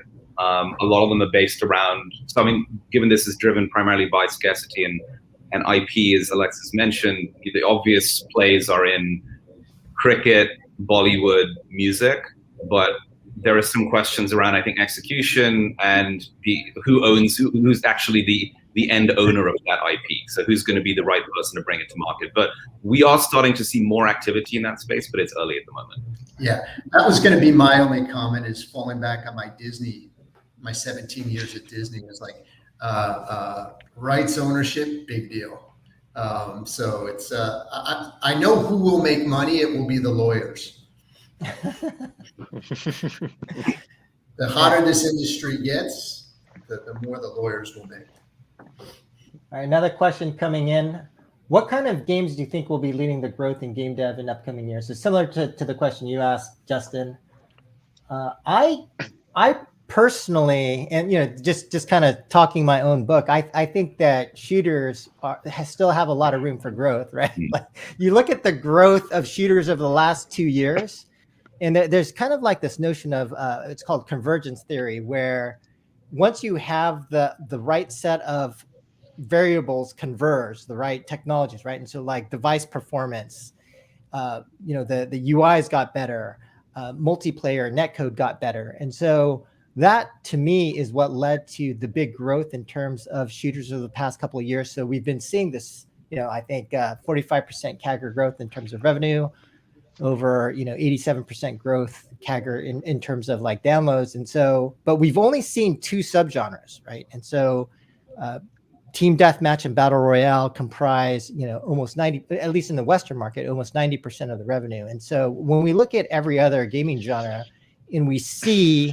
what we call subgenre expansion, right, that we believe that there will be subgenre expansion. And so for us, even if we don't get our perspective on what that subgenre expansion is going to look like right on the first try, we think that somebody will figure it out, and then we can at least fast follow. So that's kind of our perspective in terms of an upcoming opportunity. Yeah. I mean, the only thing I would challenge with that is shooter games are really hard to monetize, and you need to really get to a certain because of the competitive aspects and then pay to win versus especially free to play. That's why you get 4X guys to do it. Right. And so when you look at shooters and to Alexis's point, like if you look at the typical LTV for shooter games based upon a cosmetics battle pass model, it's been like $2 or less, right? I mean, and so the trick with shooters is, can you apply a fair to play model with a different form of monetization? Yeah. If you can figure that out, then all of a sudden you could have a dramatically higher monetization and per user revenue model, right? And so if you can do that, that's what we're trying to do. Cool. I think right now there's we're in a big boom of merge games. I mean, we're seeing some merge games doing really well. I personally have 2 angel investments in 2 companies that are focusing on merge games, and they're like 2 rocket ships. I haven't seen this in a long time. Yeah. I don't know if we're at the beginning, at the middle, or at the end of the boom. To be honest, I think the more mature players in merge games are starting to go back to earth. But there's new forms of using the merge mechanic around other things that are happening, and this to me is not indicative of necessarily of just the merge mechanic being great. I think it's indicative of us being a bit too lazy in terms of what are the types of game mechanics and games that appeal to the female demographic, which is becoming the biggest demographic in games and on mobile.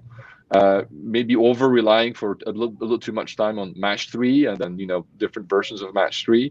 So I think there's going to be interesting, game development opportunities for that demographic with potentially, game designs that we haven't seen yet. Right. Yeah, I think just to add to that, looking adjacent to just a pure gaming lens, certainly from an India perspective, we're also seeing the next evolution of what kind of, so I mean, if you take traditional digital social media, what does an interactive, lean forward kind of participatory version of that look like? How do you gamify that? We made an investment in a company recently called Ilo that started as a live shopping platform on mobile, and then they gamified the experience. They found that actually the creators were less interested in selling their products. They just wanted a platform to interact with their community and their fans. So this idea of taking, you know, short form video or live streaming and then layering in this kind of lean forward interactive kind of layer into that is really interesting. And I think it's also going to bring new audiences into the market, to Alexis's point. In fact, you know, Ilo, over 80% of the top creators on that platform are female. It's just a safe environment. It's maybe not considered traditional gaming, but it's marrying something that's somewhat familiar in another media and then adding that interactive layer to it. So I think we're going to see some innovations there as well. Yeah, the other thing I think that's happening is hybridization. We've been seeing that over the past couple of years in 4X, right? Where you're starting to all of a sudden see different game models in 4X. Like, what's this doing here? Like tower defense in a 4X, or this in that type of genre. And I think that's starting to penetrate to Alexis, your point, in merge games as well. So I think finding, and this is like, I know Saito-san's gone, but that's part of the way that a lot of the Japanese think in terms of game design and innovation is they believe in the DNA model, right? And so you just have different forms of whether it's hybridization or gameplay to game systems, and they just do X's, MMO cross gacha, you know, shooter cross gacha, this cross gacha, and then they take the next mechanic and they just start doing the whole DNA model. So it's striking a balance between making an experience that feels fresh, but also familiar, right? So the core game, strange attractor, yes. Yeah. Japan, they've done that a lot. I'm seeing more of that in China these days, actually. And I think because it's so hyper competitive in China now that the developers are trying to find that little something extra that makes what they're putting out in the market feel fresh. So that is manifesting in more sort of hybrid type of approaches too. But at some point, a hybrid can just feel like this hodgepodge of stuff that doesn't really, all should not sit in the same game. So you have to, if you execute, you need to execute well. And what is sort of the reason why it feels organic for 2 different or 3 different types of gameplay to exist all within one game, right? What is the connecting tissue there? Is it story? Is it character evolution? It's a challenging thing to figure out. But personally, it's something I love to keep things fresh. What's that game that's topping the Japanese charts at the moment? It's kind of like a hybrid of a dating sim and like a horse racing game. Oh, yeah, Uma Musume Pretty Derby. Uma Musume, yeah. So it's like if someone giving you a pitch for that, like, you know, you would be like, "What the hell is this?" But it's doing incredible. Yeah. Well, and it has a manga backdrop and it has a TV animation and it's a franchise and that's part of the connecting tissue. So it's not just that, hey, I want to play an SLG, so I'm playing this or whatever it is. The loyalty is to the franchise, first of all, I think. Yeah. Guys, unfortunately, I need to drop off for another meeting, but thank you so much. I enjoyed this. Joe, thank you for organizing, and I'm looking forward to the next one. All right. Thanks a lot. Thanks. Take care. Thanks, Alexis. Thanks, Justin. Thanks. So, wow, are we the last man standing? It's you, me, and looks like we've got 35 people left, although I think LinkedIn shut off, so we lost some people there. I don't know what happened on LinkedIn, but Justin, do you have any thoughts as far as this next question? What trends do you see in free-to-play monetization? Anything new from India that could represent a new direction? I actually do not have a good answer for the second part. I just don't, I'm not going to pretend to know the India market or the recent trends well enough to represent that, as I will just say something incorrect, so I'm not going to try.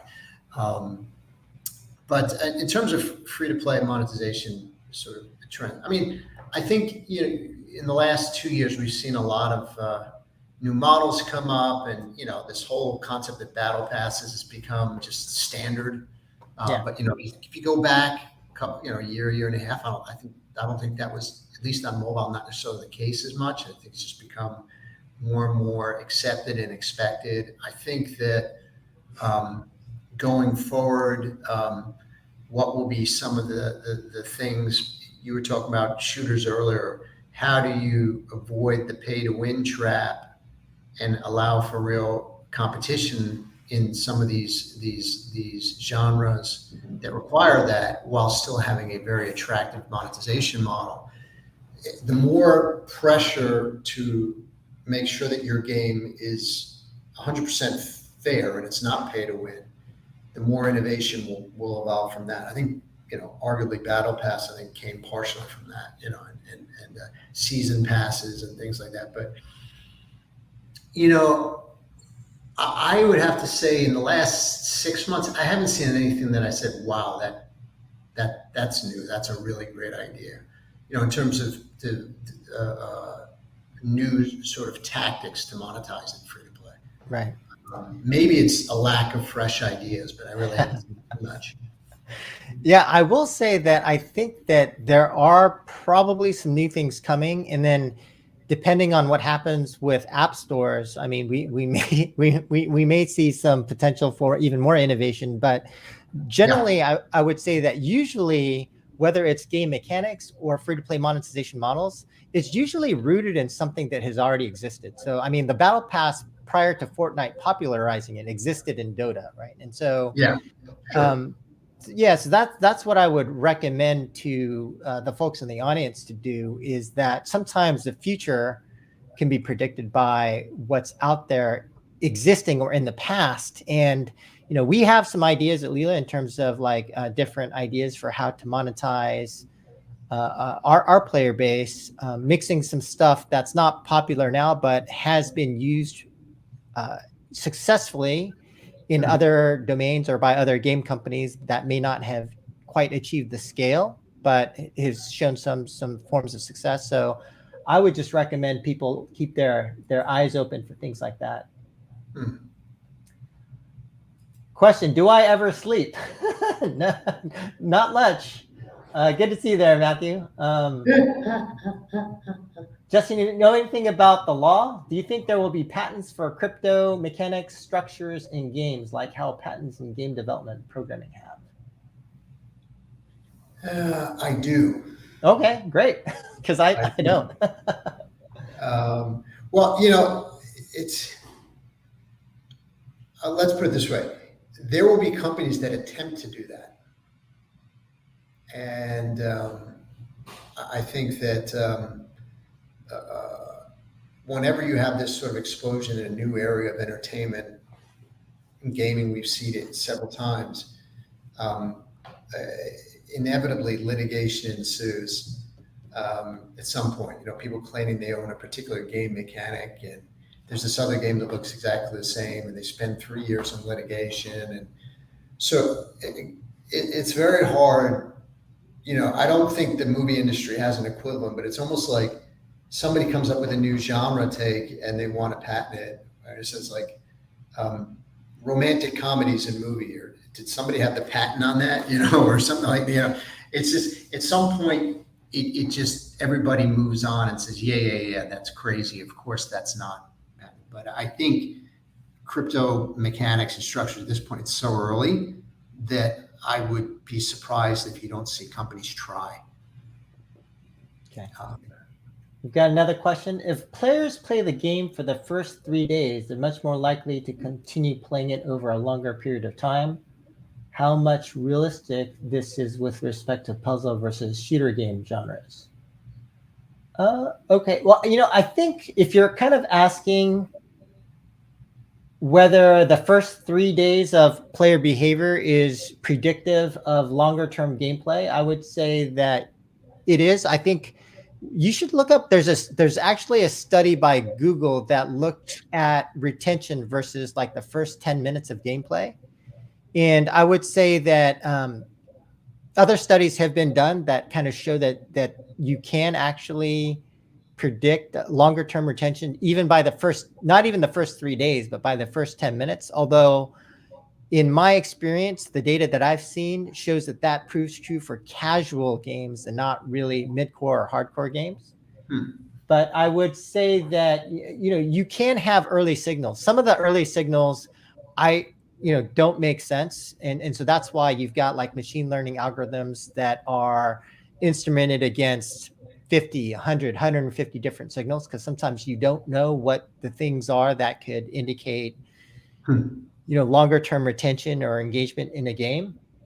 But that's what I would recommend is like, there are some things that just kind of make sense, right? Like, so the early 4X games showed that if you joined an alliance within the first day, your monetization and retention were dramatically higher. And so early signals like that kind of make sense and you can kind of figure out. And for more complex games with lots of systems, just instrument everything you can and let the algorithm figure it out for you would be my recommendation.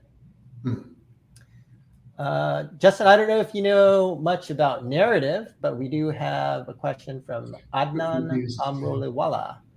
What, according to you, is a secret of good game story? Example, Disney is great at storytelling, but the game studios that have made Disney IP games have historically been a letdown.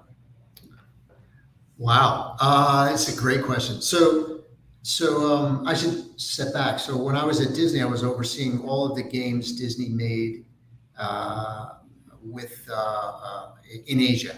So we made, over my 10 years of running the business, we made games, probably made about 30 to 40 games in the region, if you including Star Wars and Marvel, right, and Pixar. And so I would say we had a hit ratio of 1 in 3, 1 in 4. It was pretty good, actually.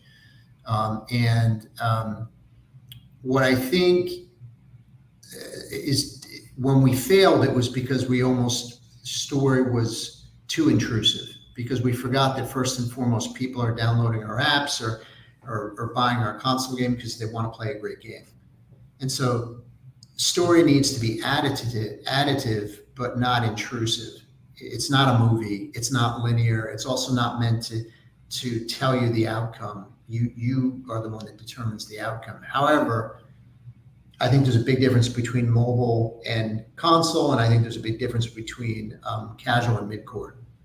So we had a pretty successful game with Netmarble called Marvel Future Fight.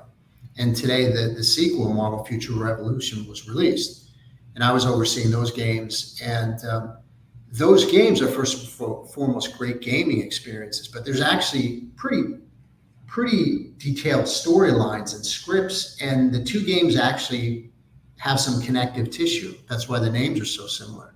And I think Marvel fans really like that without going too deep and being restrictive on what the outcomes of the game can be. So it's very hard, and sometimes a company like Disney or Marvel, we want to tell stories so bad we get over our skis and we muck it up a bit. But when we do it right in gaming, you get a Kingdom Hearts, you get a Marvel Future Fight, you get that type of outcome. Yeah.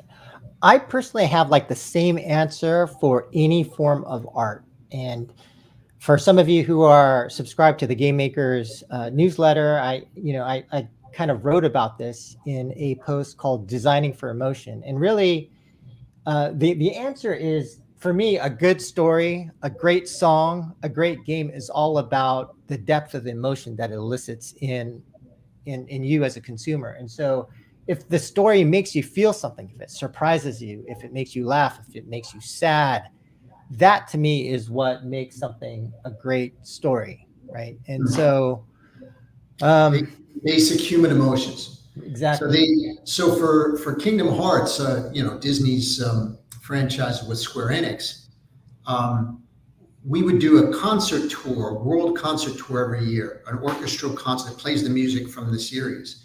And I would go to some of these shows, 2,000-3,000 people in an auditorium, and they would start queuing up the first song, and the fans in the audience, and we always sold out, they would be crying before they were halfway through the first song. And that's the emotion that the game evokes, because it also triggers memories. So it's a very basic human emotion thing. And I think when stories can achieve that, but also deliver great gameplay, you got gold. Okay, so maybe we could take one last question here by Bavesh KV. I have seen that by just changing the application icon or banners in Play Store will increase the new installation %. What do you guys think? How can we attract new user continuously? Yeah, my response to this is that I agree with you. There's a lot you can do, not only with the icon, but in terms of ASO more generally, as far as the screenshots, stuffing keywords in the description, as well as in the YouTube video description text, because the algorithm pulls all that stuff, and then you can try and reverse engineer the algorithm. Like with Apple, it used to be that if you repeated a word 4 times, that word would index a little bit more strongly. I mean, they're changing the algorithm all the time. But yeah, an icon itself, and whether you badge the icon or for certain games, if you say, 2021 Deer Hunter, or, whatever the next year is, that increases engagement. So I would highly recommend that you look at ASO in the current environment in which we're operating, which is in a post IDFA deprecation world. ASO does become more important. So look at that, but look at all of it, not just the icon, but different variations on the icon. I also think that you should think about, when it comes to the icon or the screenshots or what you're doing for ASO, try to think about the player and the themes around why are they coming to play this game. If it's a hunting game, are they there to kill something? Are they there because they like animals? Are they there for, a social hunting experience?